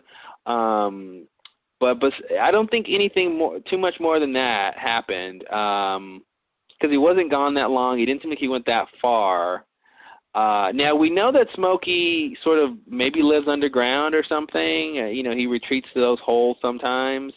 So maybe there's a whole thing about the Cerebus vent, that whole thing. Oh, no. So maybe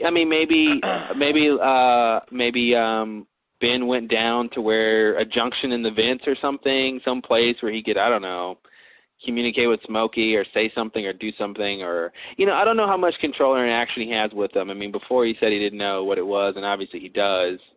He knows something. He at least knows what it can do and, some stuff about it. He's not completely clueless. Yeah, so I don't really know what he did. I think it's something fairly simple.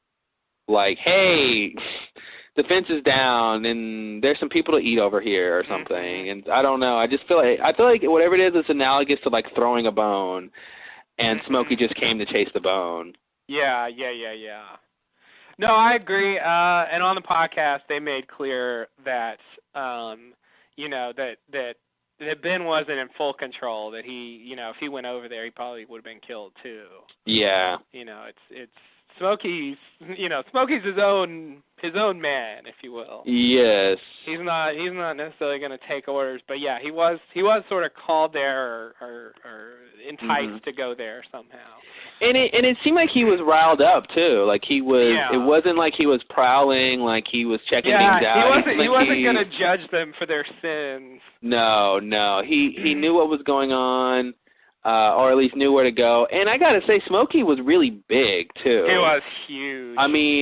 If you just look at that shot where he's sort of coming over the side of that house or something, that shot, he travels from the foreground to the background has to be at least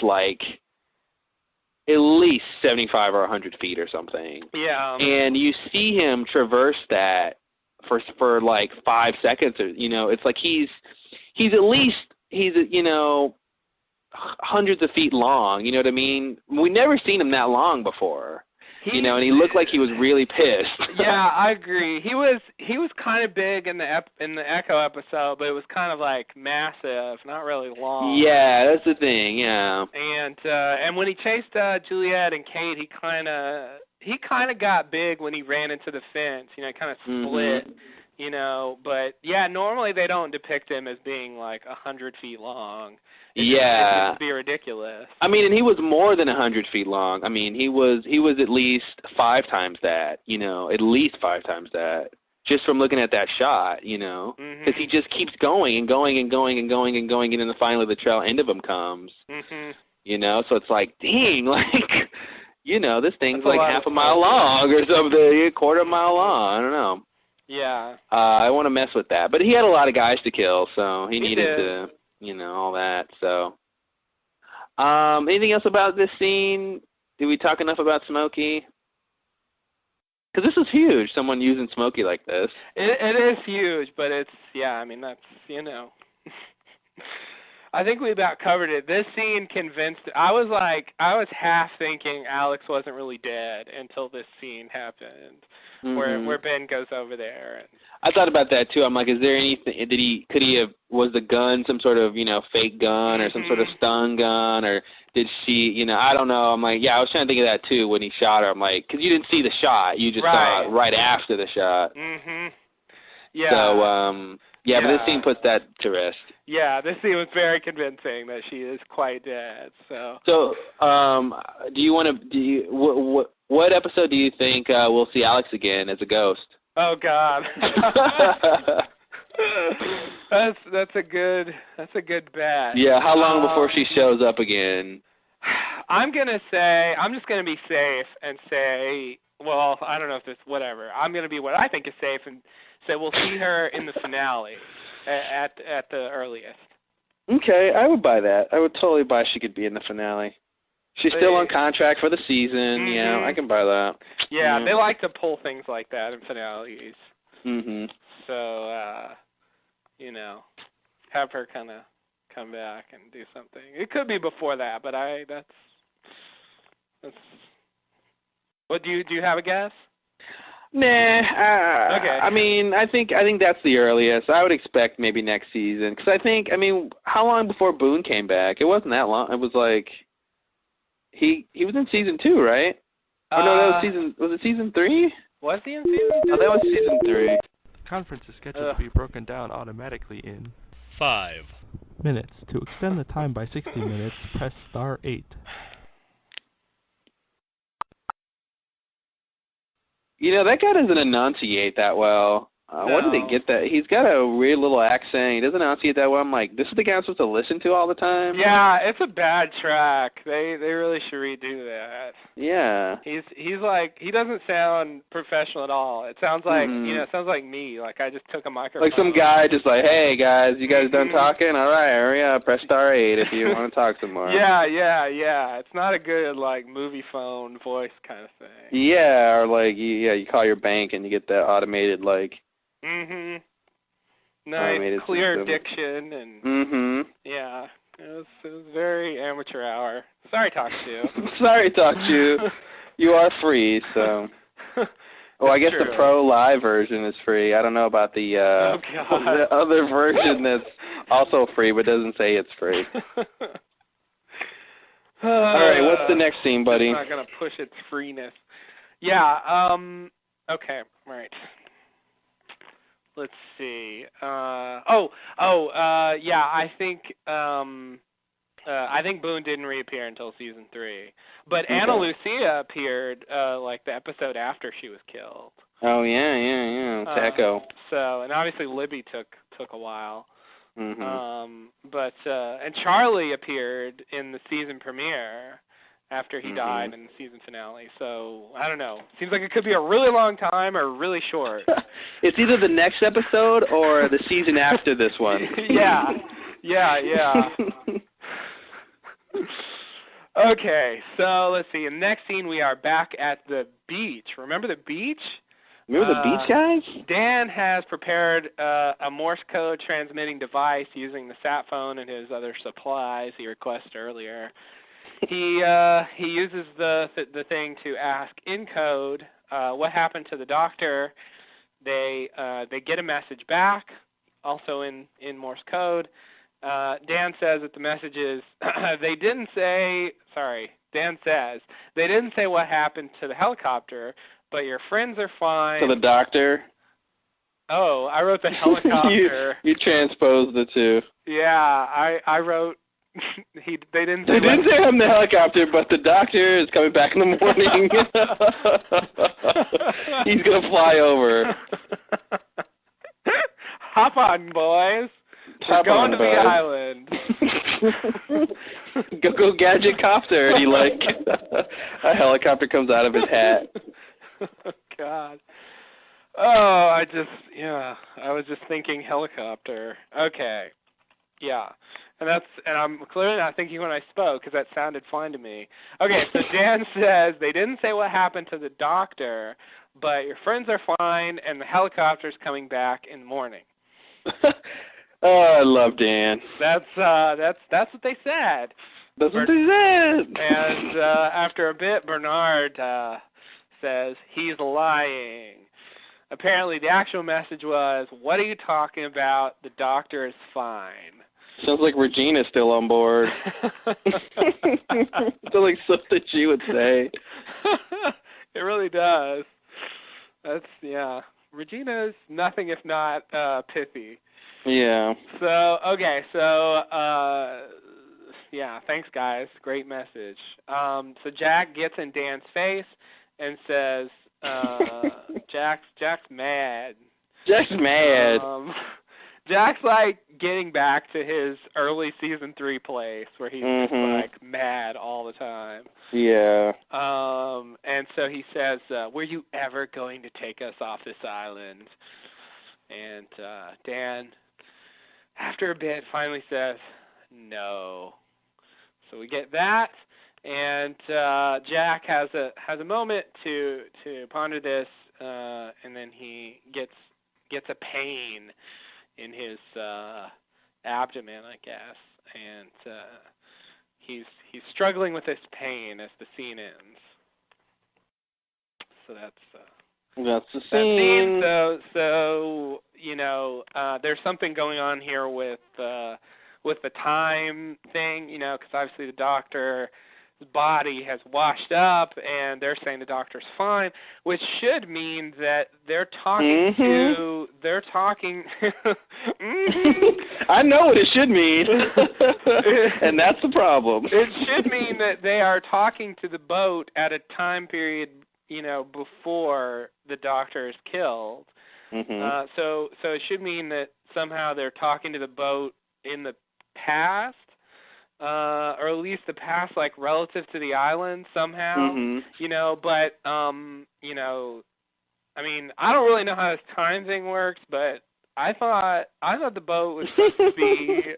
You thought it was the other way around, huh? Yeah. I thought it was the other way around, where they should be like, did you get the doctor's body? And I don't know. Yeah, and exactly. The doctor, exactly. Like it's like by the time, like the rocket, the doctor should have been analogous to the rocket. The doctor left the boat, like the rocket left the boat. That's Regina right. thought it should have already got there. It hadn't got there. It got there late. So the doctor should have got there. There you go. That's perfect. The rocket. It should have been like the rocket. The doctor is the rocket, and so he should have got there later than they thought he would have, which means they should have known he was dead. So this is, which might mean they're lying. I mean, it might mean they're lying, or there's something else going on besides just the time thing. Okay. It could be this is not their doctor. This is a doctor from a different time or something. Who knows, like, what could happen.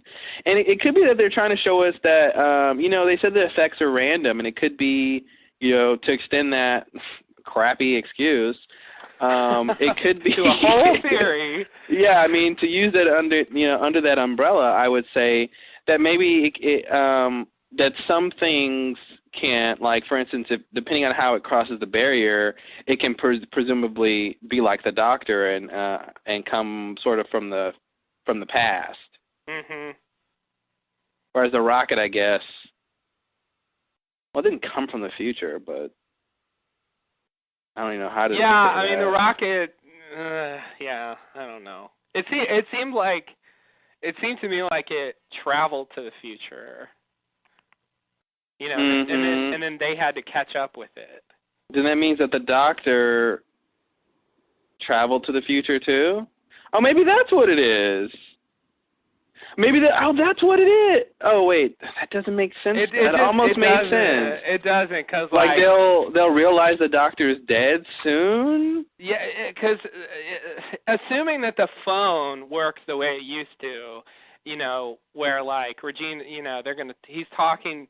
Maybe that's the idea. Maybe the idea is they're talking to them at a different time, and so like Regina's thinking that the thing's there, but on the island, it's a different time. So so it hasn't reached there yet. So so she's seeing it, but really that means they should be ahead. And that's you know. I thought it made sense that the doctor. Because like if she thinks that the rocket's there and he's talking to her and it's not there, then you know the same thing should work with the doctor. You know, they should think the doctor's there when he's not there yet. Mhm. You know what I mean? Like that's the way it should happen if it's the same situation. Yeah. The doctor shows up on the island dead, and he's not dead on the ship yet, presumably, unless they're lying. But presumably, unless they're lying. Now, lying is a you know, that gets them out easily. Yeah. You know, and just quickly, I thought it was weird how quickly they responded to the Morse code. Like, they're not. First of all, aren't their communications down? Well, what happened? You know that whole thing. But he's using a sat phone. And it's like, why would they respond to him in Morse code? I don't understand that. If their sat phone is working, or I don't know where the signal comes through to, but like, I just don't see wherever they get that, they're getting that Morse code, that it's set up that quickly to respond in Morse code. Mhm. You know, and you would think they would say, why are you responding in Morse code? Why are you contacting? Or you know, obviously, I guess they would think the phone's broken, but yeah. But it was very, like, I don't know, it was very strange, that little, like, I'll just send them Morse code, and they send it right back, and they just answer the question as if nothing crazy is going on anywhere. Yeah. You know, they just answer the question, oh, the doctor's fine, and that's all they say. They don't say, like, are you guys okay? Yeah, I know. Like, nice. you know, like, thanks, guys. Like, that's terrifically unhelpful. Yeah, it's like the doctor's fine. Now, what's the status on the island? Yeah, like, no, you know, like that's all. That's why it seems like Regina. Like it seems like they just don't care. It's they just don't care. Like, whatever. yeah. And who knows who's at the controls, man? Who knows? It could be Saeed at the controls. Yeah. You know, Saeed, I'm sure, knows Morse code. Oh, certainly. I just thought it was strange that they responded so quickly, and it was you know, the sat phone is not set up to do Morse code. Like, he had to create that. Mhm. You know. Yeah. Anyway, saved us time, I guess. Yeah. It played out quicker. So there's some weirdness with Ray showing up early, or showing up when he shouldn't. Or something. Ray, I forgot that was. Yeah, the doctor. So, but that was my point earlier, is that they could be telling us, they could be illustrating another side effect or another result of whatever's going on the island, that it can work this other way maybe too. Mhm. Because I just don't believe they got it wrong. Could they have gotten it wrong? You know, it's hard to think about. I mean, I hope not. I mean, I feel like it's so many people like they would, because if you sit down like with some paper and you sort of draw a couple of timelines and put events on there, you can figure out. It's hard to just do it in your head, but if you just write it down, you can kind of figure out when, you know, assuming time is moving various ways, like when things should happen, and you know, they could easily do that, and I think would, you know, try to take the time to make it work. So, I would say it's either random effects, and so it's just different than it worked before, or they're lying. I think those two sound good to me. Mhm. I'll go with that. Well, I can't wait to see what happens, and I mean, I don't know who. I mean, I guess it's not suicide. People don't usually slit their own throats. No, not usually. That's a rough one. Yeah, it's a rough one. So presumably someone killed him and then threw him overboard. Mm-hmm. I mean, and even the idea that he washed up, I mean, it's pretty crazy. It is, yeah. You know, he had to go through the barrier. Yeah. I mean, it'd be different if, like, you could maybe see the, you know, isn't the thing like 80 miles away, 80 kilometers away? I mean, that's pretty far for a body to float, and it's like, you know, once this is all said and done, and you know, I want to go back and see if all this time travel crap lines up, you know. It's like, okay, well, you know, if the boat is this far away, how long would it have taken him to wash up on shore? Would he, you know, like, does that, you know? Yeah. Because that needs to factor in, you know. Mhm. Yeah. No one else is washed up. Well, I guess maybe that's why Regina weighted herself. She's like, I'm gonna make sure I don't float. I'm not washing up anywhere. I'm all washed up already. I don't need to wash up anywhere else. All right, I'm ready for the next scene if you are. Yeah, I think so. Yeah, poor Jack. Oh, well, Jack. So that's the thing. I forgot. I wanted to mention that. So first it was, are you guys here to rescue us? Which quickly the answer became no. After much, back and forth a couple times. But no, they're not there to rescue them. Now the question really is, well, will they rescue? Now that you're here and we're here, will you rescue us? Which is really what Jack is trying to say. I think is, were you ever going to do it, and he says no, which is a big revelation that they, even, Dan and Charlotte, who were, the nicer of the boat crew, they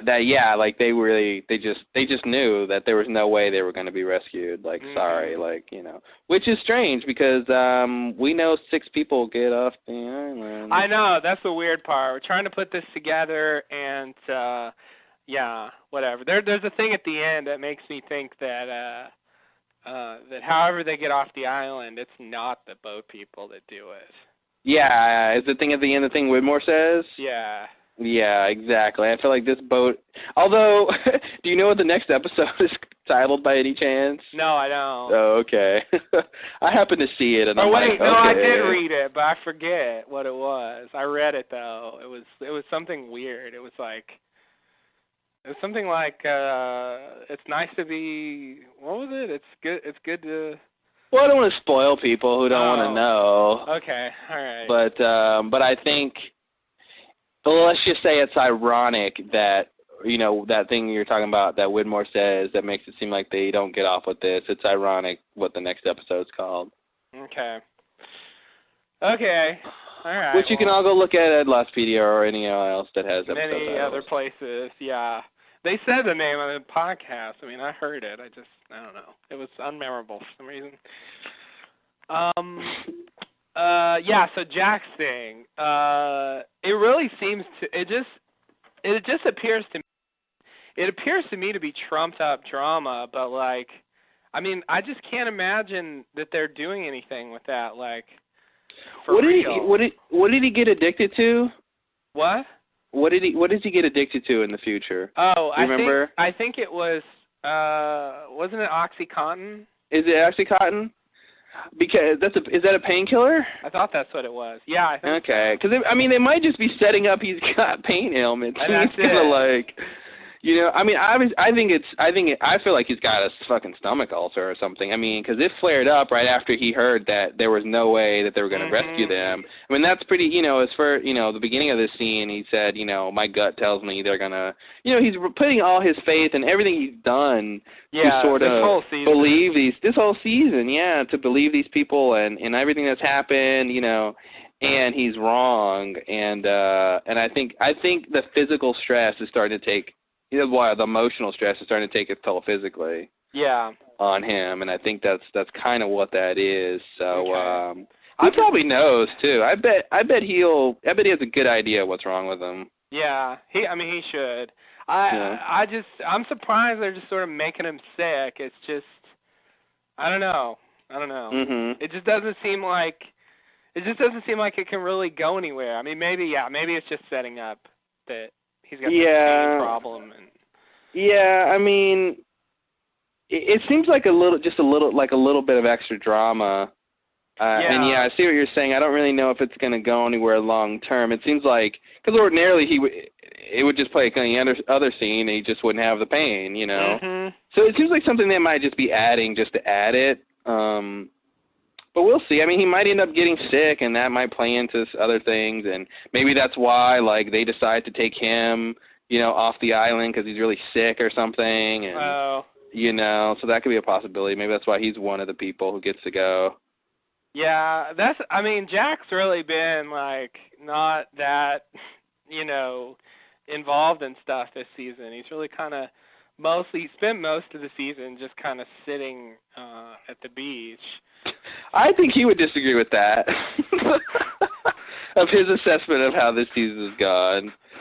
I think he spent most of the season trying to get everyone rescued off this island. Yeah, blah, blah, blah. But, like, just for normal Jack, you know, he's normally involved in a lot more stuff than... It's out of his jurisdiction, though, man. He's the things that are going on, just, he has no power. I mean, this is about Ben and Widmore, you know. He's just not connected with that stuff, you know. He can't solve these problems, you know. And basically what they did, they just kind of split the focus. You know, there's stuff on the beach with Jack and those guys, and there's stuff with Ben and Locke and that crew.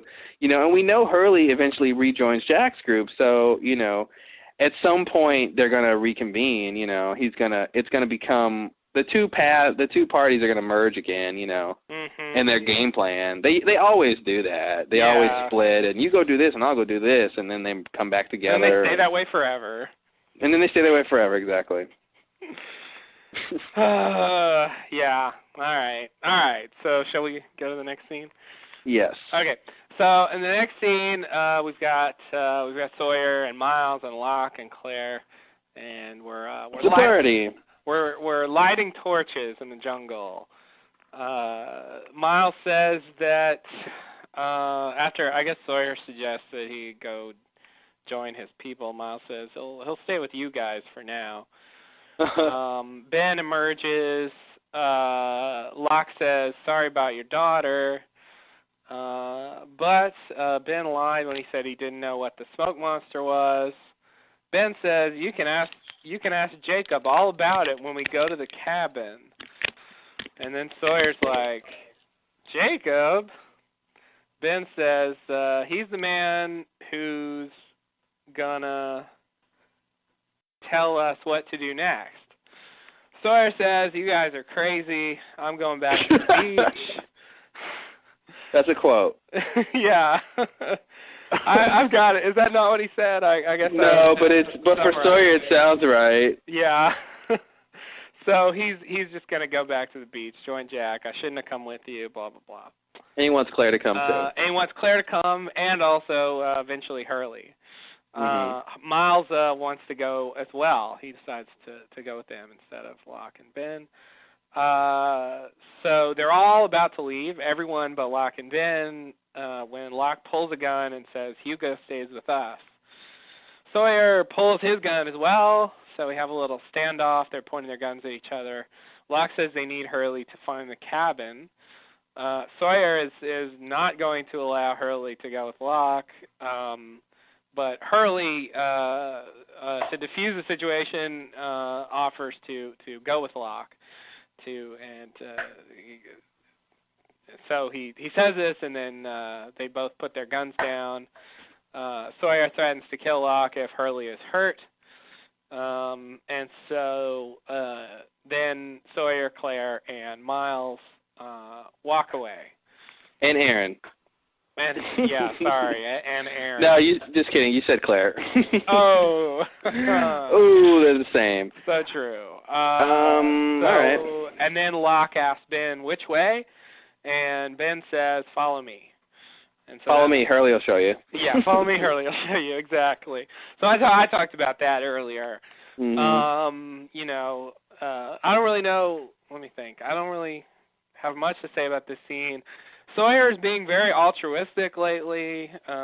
It's you know, this season. It's the new Sawyer. This season he's been like that, I guess. He's definitely like, I thought he was the new Sawyer a long time ago, but this is beyond the new Sawyer. This is the new Sawyer classic. Yeah. Okay. I see. Yeah. So not the new formula that no one liked. So okay, so there's that. Miles wants to go with Sawyer and sort of go back to the beach. You know, I guess his big plan for the millions is over. And that was a short-lived dream. Yeah. Like, will we ever know why he asked for $3.2 million? You know, I thought it's interesting you picked up on that little line that he says he's coming with them, because I thought that was a little bit of a strange choice to make, because of what he said about Ben. He's, you know, don't tell me like I don't know what you can do, and I don't, you know, it's like, they say things like that, yet it's like, okay, and we've heard, I don't know if Miles probably didn't hear this, but, that whole thing about if there's a war, Ben's going to win, Jacob's going to win, that whole thing. And yeah. And after, he just witnessed Ben summon Smokey to kill these guys, and I'm just like, why does Miles decide to go back to the beach? I mean, if he knows, does he really think, like, he's safer with Widmore's guys even if he could make it back to the boat? Like, is that his best bet? Mm-hmm. I don't know. I think at the very least Charlotte and Dan are there, and I think he might feel better about being with them and trying to figure out what to do with them. But I think it's. I just don't see, like, okay, yeah, I'll go back to the beach and we'll try to get back on the boat, and that'll be, like, no. Because he should know, like Charlotte and Dan know, that they weren't planning on rescuing these people. Mm-hmm. So it's kind of weird, but... there's been a lot of character shuffling this season. Like, people, splitting off and getting passed around through various groups. Like, that's just, I don't know. Yeah. That, So there has been a lot? Yeah. Yeah. I mean, after the initial split, like Kate went out there and then she was there for a while and then she left, and Saeed came out there and then they traded Charlotte for Miles, and it's been a lot. It's been a lot of going back and forth and a lot of it's been a very mobile season. Yeah, and now now we've got the pretty much like Locke's group is over. Like he's got shit now. He's got Ben. And not to say Ben is shit, but whatever. His grand plan to lead the resistance is over. Well, the whole thing is like, Locke's got Ben, but it's shit because Ben's really got Locke. I mean, Locke doesn't have a group anymore. Yeah, you know what I mean? Ben's in control here. It's Ben's group now. It is. It's so Ben's group, and like. Locke failed. He failed. He really failed, and he didn't do anything. What he did was, that's so funny, because his new plan was to wait around and be patient. But he just wasted time and didn't get anything done. Like, if Ben wasn't here, they would have all been dead. Yeah. Like, Locke wouldn't have been able to do what Ben did. And in terms of Ben being Ben's replacement, which I think he kind of wanted to be, he really did kind of fail. I mean, he probably made a nice couple chicken and rabbit dinners, but besides that, I don't really know what he accomplished. Yeah, if you want to call that success, then I guess he's successful. But he really he couldn't get anything out of Miles. He couldn't get anything out of Ben. He just sat around frustrated and just pretty much, He thought this was season like 2 or 3. Yeah. Where Widmore's guys weren't trying to come kill them or something. Yeah, In any other time, he letting Ben free and maybe trying to get on Ben's good side and all that stuff and watching Ben in action and that's a fine approach, but not in a time crunch. Not when you don't have the time and the resources to sit and wait around for people to tell you stuff or to find stuff out. He's not proactive. That's the thing. And when I should say he isn't proactive. He doesn't know when to be proactive, because when he is proactive, like blowing up the sub, it's not necessarily the right thing to do. And when he's not proactive, like hanging around, waiting for people to tell him stuff, then it's it's not the right thing to do either. So. Yeah, he just seems to fail at every turn. And that's his backstory too. Yeah. It is. It all makes sense, but it's just sad. Like I don't know. I keep wanting him to do better, and he just never, ever, ever, ever, Locke is like through. Locke is like the kid you have who just won't learn, and you eventually just have to lock him in the basement. Yeah. And feed him once a week, bread and water. I mean, that's all you can do. No, I'm kidding. I love kids. Yeah, No, just kidding. No, I'm kidding. Have you seen that SNL sketch? It's so ridiculous. No. You probably didn't. I won't go into it, but people who know what I'm talking about will know, and those who don't can find out. The I'm kidding sketch. All right. The Kristen Wiig I'm kidding. Okay. Anyway, I'll have to look that up. Okay, so So, I mean, besides that, I mean, is there anything else you want to say about that? I did want to say I enjoyed Hurley in this scene. I really liked when he got serious and was like, hey, guys, put the guns down. I'll do this. I'll do that. Like, his tone, his demeanor changed. This was, like, one of the few times we've ever seen Hurley like this. Like, we've seen him serious before, but you know, this is a time when he's not serious because, like, you know, they're playing like ping pong or something, or serious when like, you know, because he's in love with Libby and they're doing that, or serious because like this is a different kind of serious situation that usually he's just normal Hurley in, but he actually took control of the situation and like, you know, was telling them kind of what to do in a certain way and sense, and it was cool. It was interesting. It was just almost a total different character, and just that little exchange, you know. So it was cool. It was nice to see. Because Hurley hasn't really changed at all. You know, I mean, from the beginning till now. So no, not really. I just thought how he handled that was really nice. Yeah, no, it was good. It was the thing to do. He did some level-headed. Yeah, it wasn't like, hey, dude, no need for the gunplay. Let's just settle this, man. Yeah, you know, like it wasn't like that. Yeah, that's that would be what I would expect out of him. So yeah, and it was very unexpected. I think it has a lot to just do with how he, you know, chose to deliver it, really. But it was nice. Yeah, I think that the time he actually tricked Saeed and Cade and you know, that surprised me too. Oh yeah, when they that was definitely surprising too. Yeah. Yeah, Hurley, he's changed a little bit, but I mean his basic personality is the same, but he's done things that I wouldn't have expected. So, and you know, if you count that as change. All right, I think we got like 2 more scenes. I think. One more scene. It's I guess it's 2 scenes, but they're connected. Oh, okay. Only one. Wow, nice. Yeah. So we're pretty much at the end here. All right. Okay, so the next scene is a flash forward. Ben is dropped off in front of a hotel in London. Good old London. He claims to he claims to be there. He says to the clerk that he's there to see the people in 4E. The desk clerk is suspicious because it's very late or very early. Ben suggests that he call up and verify his story, and behind his back he holds the little device we saw him use earlier. The little compact baton, the little baton, like Twitch baton or something. Yeah, I guess that's what that is. Yeah, it's some kind of thing you hit people with, and he's sort of clutching it as though, you know, he might kind of just hit this guy if he doesn't relent. But the clerk does relent.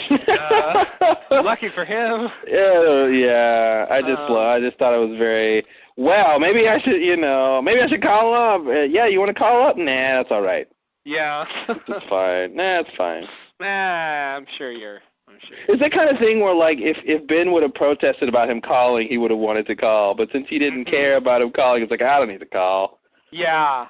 It's fine. That reminds me of that scene with Locke and his dad, where he's like, where Locke's dad tells him like, just call him, you know, if you don't believe me, and he's like, he's about to call when he gets pushed out the window. Exactly. That's exactly what Ben was gonna do if this guy wouldn't open to go call, he was gonna have to like take him out. Yeah, because they're not supposed to call because they can't call because he is lying. He is lying after all. So yeah, you're right. This guy sort of makes the right decision for his safety at least. Yeah, it's like he doesn't know how close he came to dying. Yeah. You know. Yeah, he's yeah. He'll never know to be glad, but he should be. So anyway, so Ben goes over, he gets into the elevator, he pulls out a little thing on his keyring that he uses to pick the lock on the control panel so that the elevator goes up to the penthouse. So the elevator, you know, goes up there. He gets out, and he walks into a room, bedroom, and the sort of next the big ending scene here begins. So I'm just Are we gonna do our thing? Okay, that's right. You wanted to read. I was just gonna read both pieces of dialogue, but I guess we'll actually Why not? perform this. So you're gonna be Widmore? I don't know if my English is any good. Hello. Sounds great. Let's go. I forget what he sounds like. But anyway. I can't do him, so yeah. I would do a terrible version of him. Okay, so you ready? I'm ready. Okay. Wake up, Charles. I wondered when you were going to show up. Okay, that's not the right kind of English. All right, I won't do the accent. There's too many accents over there. Yeah. Too many accents everywhere. It is a lot. I wonder when you're going to show up. I see you've been getting more sun. Iraq is lovely this time of year. When did you start sleeping with a bottle of scotch by the bed? When the nightmare started. I'm going to get some McCutcheon. Yeah. Good old McCutcheon. Have you come here to kill me, Benjamin? We both know I can't do that. Then why are you here? I'm here, Charles, because you murdered my daughter. Don't stand there looking at me with those horrible eyes of yours and lay the blame for the death of that poor girl on me, when we both know very well I didn't murder her at all, Benjamin. You did. No, that's not true. Yes, Benjamin, it is. You creep into my room in the dead of night like a rat and have the audacity to pretend that you're the victim. Widmore leans forward. Oh, I leaned forward. I was leaning. I know who you are, boy, what you are. I know that everything you have you took from me. So, once again I ask you, why are you here? I'm here, Charles, to tell you that I'm going to kill your daughter. Penelope, is it? And once she's gone, once she's dead, then you'll understand how I feel, and you'll wish you hadn't changed the rules. I'm shifting in my bed. You'll never find her. I'm turning to leave. That island's mine, Benjamin. It always was. It will be again. I turn around. But you'll never find it. Then I suppose the hunt is on for both of us. I suppose it is. Sleep tight, Charles. I'm leaving. All right. And I'm going to go back to bed. Close the door on your way out. Yeah. Lost. Okay. All right, there's that scene. Yes. So this is a fairly momentous thing here. Having Ben and Widmore, face to face, saying things that we don't know what they mean. Saying interesting things, and talking in interesting lighting, and yeah, definitely interesting lighting. Yeah.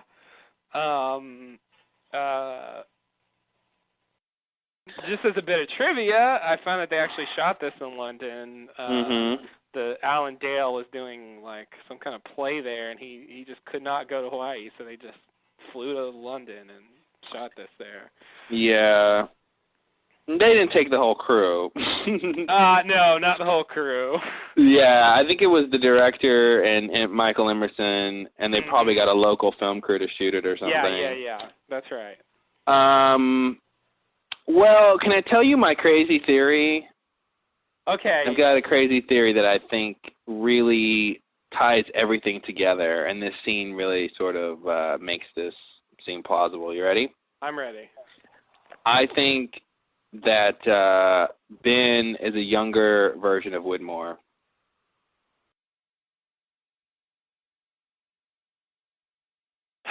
Hold on.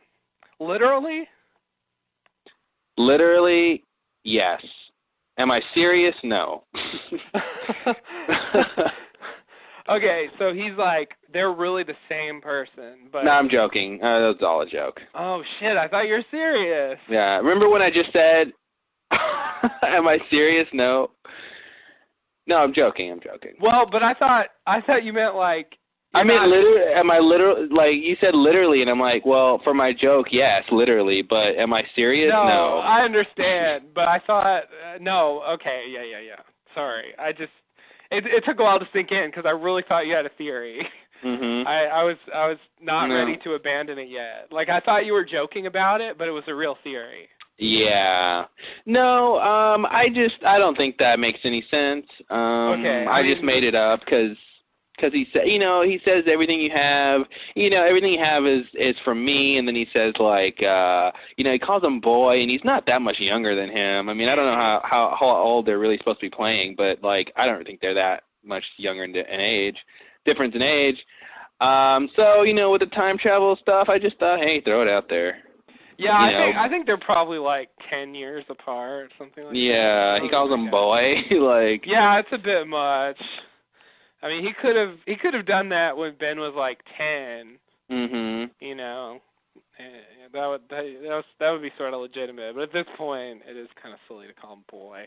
But I guess I feel like I don't really know what's going on here. I mean, there's several lines here that like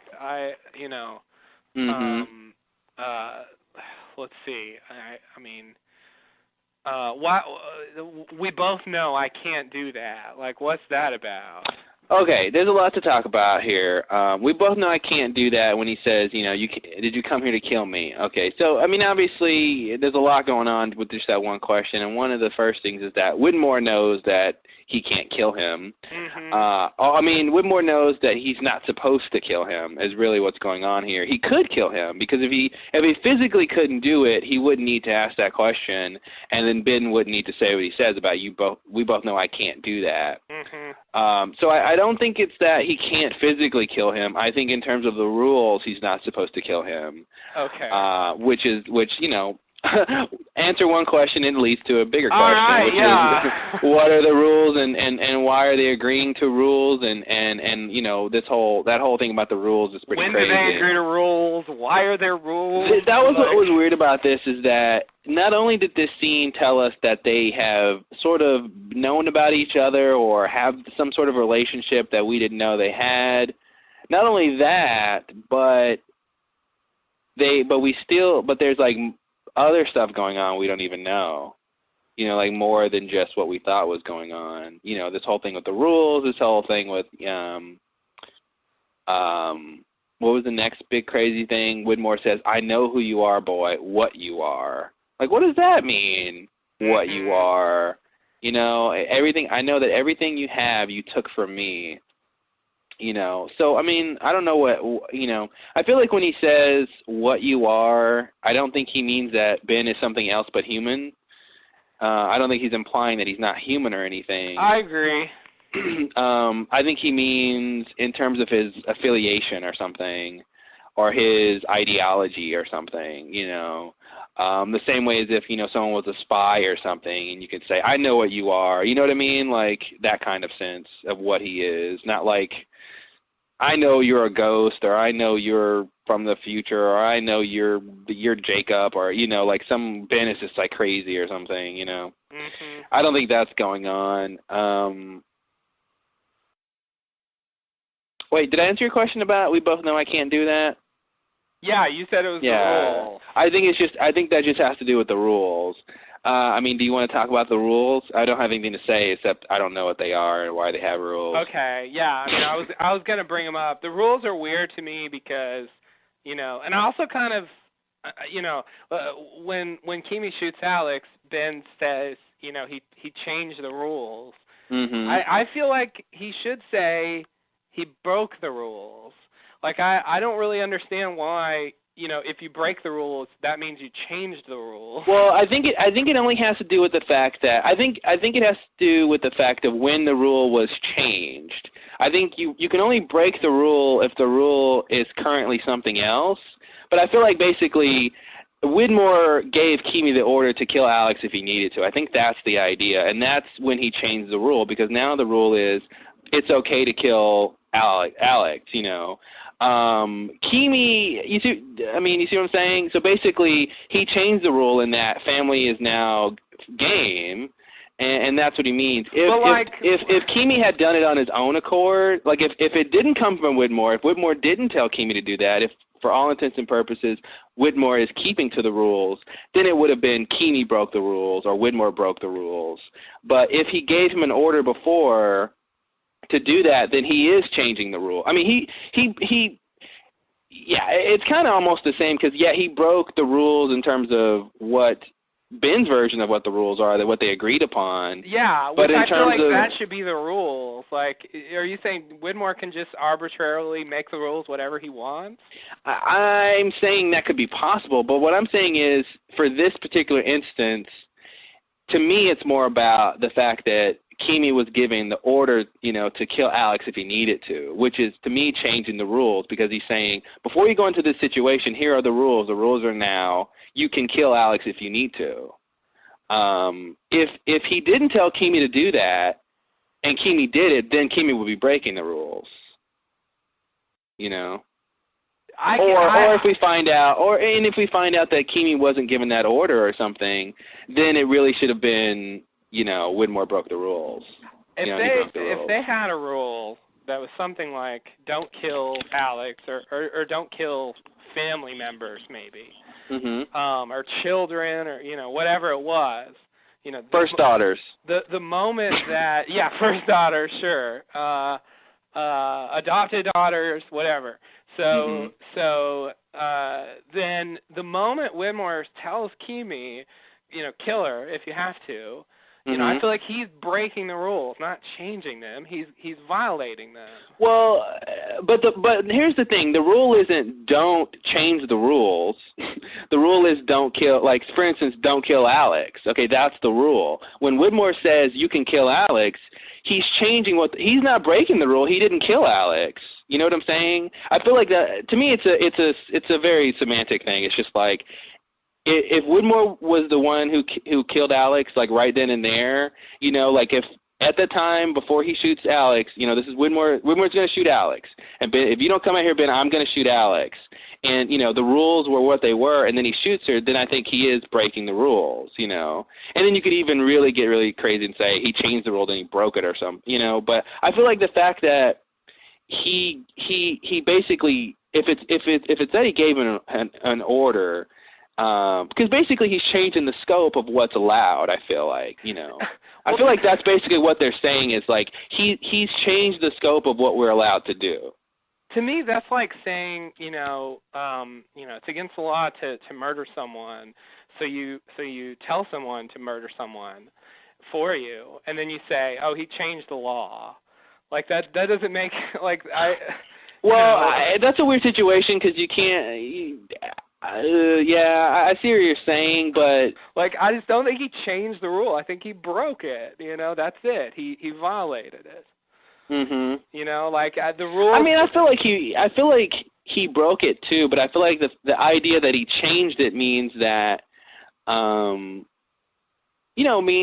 idea that the rules may be flexible, that the rules are something that they agree to.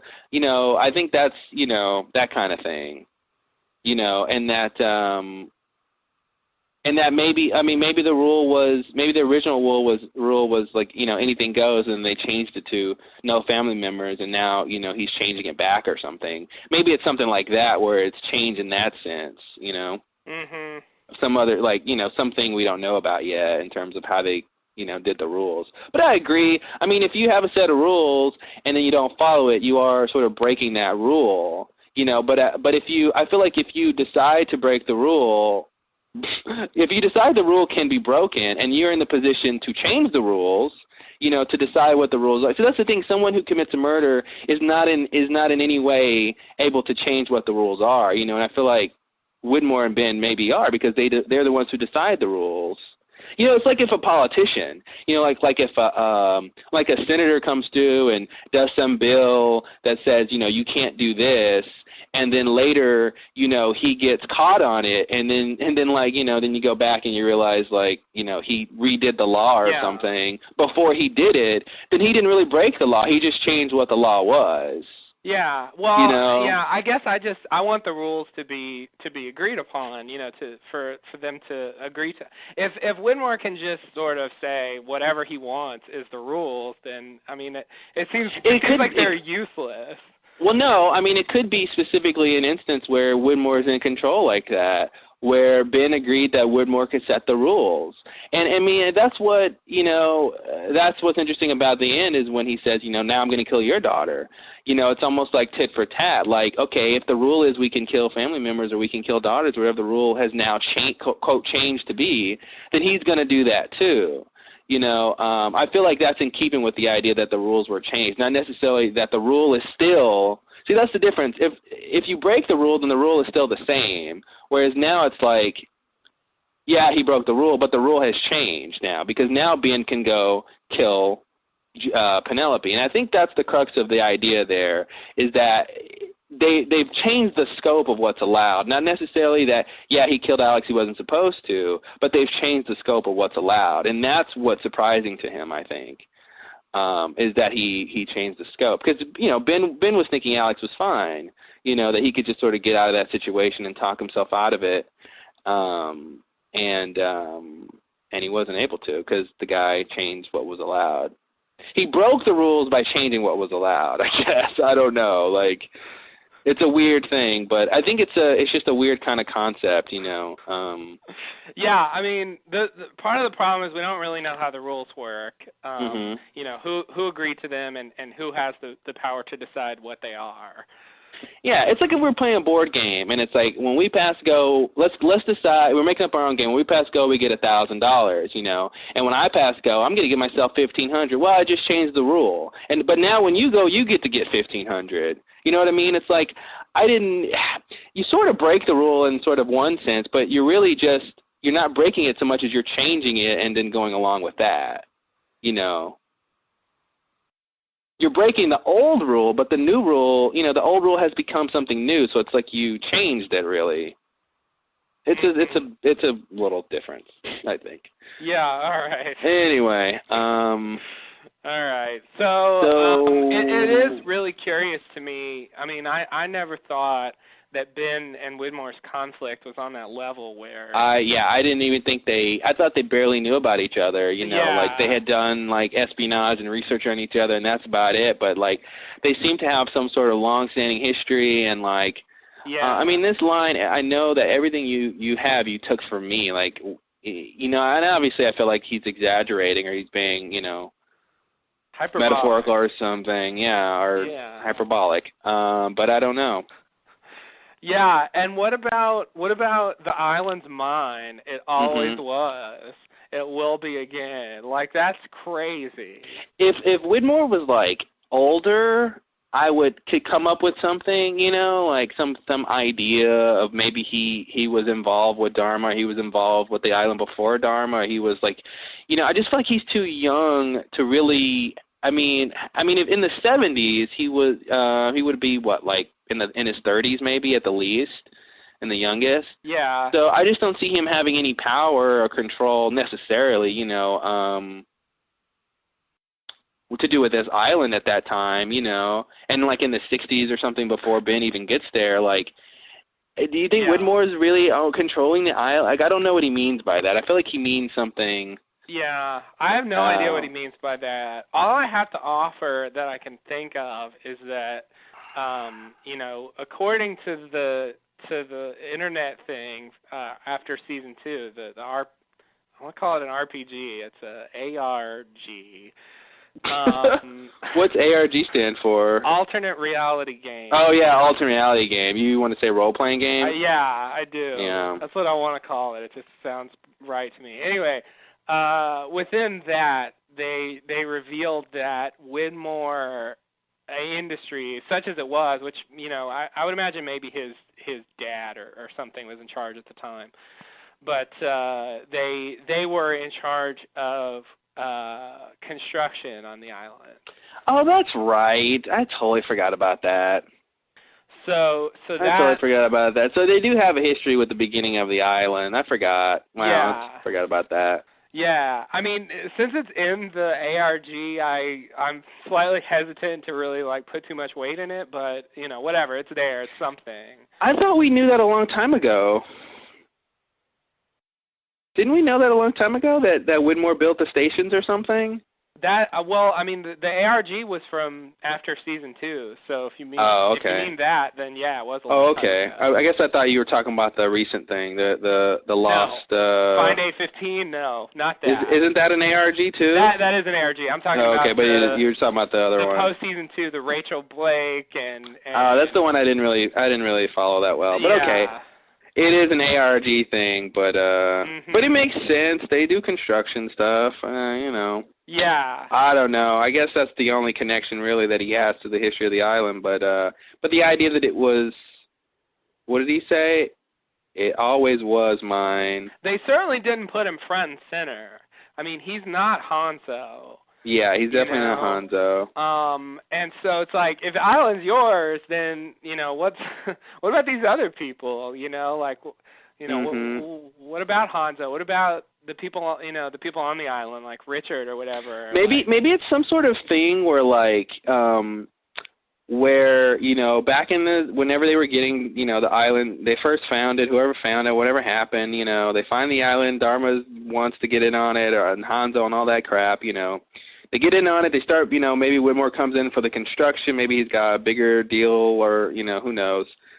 But maybe the idea is that once Dharma gets going on the island, you know, the incident happens, something else happens, and they, you know, the whole thing about losing contact, and then maybe they're not able to find, you know, at that point they're not able to find the island, and maybe they even think, you know, that there's no need to find the island, whatever happened, you know, because I feel like there's some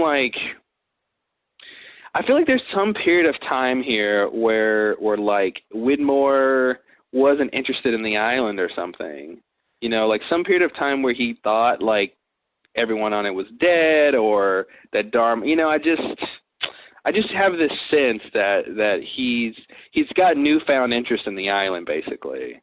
And, like, you know, because I feel like if he had been looking for it all this time, like, why hasn't he found it yet?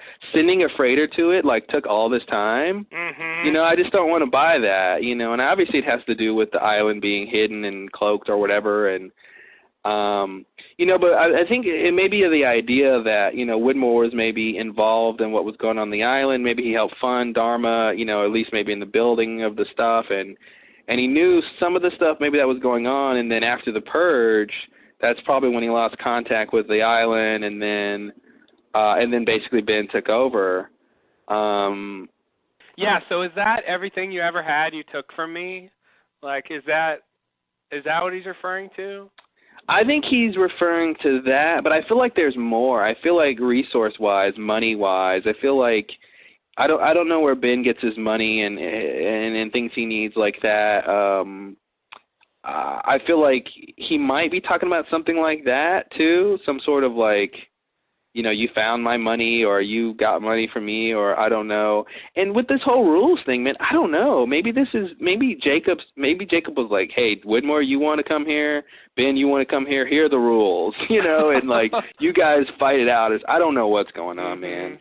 You know, this idea of rules is pretty crazy. Yeah. And I don't know if it's a practical thing, like, you know, let's just not do these things because it's not worth it, or, you know, why would anyone as ambitious as Widmore agree to rules? Yeah. Unless it benefited him, unless he was you know, he needed that leverage too. So I don't have anything but a lot of conjecture here. Yeah. Yeah. I mean, there's not much to go on. What about the idea that what? I was just gonna say, why does it? I mean, what do they even want from each other? It's like Widmore wants to get on the island. Ben's not even on the island. He's in his hotel room, and it's like, if you want Ben dead, shoot him there, stop him. If you want Ben captured, stop him. It's not even about Ben anymore. You know, he's not even trying to capture him to tell him to go.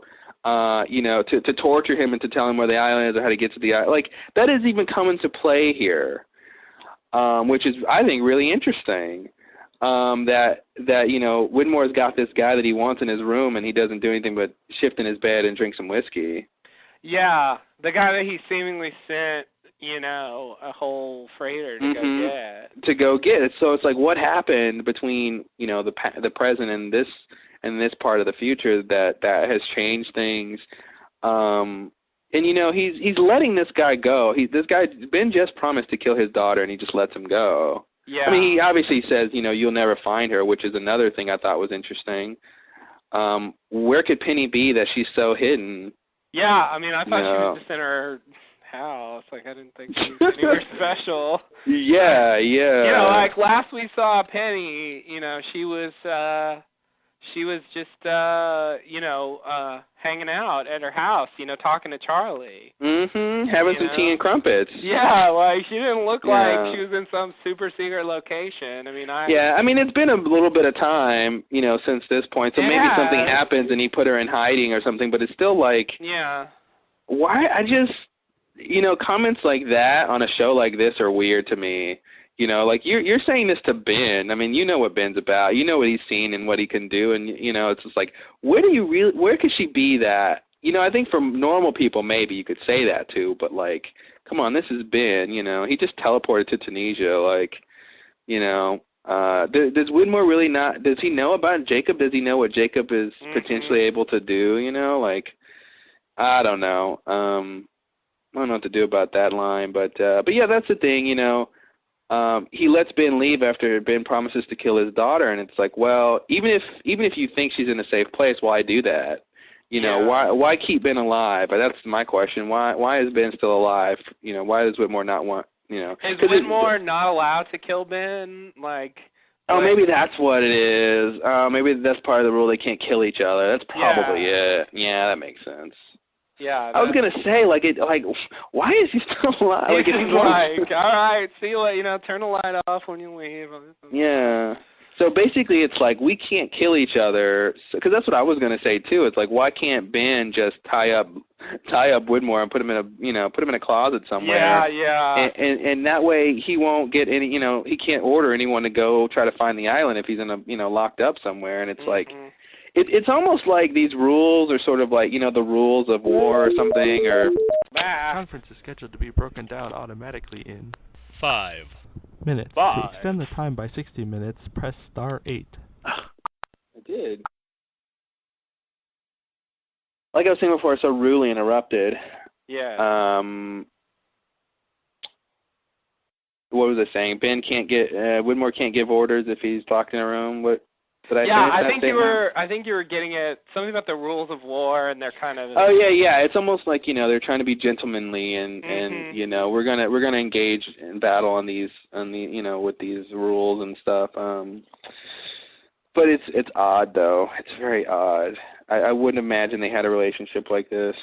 No. I figured they would both do whatever they could for their side. And Widmore is in a very unsecure hotel. Where he lives is very unsecure. There was no alarm to get into his place. There's no armed guards. This is at the very least, he's the head of, a big corporation and stuff. It's just like, and I was, I guess it's an older hotel, but I'm like, come on, guys. He just used a little key thing to, move the, he didn't have the key for the penthouse. He just I think he kind of used the key or something. I don't know if it was a real lock-picking thing or not, but he used something to put in there just to turn the keyhole. Yeah. And it was pretty easy, and it's like, any modern place, with high security would have some sort of card system you would slide or something. Yeah. Which you can't easily, you can't easily just, put your little key thing on it and make it work. But yeah, these days hotels are all like that. But it's it's an older hotel. It looks fairly kind of small too. At least the lobby. So so it didn't look like a big place. Probably a residential hotel anyway.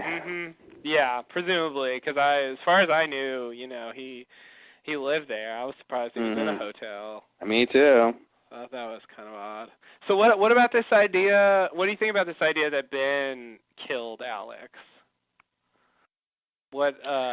Oh, there's a couple other little things we talk about like that. What is he trying I forgot to about say? that. What is he trying to say there? Is he just saying you're responsible for her dying because you didn't come out, or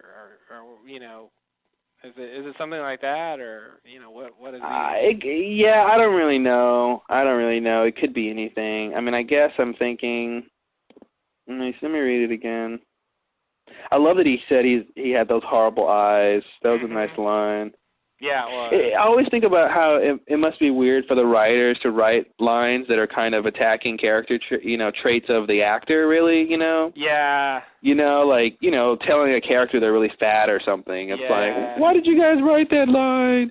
Or like, this little, especially something little like this, to say he has horrible eyes, which Michael Emerson has really intense eyes. He does. He's got noticeable eyes, and I like that line, but I think it's always weird to, like, what does Michael Emerson think of the fact that he said that? I know. It's a good, I've thought that before. Anytime they're sort of, insulting. They did that to Charlie, too. Like, they call him, like, a munchkin or something. And it's like, because they know these people, and they're writing down these words, and it's like, now I know what you think of me.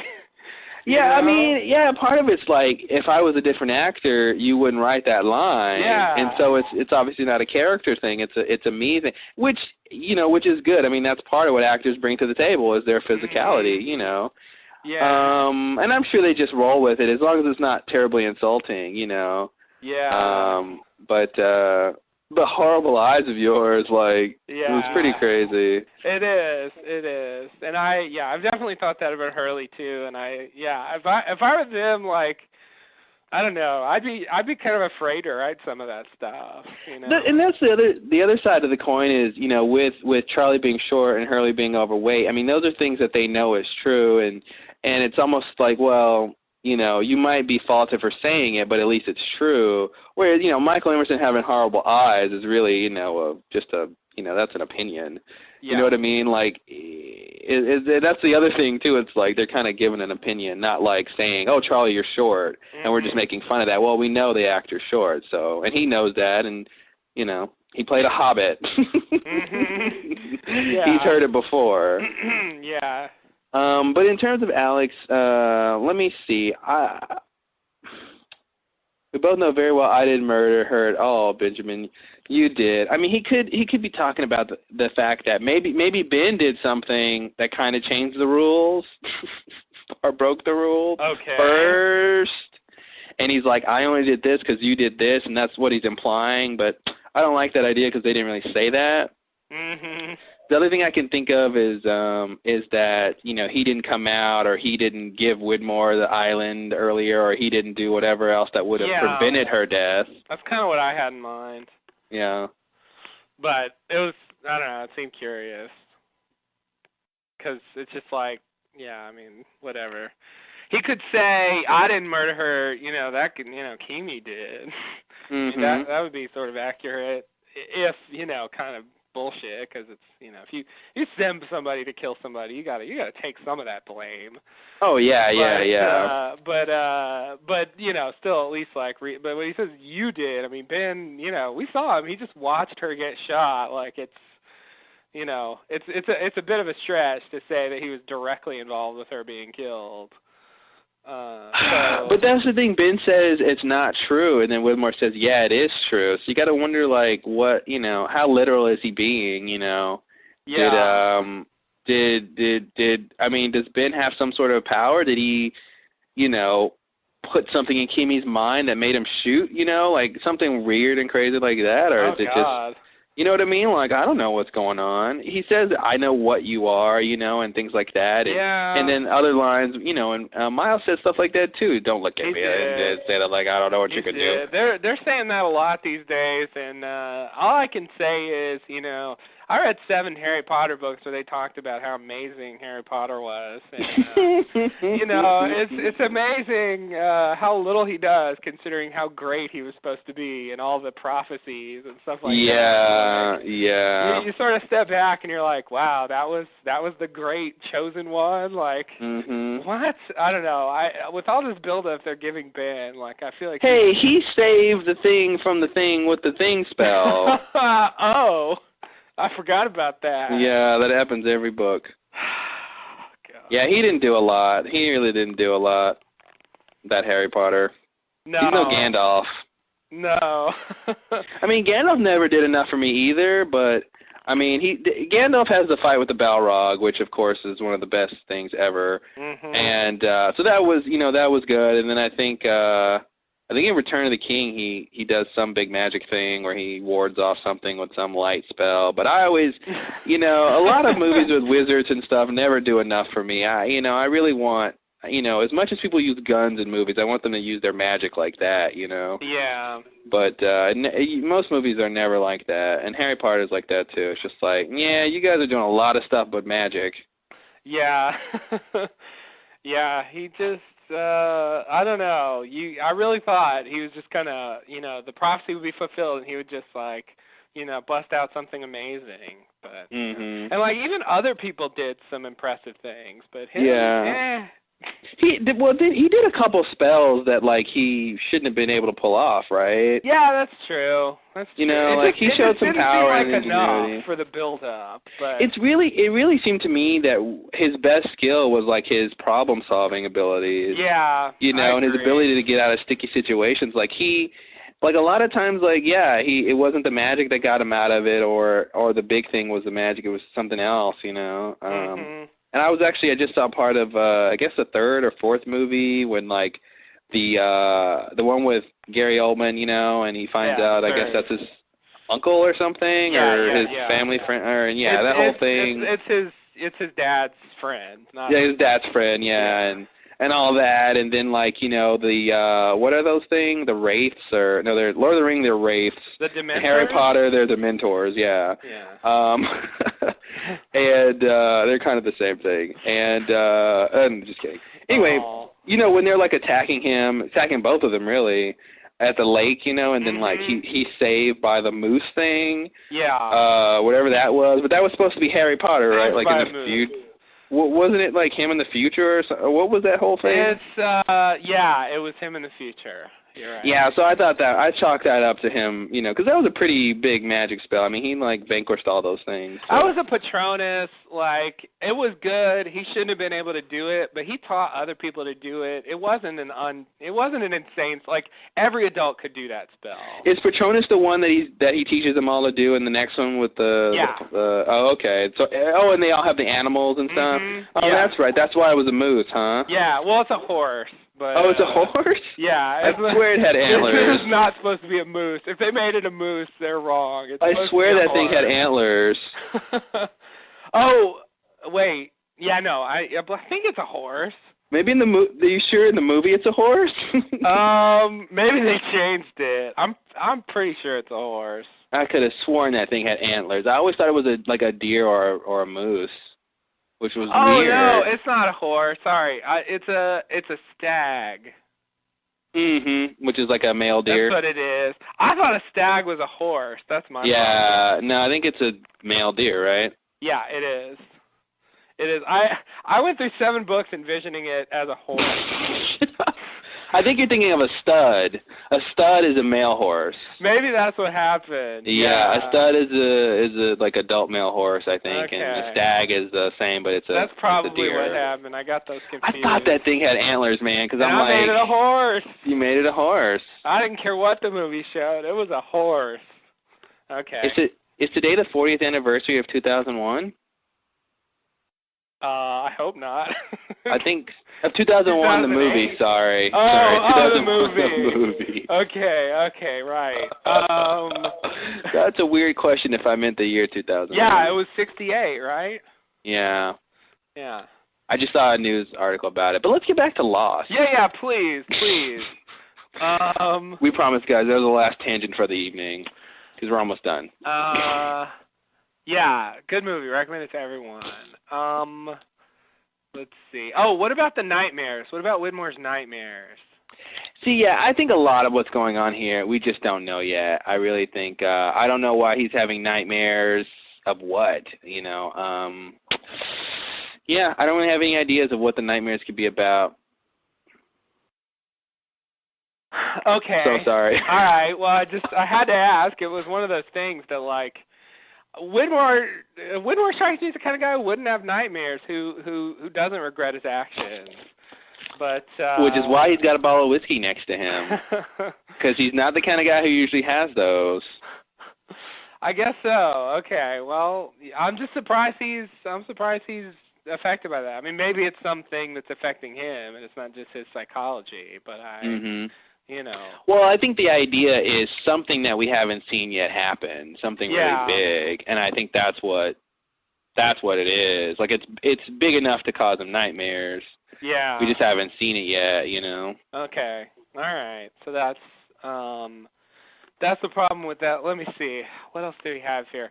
Oh, right. So what about You'll Never Find the Island?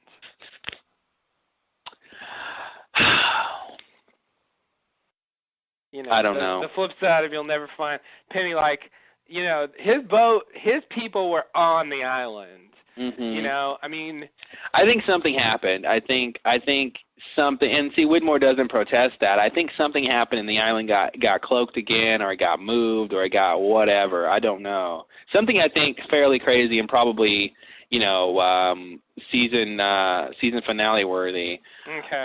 Happens to the island, and I think that changes the dynamic of certain things here. Because he got really close to finding it. Yeah. Or really close to having it back. He did find it. Yeah. I mean, I have to say he found it, but But apparently, like, whatever happens, they're not able to go back there.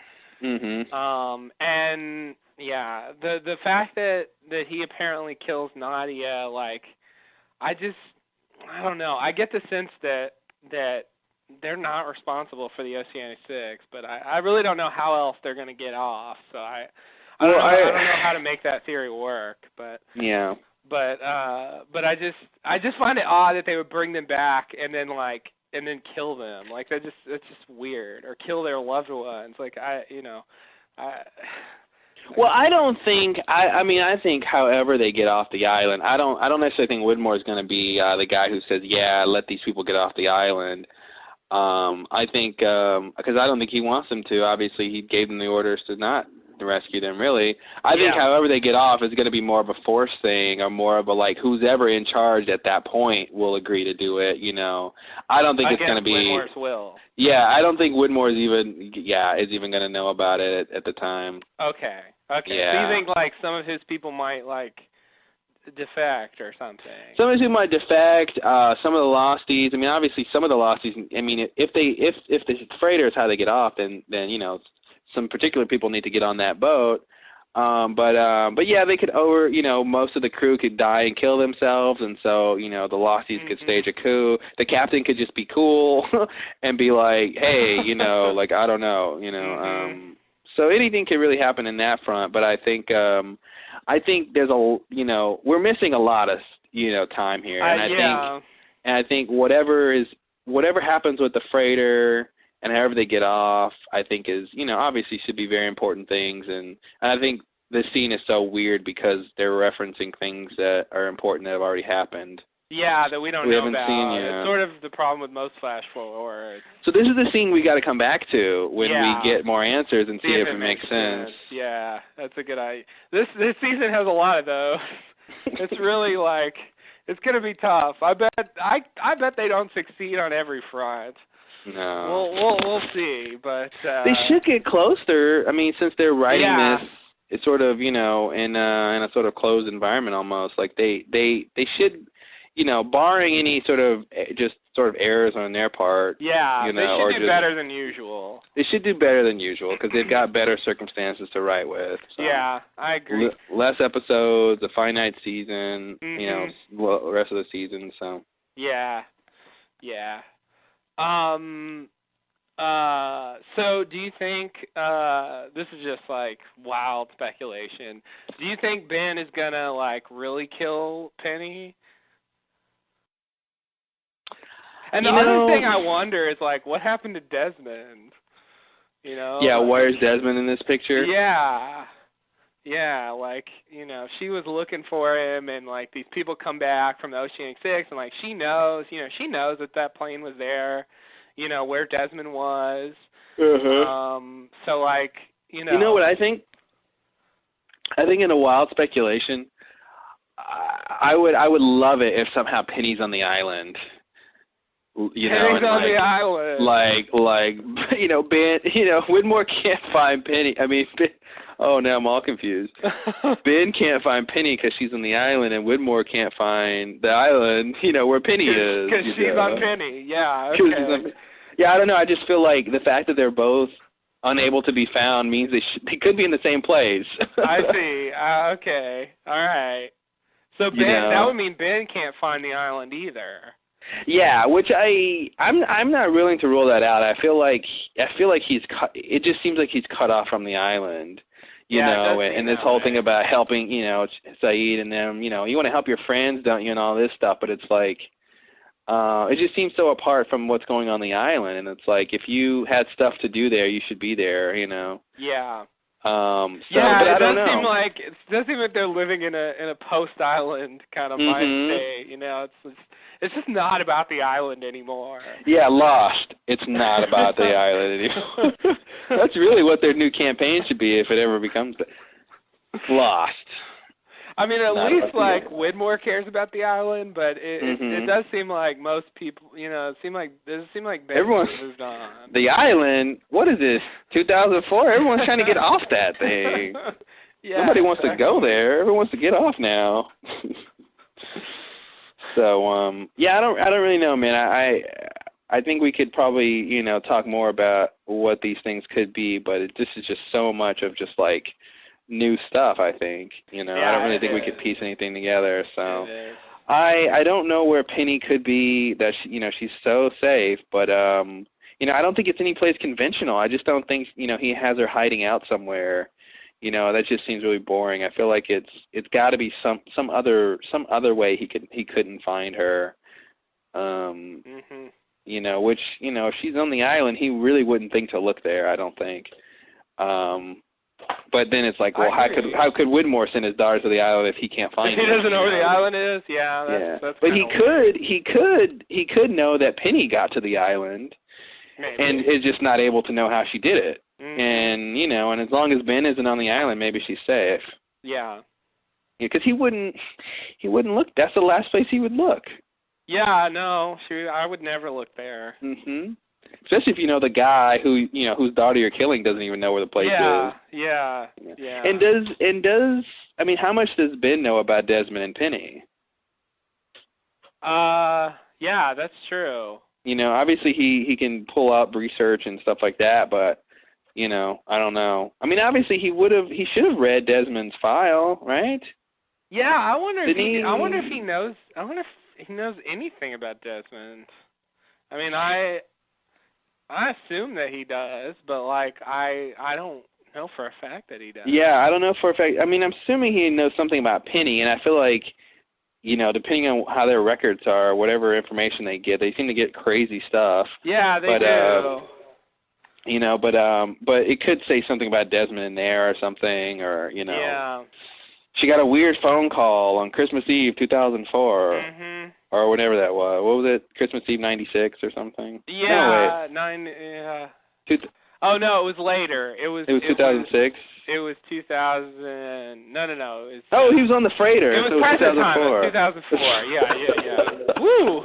We're all like, no. It was in the future. No. It was 1922. Okay. Right. So I don't know what he knows, but that was the other thing about that scene with Ben and Kimi and Alex. He pulls out that information about Kimi. I know who you are because I've read your file. That's the standard others spiel. And how did he know what his name was? Because he has a man on the boat, and all he's got to do is get his file. Get out. You give me a list of everything, and that's why he. This is a clear example of why he makes people get lists. But I really think that was a big scene for Ben, obviously. But we got to see him do so many quintessential Ben things, and a few of them didn't work out. He's like, I know who you are, and but he underestimated him. He did. And I guess with the whole rules thing, and it's kind of weird because it's like he basically painted him as like this, bloodthirsty mercenary who he should know he can't bargain with, but I guess he was just really relying on that rule, You know, I feel like if, barring the rules, he was taking a chance doing what he was doing. Yeah, you know I what agree. I mean? I think he was taking a chance. I got the sense that he was, at the time, I got the sense that he was gambling on, if he says that he doesn't care if he kills Alex, then he'll be like, well, what's the point? Like it, you know. Yeah, but it's like for Kimi, it's like, well, what's the point of keeping her alive if she's not a valuable hostage? Yeah. That's the error in that thinking. It's like, well, I don't need her around, and if you're not a good person who won't kill innocent people, she's kind of innocent no matter how you look at it. But you know what I mean? Like if he draws the line somewhere, then yeah, he wouldn't have done that. But this guy doesn't. He doesn't have anything to draw lines with. Clearly. It's a weird thing to say, but I said it. And I guess he's like dead now, but oh, he's totally dead now. I guess Omar's dead too, huh? Yeah, but Kimi was he was a presence. I liked Kimi. I think they cast a good actor. He came on, the scene, and he was really, I don't know, they made him interesting in the 3 scenes he had on this show. Yeah, the guy was convincing. He just, I don't know, he had that demeanor where you actually believed he was that kind of guy. Yeah, no, he was perfectly cast for that. Yeah, so it's weird. I knew the Songwriters was killing them, but it never really sunk in that Kimi was there too, so he probably should be dead. I don't know. They're all dead. Of all the deaths, I guess Kimi isn't the biggest one, but I think we'll miss Kimi, and I don't know why, but he was a good bad guy. And the Doctor's dead now too. I kind of like the Doctor too. Well, he's not dead yet. If you're on the freighter. Yeah. Well, whatever. He better be dead eventually. But if they're not going paradoxes. Yeah, he should be dead soon. So yeah, the Doctor was kind of interesting. I thought we might get a little bit more out of him, and we still got time, I guess. Time to get something, yeah, I guess. Yeah. We'll see. Man. Well, if somebody comes up behind him with a knife, I think I won't be surprised if they slit his throat. Yeah, have to agree with you. That's I'm gonna be expecting everyone to slit his throat. Exactly right. Anyone who's looking at him or in a scene with him or you're like, okay, who's it gonna be? Who's it gonna be? He picks up a razor to shave. Oh, maybe he slits his own throat. Yeah, that's a weird thing about sort of quote knowing the future. You start looking for things to happen. You don't do that normally. No. Who's gonna slit this guy's throat? That'd just be crazy if you didn't know that he turned up that way. Yeah, I'm betting it's the captain. Yeah, the captain. I mean, where we left off with him, Saeed turned in Michael, and so I guess some kind of drama ensued, and I could see the captain doing that. He was maybe he was a serious guy. Maybe the captain found out that the Doctor knew about Michael or had his suspicions about Michael and didn't say anything. Oh, okay, yeah. There's and he killed him for that. I mean, I feel like he would have, slicing of the throat is a very grand gesture. Oh, yeah. And I feel like he may have done it, obviously, he got thrown overboard afterwards, so it's like, well, maybe he did it as another show of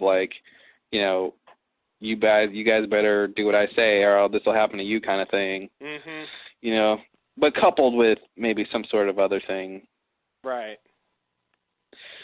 Only next episode will tell. Yeah, that's it. Only that one. Yeah, right? Because, they have to have it in the next one, right? They might skip it, but... Oh, they didn't talk about the freighter at all in this one. So, yeah, the next one should be about the freighter. No freighter this episode. They've really got 3 groups.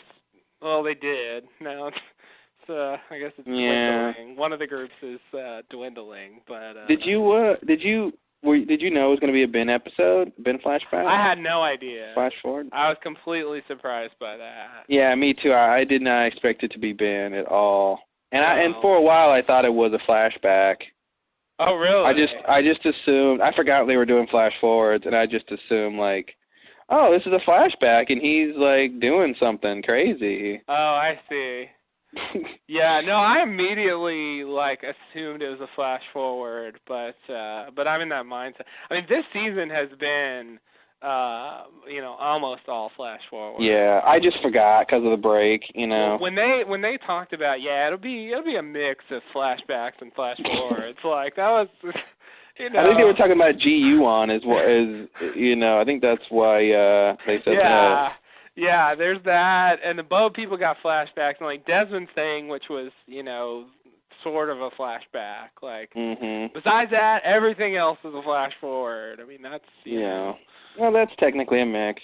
It is technically a mix, but after going 3 seasons of exclusively flashbacks, it's a big shift in the other direction. Yeah. And I don't know what they're going to do in future seasons.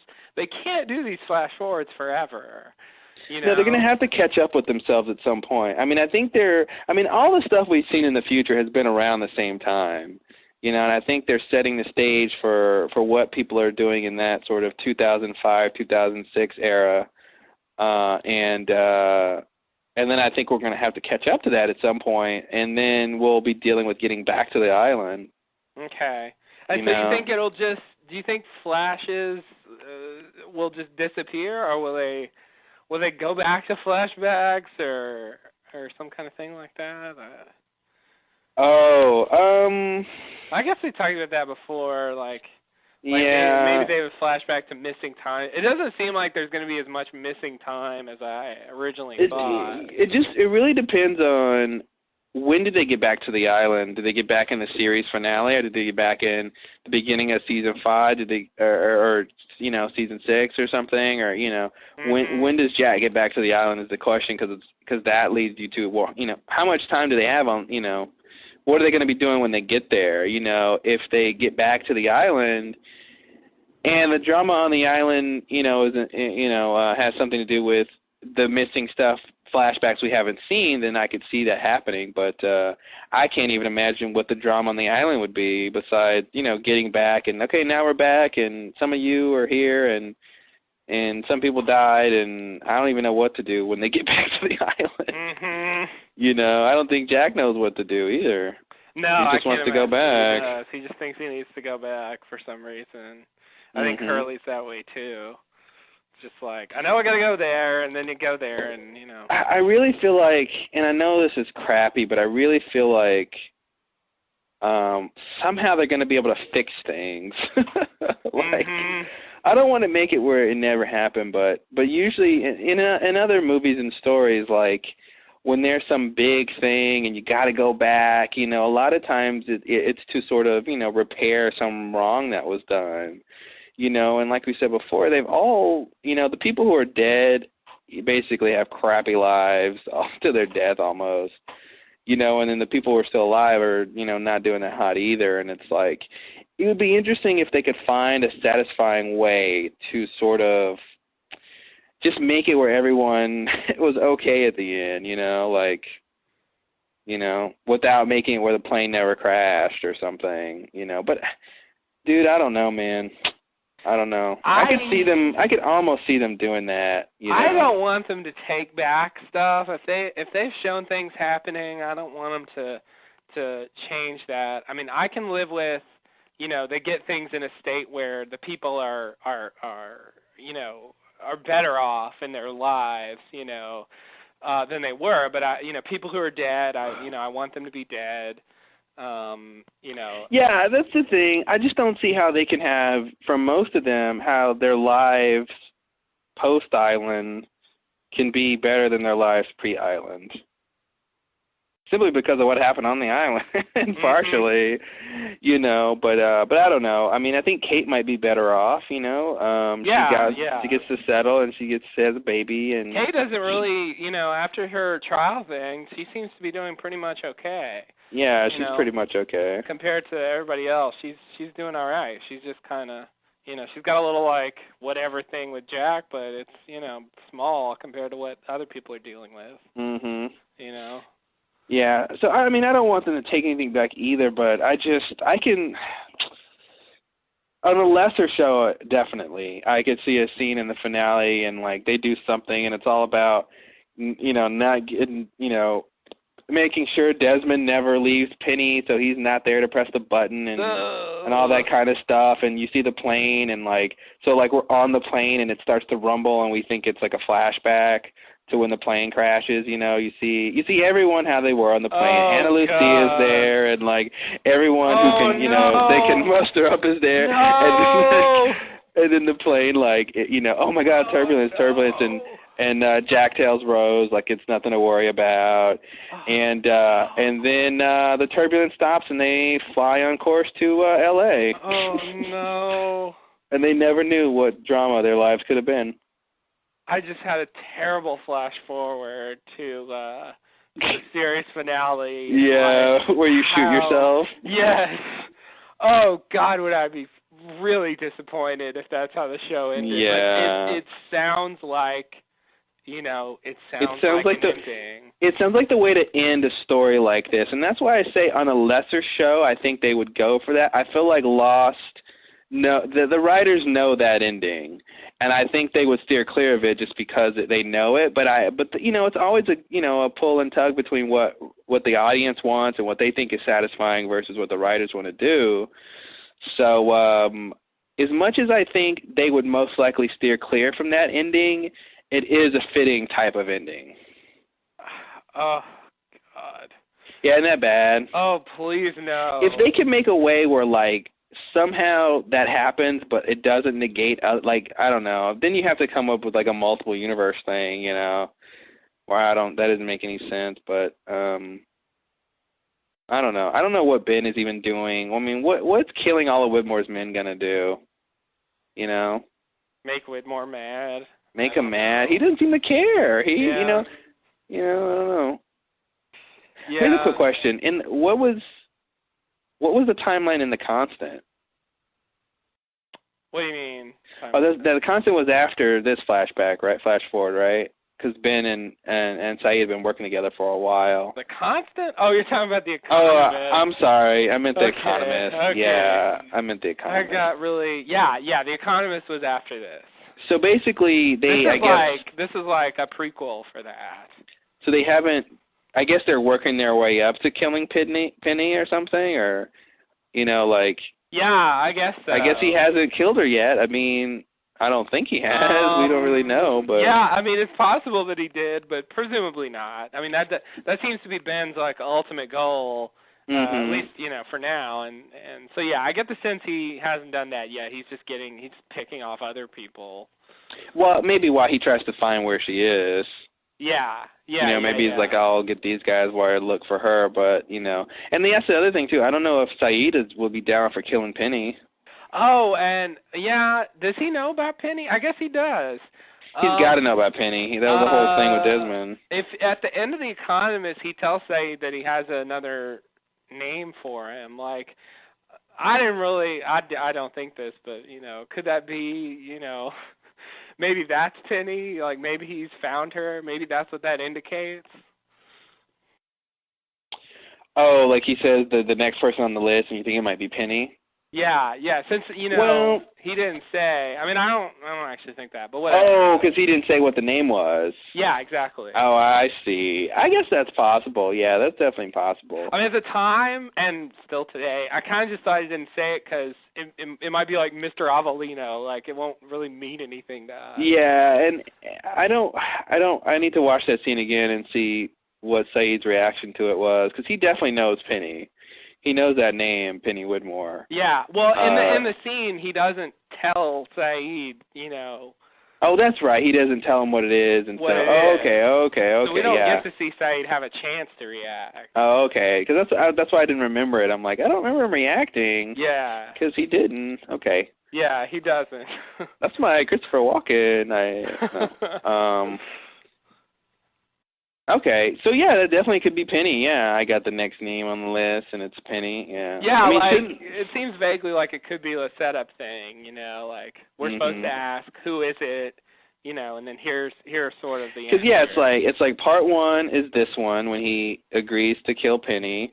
When he threatens to kill Penny. Part 2 is him, biding time, having Saeed, kill other people, and then at the end of that is him saying, maybe potentially have found Penny, and then the third one is, them going to go kill Penny, picking up from there. So I would expect Saeed to object to that. I would expect him to object to that. Because really, he should have no reason. I mean, killing Widmore's hitman is different from killing his daughter, who's who has nothing to do with it.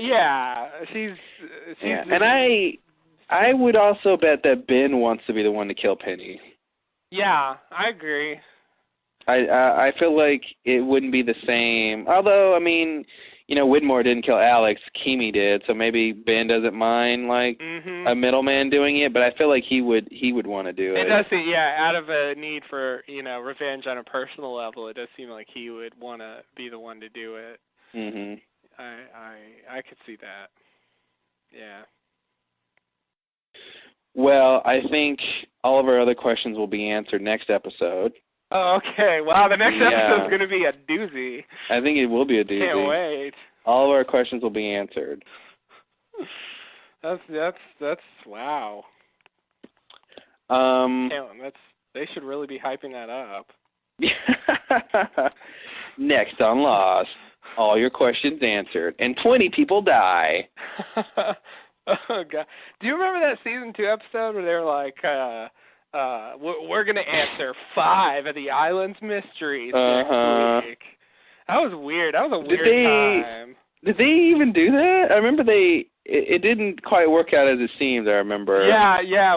I remember we tried to figure out what they were, and didn't we only get like 4 of them or something? I don't think we could manage 5. It was too much. And I think even on the podcast they were like, we don't know what the 5 are. The promo department made that up. Because 5 is a better marketing number than 4. Yeah, it is. They're like, hey, there's 5. That'll be more enticing to people. Because people are like, 4 island mysteries? No thanks. 5 island mysteries? I'm tuning in. Who can say no? I mean, it's so many. Yeah. It's such a deal. So that's I don't know. It just made me think of that. That was a weird time for them. They were, I don't know. It's always a weird time for them. Yeah, you're right. It still is. This season's really been off the rails, if you will.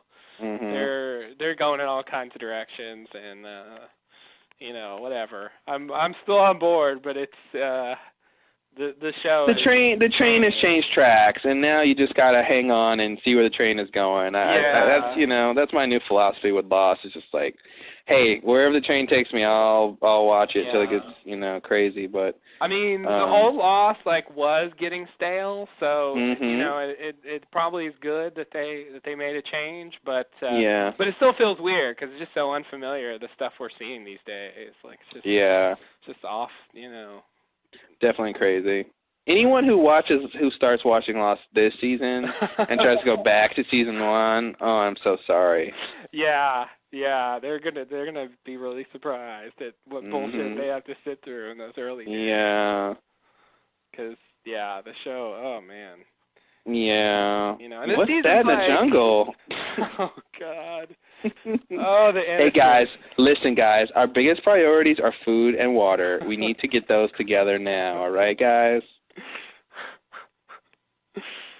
And just I don't know, the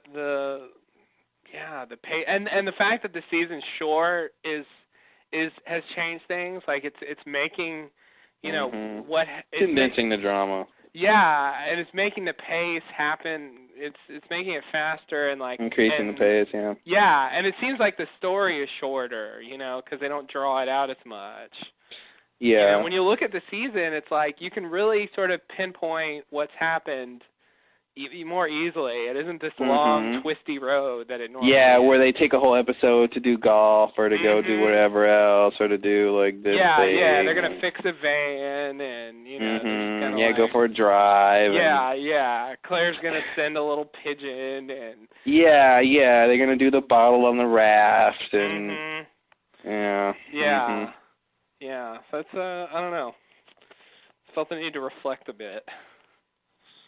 Well, I think it's been a good podcast. Yeah, I agree. That's a good, a nice semi-reasonable length. Reasonable for this season. Yeah. We weren't cranking out these 5.5, 6-hour podcasts before. No, not at all. We did 2.5, 3-hour podcasts quite frequently last season. Yeah, and now it's like 6 hours on which a respectable episode. Yeah. 6 hours is respectable. I think, didn't we do 6 hours on Ji-Yeon? Yeah, don't remind me. I mean, sorry. Oh, yeah, don't remind me. Well, guys, thanks for listening to the podcast. I guess we'll wrap it up here. Yeah. We'll be back next week for whatever it's called. Next week for episode 410. Not without my daughter. No.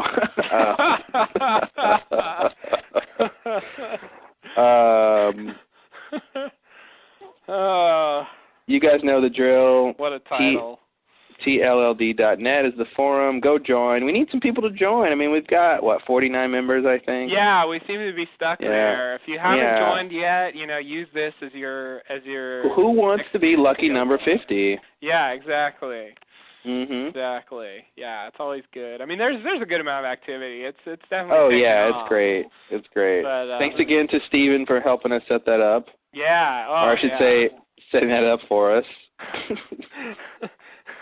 Exactly. Yeah, that's been great. That's been the new home for the new season 4 home of LLD. Yeah, talking about stuff, talking to us, talking to each other. It's been Talking to yourself. That's a place you can do anything. The old days, the places we used to tell, the comments and the email and all, it all just, you can do everything. You can do everything in one place now. Yeah. Yeah, it's better. It's better organized. Just. Yeah. And if you guys sign up now, you can get our low introductory rate of $19.99 per month. Oh, we are doing an infomercial. Right. You're so excited. I really am. I'm just going on and on about its wonderful features and. Yeah, you love it. I'm like, okay, we're selling this too hard now. No, I know we're doing an infomercial, but I just believe in the product that much, Seriously, I've been on other podcast forums, and no podcast forum is as good as this podcast forum. I would say this even if I weren't being paid to say it. Exactly. That's what I'm willing to say here. I would say it even more convincingly if I was paid more money. How about that? How about that? I think that's somehow the opposite of what you said. Yeah. I don't know if it is. I think it's different. Yeah. But I'll buy it. Yeah, the opposite, but in the same vein. I still get to recommend it, but somehow, pay me more, I'll recommend it more. I mean, I'll recommend it more if you pay me more also, but... Well, there you go. But pay us more. Yeah. Whoever we're talking to. I don't really know who we're addressing, but... I don't either. I'd love to know. I really, I had this idea the other day, though, now that we're thinking about it, seriously. If we just charged every listener $10 a month to download the podcast... Just came to you, did it? You just... It's an idea I just came up with. Nice. Yeah, so children are our future. And, every listener, $10. I think even if we just get half our listeners to give us $10 a month. Okay. For the next 1,000 years. Yeah. I think we could probably buy that race car bed we want. Race car bed? Yeah, I don't know what I'm saying anymore. Okay. No, just kidding, guys. We're not charging anything. What's a oh, you mean a bed that's shaped like a race car. Okay. It's like I thought it was a technical thing and Yes, we'll take 1 gram of race car bed, please. Well, I didn't think it was something you get a gram. Yeah, I don't know why it's a gram. I tried to make it more technical, and it became something in weight, and I don't know what I'm saying. You know how late it is over here? 3 hours earlier than where it is where you are. Yeah. Too late to make sense, I guess. Yeah, too late to make sense. So thanks for listening. We'll be back next week. And thanks and namaste. Namaste and good luck.